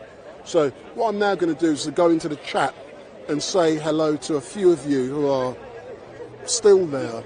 And I'll say hello. So, the Sheriffs, Wonky Man, TikTok, Shavites Jagnath, 1, X Ace 99X. Excuse me. So if you come in front of the camera, say hello, I'm live streaming. So if you come around, don't be scared. I'm shy as well, would you believe that? So I've seen you down here, come around a bit, and then I've seen you down here at Speaker's Corner. What I'll do, no, I won't show your face, but I'll put the microphone. So, is this the first time you've been to Speaker's Corner? No, I've been coming here since October. How comes I haven't seen you since October then? I don't know, because I saw you last week. Big up, big up, big up. So what is it about Speaker's Corner that you really like? I like hearing people's perspectives on life. I always feel like I learn something new here every week, and I'm grateful for this opportunity for people to speak freely. I think it makes the truth stand clear from the false. So in making that truth stand clear, come here, I want to talk to you. In making that truth stand forward from the false, why don't you want to be seen so you can talk your truth? Get me a coat. Do you want the money? I believe that I'm at a stage in my life where the more I learn, the less I realize I actually knew in the first place. So it might be more beneficial for me to speak in a few years' time, where I'm certain I won't retract some of the opinions I have today. It's so great to hear that. And, you know, just to your left there, you've got a gentleman by the name of Ali Dawa. Yeah. He's got something like 1.2 million followers. Yeah. We've got Rational Female just over there. And, you know, she's new down here. Yeah. And, you know, she's a woman. You've got an established man. You've got a woman. As you look around, 99.9% of people down here are men. One thing I've been trying to push for is to see more and more women coming down here, because I believe you have such an important message to put out down here, because this is all about religion, and you can bring a unique perspective to Speaker's Corner, even though people may not agree with what Rational Female is saying. It's a female, and she's encouraging and motivating others to come down here. So what subjects do you like personally to hear about? I generally enjoy a lot of the subject matter here, which is why I come. But I would like to see Speaker's Corner become more politicized and not always religion. So it would be nice to have people talk about the economy, talk about feminism, relationships, the government, and things of that nature as well, and how society should move forward, environmentalism. You know, we had vegans here, maybe we should have some carnivores here. It will be interesting. I concur with everything you've said, but because of social media, it's now dominated by religion, and I think it's quite sad, because just like you say, I want to hear more political discussion, I want to hear more economic discussion, I want to hear lots of new subjects being discussed. One person that makes me smile is Danny Shine. Have you ever met him? When he talks about men shouldn't breed. Yes, I've met him. He's a really interesting character. And I want to see more interesting characters. Just behind us over there, you've got Dr. Heiko. Okay. Yeah, and you may... quite often I won't film him because he's discussing things you get banned for on YouTube, like COVID-19. Oh. But he's got, you know, he's well known And have you ever heard of Piers Corbyn? Who's Jeremy Corbyn's brother? Okay, yes, I know of him. Yeah. And you know, he's Piers Corbyn's right-hand man. Okay. So they discuss issues. Piers Corbyn's normally down here, but he only come out of hospital 2 days. To meet him. What, Piers? Piers Corbyn, yeah. Yeah, but you may not see him for a couple of weeks because he's just come out of hospital. He had pneumonia. But he's normally here. When you see Heiko, Piers is normally next to him. But because of I won't say COVID, because of pneumonia, he's not here. But it's been great to see you today. And now you've said you've been here. You saw me. Have you seen me before last week? Yeah. I'm here every week. Yeah. But October to January, I didn't come because I've got a knee injury. Okay. And sometimes it's difficult to stand on my knee for 4 or 5 hours. Yeah. So I didn't come down. But I'm back down here now. I should be here 1 o'clock to 5, 6 o'clock every week. And I look forward to engaging with you. No problem. And make sure you follow StreetMic Live. Because if you look there, you can't see your face, but you're looking at mine. Yeah. Because I'm live. Yeah. I'm live on YouTube. So thank you very much. See, I respect the fact you don't want to show your face, but I can capture your voice. Yeah. Thank you, guys. Big up, big up, big up. Thanks a lot, yeah. Excellent. Thanks a lot. So we're now going to engage with some other people. And in closing, but I'm not actually closing until 6 o'clock, just to remind you, on Tuesday and Wednesday, I'm doing a funeral that's going to be on YouTube and Facebook. It's a funeral with a difference. It lasts for 2 days.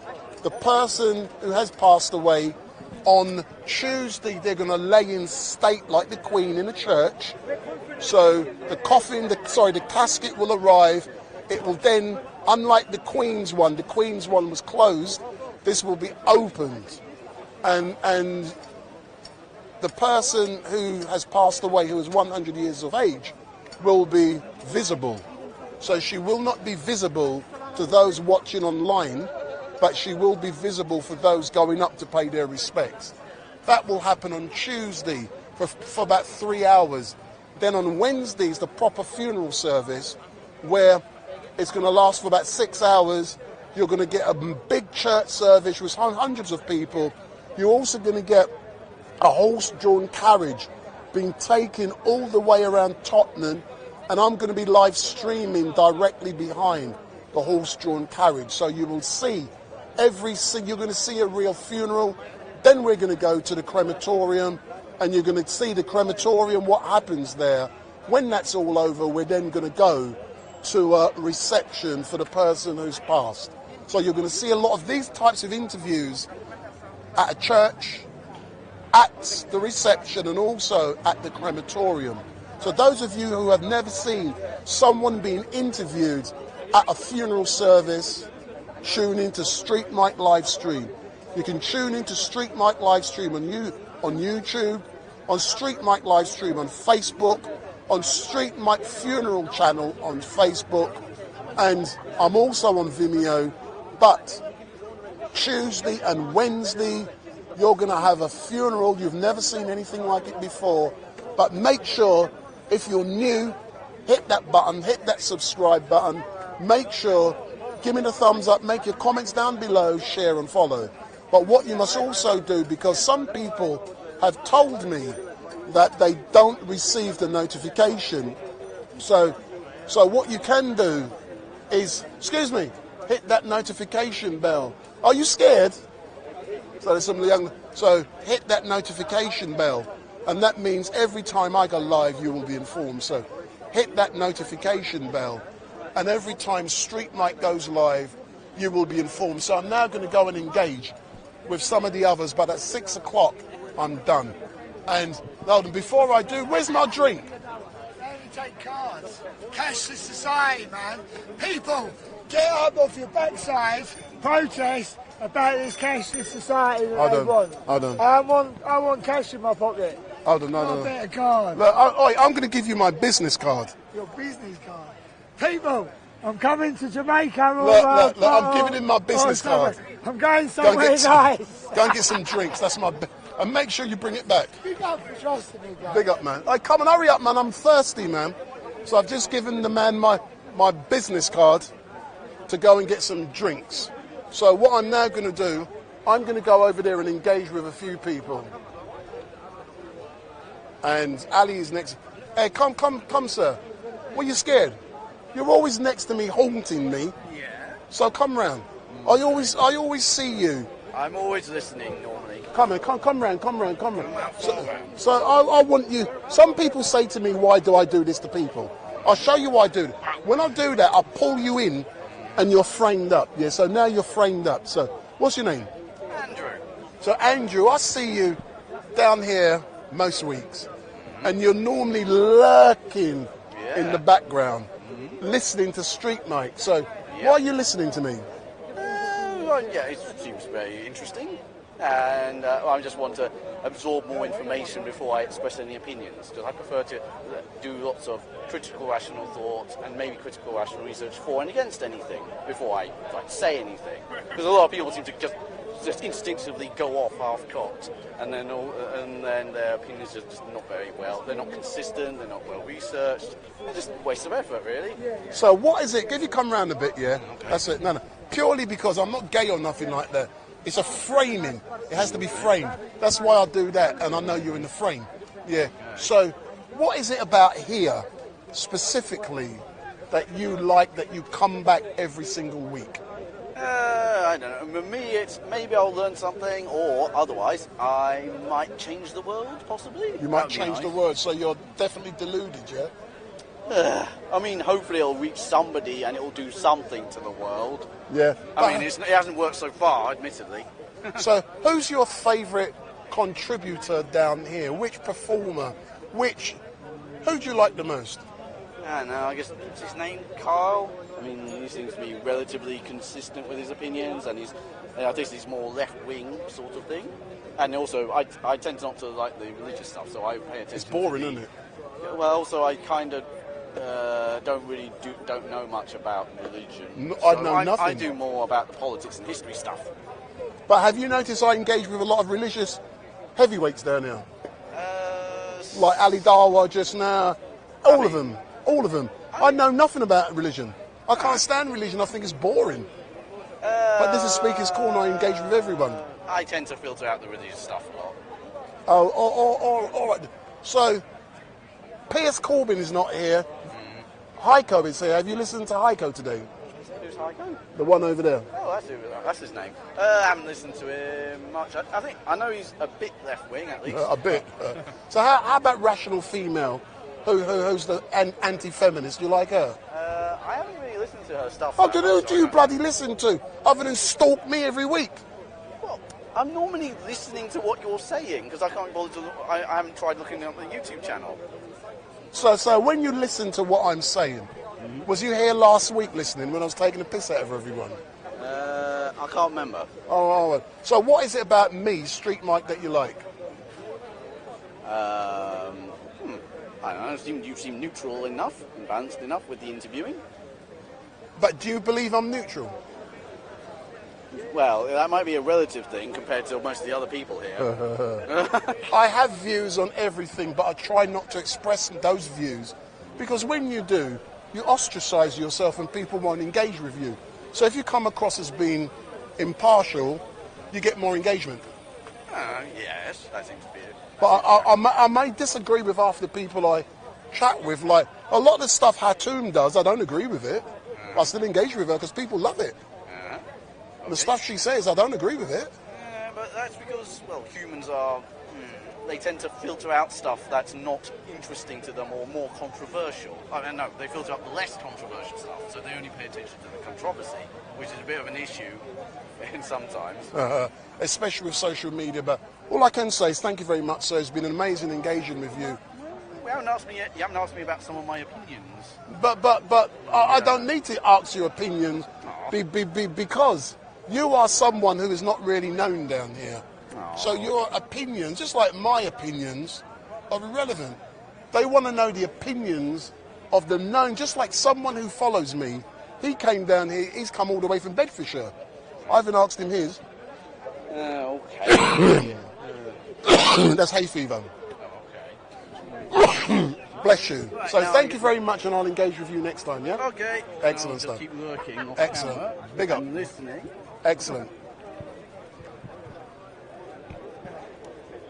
I'm waiting for my...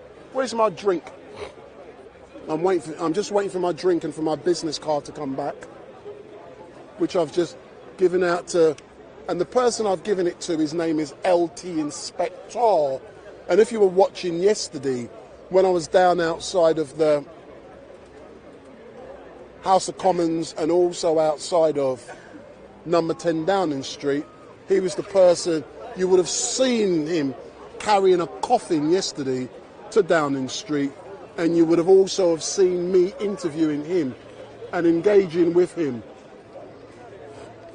So before I'm just waiting for him to come back and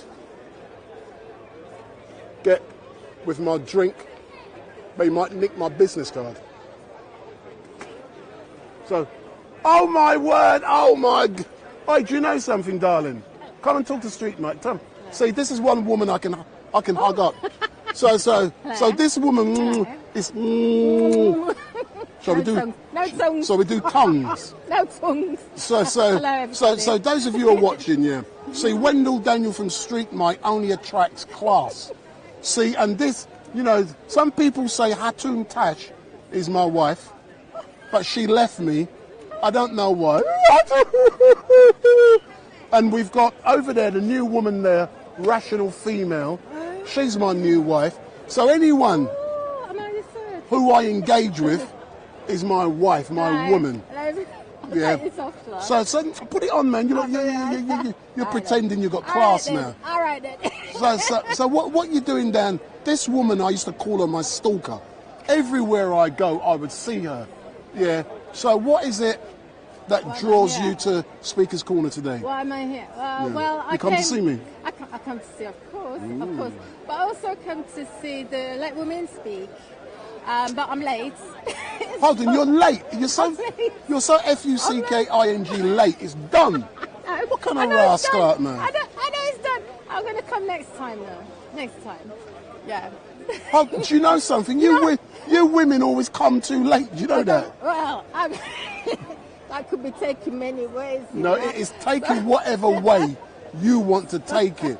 But I'm not referring to what you think. Okay, I'm referring to when I say you women always come too late. I got to do it tomorrow. Well, you know what? I'm following not GMT, Greenwich Mean Time. Not Black Man Time. I'm following Black Man Time. I'm following Jamaican Time. All right then. So listen, last time I saw you was on a Black Lives Matter protest a couple of weeks ago. Oh, yeah. yes, But where were you yesterday? I wasn't. I was here at New Scotland Yard, and I was at what's it called? Temple Lawyers Gardens, which had an open day. Why? What was going on down there? Well, Temple is a huge garden which you can't really see. Yeah, the lawyers. That's where the lawyers. Right. So you pretend. Hold on. Open day. Open day. Were you trying to rub shoulders with the barristers? With barristers. Well, yeah. You like men wearing wigs, don't you? You love a man in a wig, don't you? All kinds of wigs. You're lying. All kinds of wigs. Yeah, do you like men with whips as well? With whips. You like being beaten? Well, I've never experienced it. Not yet, anyway. Not anyway. You see what I like about this lady? She's a photographer. She's a well-known photographer in London, and she's always near. I used to believe that she was stalking me because, I'm being honest now, when you do things like I do, when you see people, they're always near you watching you. You get paranoid. And I always used to see her, and I'd say, stop stalking me. Just like that Chinese man who was here just now. He's a freak, man. And everywhere I am, he's near me. And I get that. And you get, I'm like, fuck off, leave me alone, man. You know what I'm saying? You have fans, you have people attracted. I don't want fans. I don't have fans, but you have fans. I don't want fans. People attracted to Hold on. They want to be near you. Hold on. Look at you, see, StreetMic. Big up, big up, big up, big up, big up, big up, big up, big up, big up, big up, big up, big up, big up, big up, big up. Oh, you like that, man? Keep it on, man. Keep it on.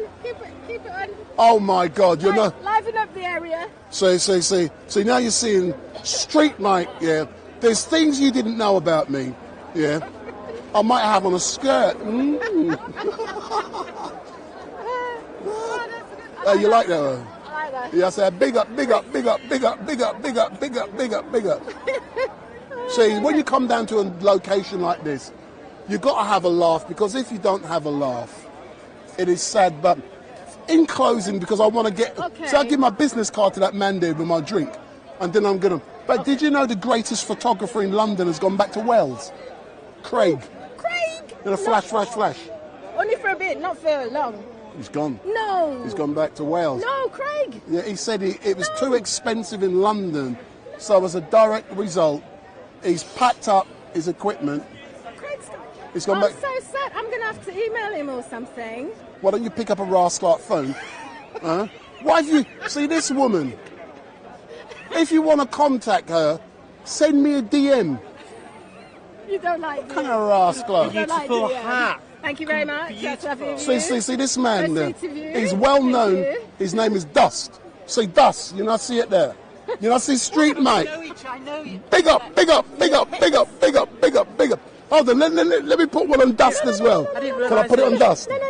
I didn't realise it was you. It's me. Hello, how are you? See, a woman in disguise. See, Omar would say she's a transformer.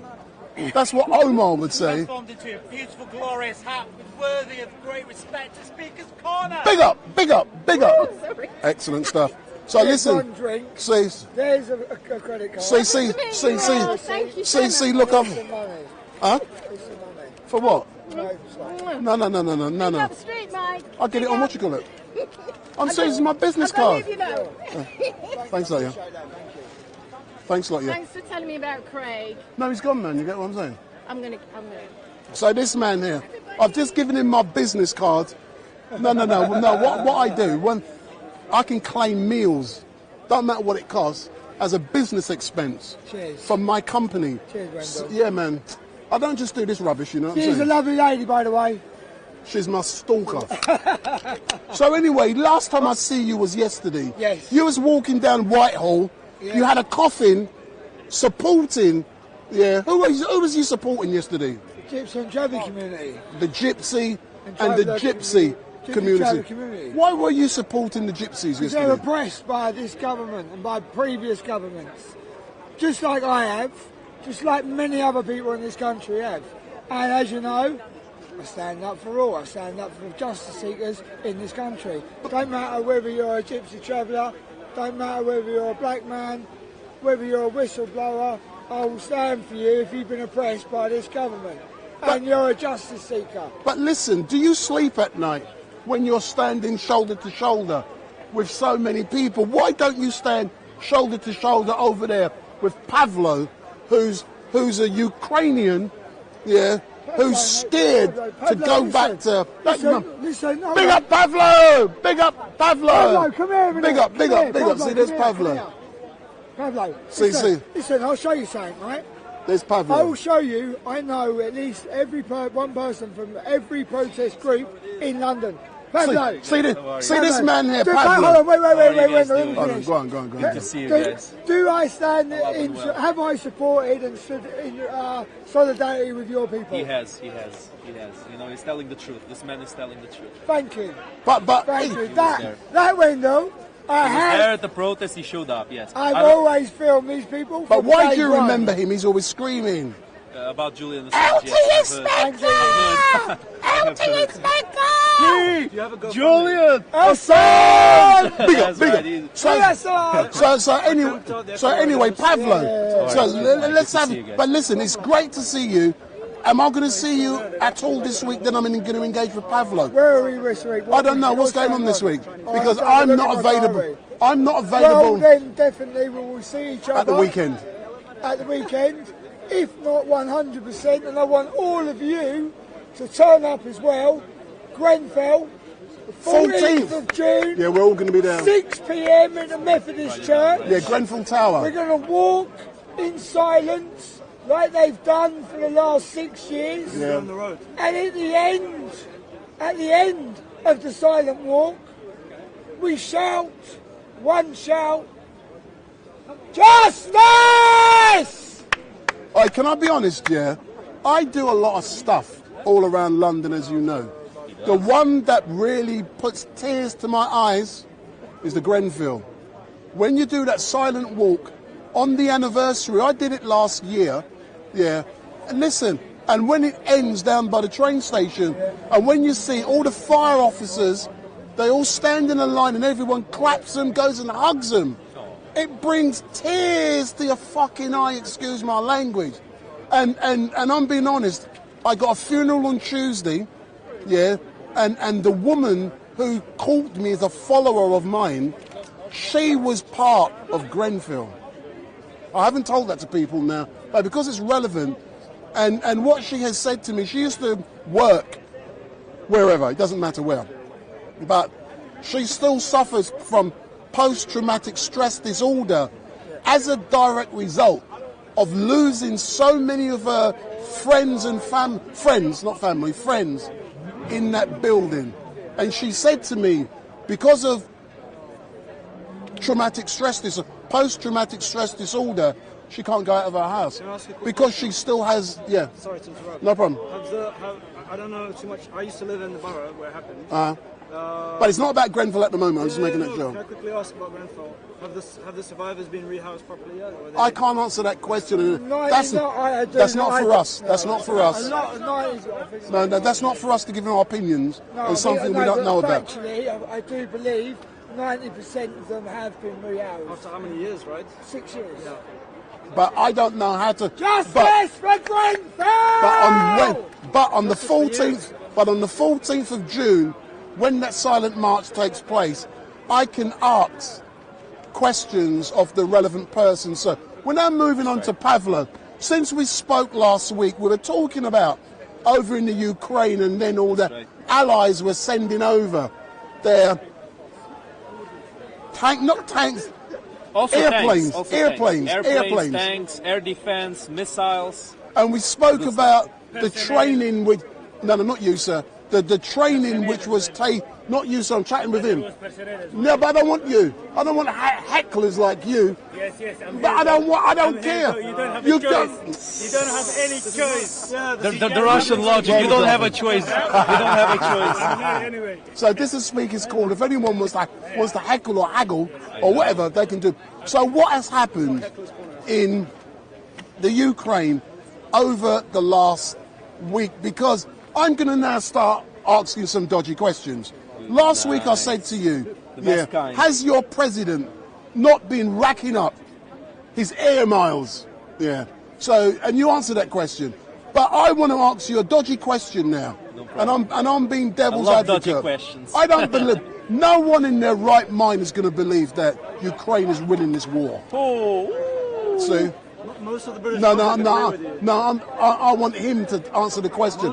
I don't believe. He's Ukrainian, so he can answer, and he knows I'm being provocative. Here's a little. I know. I don't mind. I don't mind it. Even the people who are Russophiles, who I know are Russophiles, I don't mind it anyway, because I think we need to face the opposition head on. Now, about that, about what Kyle, my buddy Kyle here has said. Sorry, I don't want to interrupt you. My homie here has said about that most people in Great Britain believe that Ukraine will not win. Blah blah blah. I believe that's rubbish. And the simple answer to why I believe that's rubbish is because why would they agree with Ukraine receiving those weapons if they believe Ukraine has no possibility of winning? Most people believe that there is a chance for Ukraine to win. Now, it's a spectrum. Excuse me. Some people believe it's a high likelihood. Some people believe it's low likelihood. A lot of people don't really know. And I would say vast majority of people either have moderate knowledge or moderate care about the situation. I don't think that the people, hardcore, yeah, Ukraine. No, that's not the vast majority of the population. Vast majority of the people say, yeah, go Ukraine, go get them. But they don't really know much. They don't really care that much, which is fine. I don't mind. What we do mind is the people who oppose Ukraine. And then you ask them, why do you oppose Ukraine? And they're like, they don't know. They have no clue. They've been brainwashed. That's what we care about. That's what we're trying to change. In the protests, that, by the way, a little bit of information right here. Our protests happen in 10 Downing Street at Wednesdays, Saturdays, and Sundays. Wednesdays at 6, Saturdays at 4, Sundays at 3 o'clock. Come and show your support. So the protest takes place 3 times a week, yeah? Yep. Every time you come online, and you do so most weeks, yeah, people always ask the same questions, but for those who are online now, who've never seen you, They always are. If you're Ukrainian, why are you not going back home to fight the war against the Russians? Why don't you get on a plane and go home? This is one of the most. So why are you a chicken? Pavlov's not a chicken, more like a cock. So answer the question. Why have you not gone back to Ukraine? Because I was outside of Downing Street about a month ago, and someone offered to take me as StreetMic to the Ukraine so I can live stream. And you know what I said? Fuck off. So why don't you go? Before I answer, let me just slight correction. Not on the question, but on saying the Ukraine. It's not the Ukraine. You know what I mean. Ukraine. Yes. My apologies. Please. No. Yeah. My apologies. No. So I'm dealing with him, not you. But let's engage with the question, right? Let's engage with the question. It's been a question, as I said, that's been asked very often, and my answer is that everybody has the role to play in this situation. This is the role that I have chosen. I go to the protest, I spread awareness about Ukraine. If every single Ukrainian around the planet went to Ukraine, it would not make the difference if the Ukrainians don't get the weapons they need to win this war. Modern war is not waged by charging the enemy. No more. It wasn't in the day. It's pointless, completely pointless. It doesn't matter whether or not all of the Ukrainian people go to Ukraine to fight if Ukraine does not get the weapons it needs to get. And to get those weapons, Ukraine needs support abroad, and that is what we're doing in these protests, to garner support abroad. And anybody who says that's irrelevant is either very, very ignorant or very, very disingenuous, because everybody knows the importance of protests in the Western world. Everybody knows how protests have changed the war in Vietnam, for example, which the Americans won every single battle in Vietnam, every single one. Their losses were minuscule. There were not too big losses in Vietnam compared to the Vietnamese losses. Why did they lose? Because there were protests at home. And that is the power of protests. That is the power of spreading the word. That's my answer to you. So you are spreading the word, and I do what I can. But have you noticed the numbers of people turning up to the protests has been waning? Yes. You know, and what effect does that have on the support that's been garnered? Because you need the international support, you need the support from the big media houses. Are they coming out on a regular basis now, or you might see them once in a blue moon? How does that work? They are. They absolutely are. In fact, you might notice that the help Ukraine is getting militarily is increasing, not decreasing. So as long as excuse me, it's the pollen, man, it keeps... Yeah, I'm getting hay fever today. It's not even hay fever, I'm not allergic, it's just keeps getting in the nose. So some people will probably say you haven't been smoking some wacky backy or putting some dodgy stuff up your nose, have you? No, I don't smoke. Novichok. But I will continue to ask the same questions. So all of these weapons that have been supplied by the West, they have a cost. Yes. Yeah. How is money going to be generated within the economy in Ukraine to pay back? Because we discussed this online last week. How is it going to be paid back? Is it not bankrupting your country? Well, it's simple. The main amount of the cost will come from Russia. It's as simple as that. And a lot of money has already come from Russia, which is something people don't know, unfortunately. A lot of the Russian assets have been frozen. A lot of Russian properties have been confiscated already. That is a fact. And that is a lot of money, my friends, because, the Russian oligarchs, they're not poor people. They're some of the richest people on earth. Yeah. It's funny how countries in which the quality of life is very poor usually have the richest people ruling them. It's kind of funny, isn't it? A bit of a coincidence right there. But in closing, Pavlo, one question I will ask you, and I keep asking you, Let's go. about the end game. And I also, before the end game, let's ask about your family. Yeah.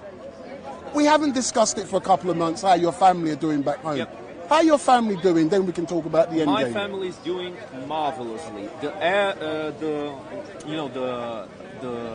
alert, the air strike alert, or however it's called. I forgot the name now. The air raids or whatever, yeah. Air raid alert, whatever. Yeah. There's been a lot less of them.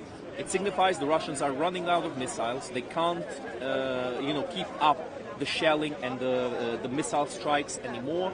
Plus, with the Patriot air defense systems, the Ukrainians finally managed to bring down the vast majority of the missiles, of the Shahid drones, of all of the stuff that the Russians are throwing at Kiev. For that, we say thank you very much to the US. Thank you very much for the help. It means that every single penny, every single bullet, every single piece of equipment that's sent to Ukraine is making a difference. It's saving lives, and it's bringing this war closer to an end. And as for that, how does this war end? That will be decided in the Ukrainian counteroffensive, which will happen very soon. In fact, Zaluzhny, one of the top generals of the Ukrainian military, has released a video in which the Ukrainians, are claiming that, it kind of says in an indirect way, now is the time to strike back at the people who invaded the Ukrainian lands. So in closing, what's the end game? The end game is Ukraine retakes its land, and Russia changes its government. That's the end game. So as normal, Brother Pavlo, I won't be seeing you this week, probably on Saturday if there's nothing going on, because I got a lot of private stuff to do live streaming this week. But I try and do things on Saturdays now. No problem. So hopefully I'll see you on Saturday. And it has been, as normal, it has been great to engage with you. But one thing I would like, when this is all over, and I'm being honest, me and you going to Ukraine. Because I said to see this man here with a red hat, with a... What colour do you call that? Burgundy hat. Burgundy, yes. That's a good one. That's burgundy. Let me call him. Excuse me. Hey, come here. Come here. Quick. Listen to this question. Which country do you come from? Oh, come here. Come in front. Come in the front. Come round. So, which country do you come from? I am donating to him. Hey, listen to this, yeah. Corbyn. I used to, when I started out doing all of this stuff, I was doing protests. Yes. And at a protest of Sudanese, I said to a person who was there, that I'm going to go to Sudan. Yes or no? Yes. Did I go to Sudan? Yes, you did. And I went Man of his word. And I'm now saying to you, I will go to Ukraine with a caveat when this is all over. I'm not going as a black man in Ukraine. I'm dead before my wife what's this? No, I'm not saying from a racist. You'll stand out. Yeah. And when you're in a war zone, the Russians will take me out. You're a student. You'll be fine. No, I ain't going there. I've seen many man. students there. I don't want to listen to you, man. No. So when it's all over, I will go to Ukraine, and I'm happy to go there. And it's going to be great. But I'm not going before then. Not in a wartime situation. Nobody's asking you. But you can understand. Maybe some people are, but you can see as a black man with a camera in a wartime situation, it's dangerous, man. I mean, look, I would say don't go there because there's a war, not because you're black. I would say that's not particularly relevant. I would say no, it is relevant for me. Don't go. It's relevant for me because you stand out with a camera and your colour brings more attention to it as well. Seriously, listen, when you're me, you know what I'm talking about. Yeah, look, I know, but people won't assume you're with Russia. People will accept you as you are because there's not a lot of black Russians. All right, Big up. So we catch next week, yeah? Absolutely. Down here. Absolutely. And come with more messed up questions next week. Yeah. I'll answer and them. Look at this nutcase. What rubbish you bringing? He wants donations for Piers Corbyn. I'm sorry, friend, but how can I donate to Piers Corbyn? How can I donate to Piers Corbyn? Just from you. Why? Why me? Because you're a big fan of this. Of Piers Corbyn? Oh, excuse me. Brother of Comic Corbyn, the one who supported Comic Corbyn. The one who broke... See, there's nothing in there. See, I'm a supporter of Piers Corbyn.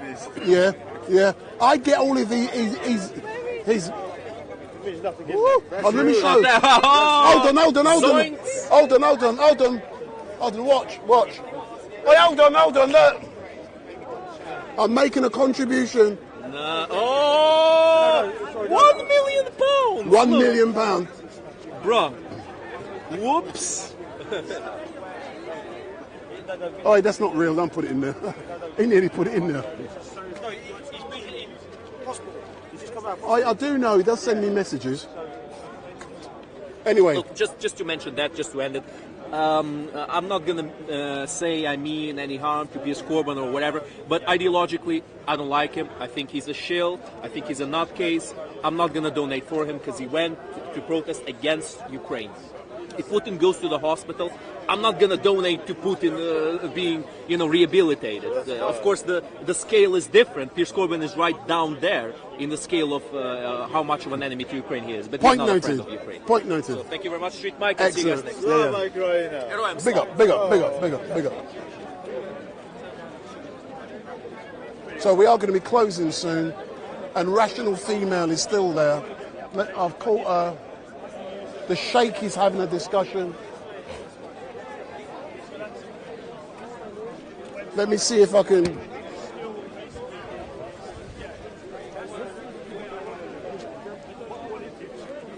Can I bring the camera? Can I bring the camera? Can I bring the camera? No.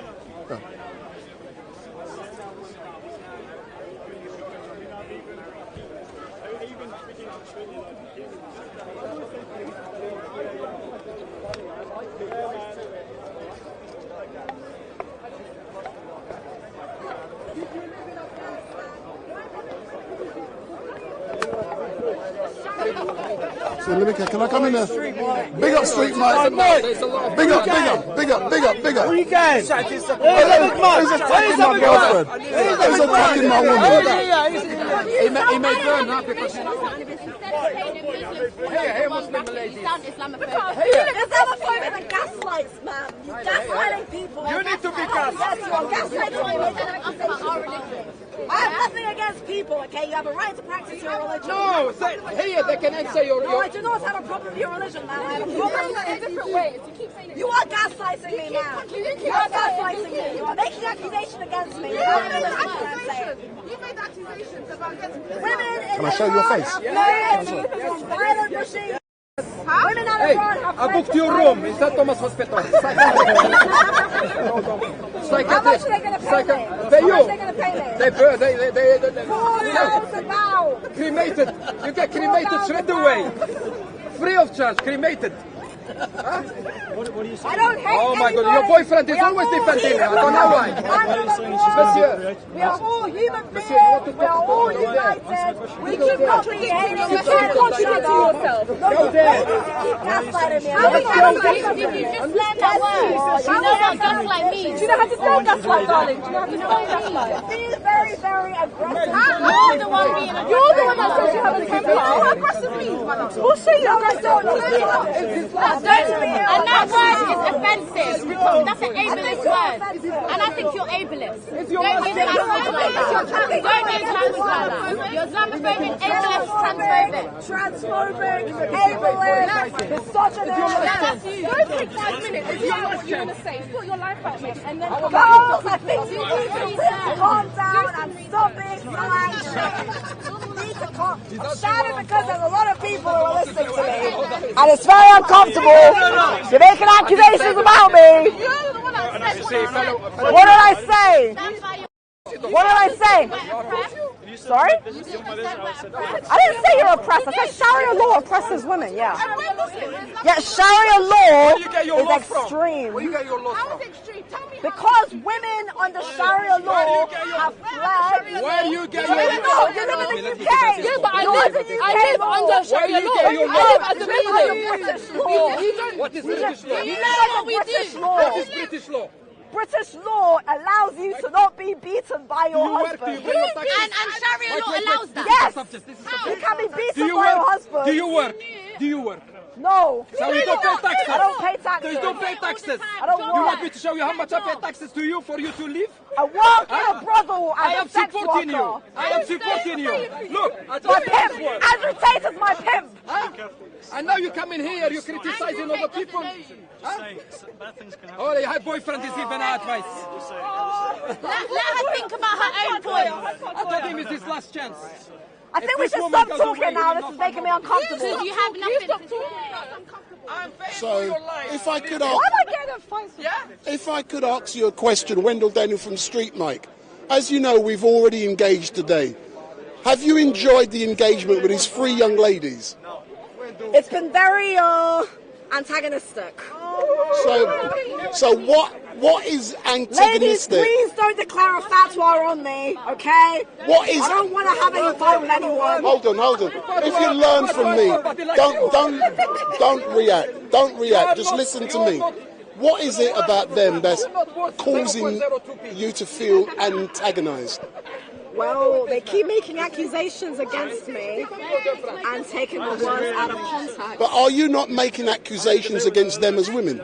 Well, no, I was basically, because the thing is, right, first of all, I don't, obviously, I'm not speaking to you, I'm speaking to someone. The problem is that in certain countries in the world, such as in Afghanistan, in Iran, in Iraq, there are women who do live under certain regimes that are very, very troublesome, and a lot of people who speak out against these regimes are often labelled as being Islamophobic, when the problem is that they're not actually being against the people, they're being against these specific regimes. And I think that because there's a lot of notes, conversations, people are not really listening to each other, people can distort people's words and take them out of context. Again, it's like earlier when I was speaking to the fellow who spoke about Tommy Robinson, how he was speaking about this, and unfortunately, again, rather than people actually listen to Mr. Robinson, they completely distorted his words, accused him of hating Muslims, etc. Idiot. And I think this is really a conflation. Can you stop? Rise to the bait. Just continue. Learn from me. Yeah, I don't know. So if you can see, when you come down to a location like this, you get provoked. And yes, provoked. Yeah. And you provoke her, she provokes you. But it doesn't matter. It doesn't matter who provokes whom. But the important bit is how you react to it. So I'm just gonna ignore them. So I'm now gonna be closing because it's coming to 6 o'clock. And I don't run by black man time. When I say 6, ding, I've gone at 6. So so have you enjoyed today? I have enjoyed today, yes. It's always a big pleasure, always a lot of fun. It's always a big pleasure and it's always fun, but you had the opportunity to engage with Ali Dawa. I've subsequently spoken to Ali Dawa, and Ali Dawa said, did you guys not build new bridges, if that's the right word to use? Well, I told him I was sorry for shouting at him. I also told him he knew what he was doing, and that I hope in the future he takes responsibility for his actions. I took responsibility for my actions, but he should also take responsibility for his actions. This is not the first time he's done this to somebody. There's a video from about 5 years ago from a lady named Lauren Southern who discusses a very similar sort of experience with Mr. Dawa. So at the end of the day, I don't have anything against him. But have you learnt from your engagement with Ali, have you learnt from the engagement with the 3 young ladies here, have you changed your style, or are you still going down the same route? Yes, I've learned that actually it is better to learn to just wait, to learn to retain calmness, and it's learned to sort of not engage with people who are being antagonistic towards you, who want to mislabel you. And this is really what being a rational female is all about. It's actually learning to not engage with a lot of this vilification. I think that this is something I'm going to be dealing with a lot, probably especially over the next several months. As I continue to calm, as my channel continues to grow, I'm going to have to learn to deal with this a lot. And you will learn, but one thing I did say to you a few weeks ago is that one thing you must not do is tell lies. Earlier on, you told the porky, and I'm going to correct them. When you said, I know you were only joking, but they didn't hear. Yeah. When you said you're a sex worker, when you said, true or not? I was joking. But the point I'm making, once you say something as a joke, anything that comes out of your mouth thereafter, people will take it as a joke and they won't believe what you're saying. So you shouldn't say things like that as a joke. People need to understand the difference between a joke and not a joke. But the thing is, how do they know? Well, how do they differentiate? The thing is, if I'm engaging with people who don't actually want to really talk to me calmly, they just want to shout at me, then I'm going to treat what they're saying as a joke. Therefore, I'm going to basically joke my way through it because that's the only way for me to handle it. Where if somebody actually wants to engage with me intelligently, then I'm going to respond intelligently. But what I'm now going to do, I'm now going to engage with you, but I won't do it on camera. I'll do it via sound. So is this your first time at Speaker's Corner? Yes. Have you enjoyed it? Yes. What was great about Speaker's Corner today for you girls? Listen to stupid people talk. So why do you believe what rational female is saying is stupid? She keeps contradicting herself. Give me one contradiction. She said women need a vagina to be a woman, and then in the next sentence says she supports trans women. She said feminism is trash, but then her ideologies are supporting feminism. It's the exact same thing as from the feminist standpoint. She's speaking against Islam, and then in the next sentence she says she's not Islamophobic. She's ableist. She's using the R-word slur. I think you need to work on your language because the way you're going about stuff is not right. No, but even if you care about everyone, you shouldn't be using words like that. That's not funny. It's like you're taking the piss out of them. You know? I don't know. I'm not taking work on the way you're talking. She's claiming she hates religion. Next second she's saying she's Jesus and the new Messiah. And yourself, how have you enjoyed? Have you enjoyed today? I have, but at the same time, I won't come back. Because Will you come back? No. Why not? It's draining talking to dumb people like her. No, but you've got one person here who you've engaged with. You've drawn the conclusion that she's dumb. If you look around us now, there were many other people here who you will enjoy engaging with. So why not try others? Where are they? Look around. Are you enjoying engaging with StreetMic? Yeah, I'm StreetMic. I'm StreetMic. Are you enjoying? StreetMic. So what have you enjoyed with engaging with me today? You can actually carry a conversation, unlike some people. I'm pointing at her. You're being very hurtful, man. You shouldn't speak about me. Are you in the conversation? No, you it's AB conversation. Yeah, see yourself out. So in closing, because I run by white man time, not black man time. So when I say 6 o'clock, so I can say that, yeah. See 6:02. So I'm now closing down. So in closing, I'm going to give you girls the last word. So what do you have to say? And I'm now closing down. When you have a point to say, make sure you stick with your point and know what you're saying. And make sure you can back up your point. Do your research.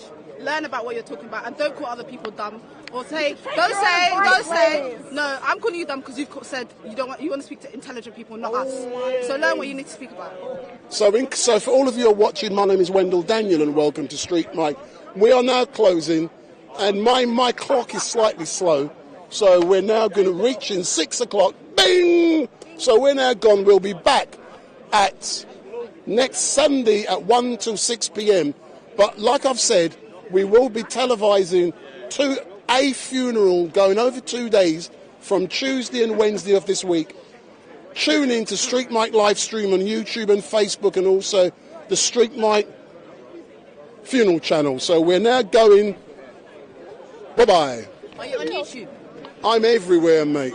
And everyone is saying this young lady's my new wife because Hatun Tash, who's normally down here, she hasn't been here. Hatun, please come back. Bye-bye.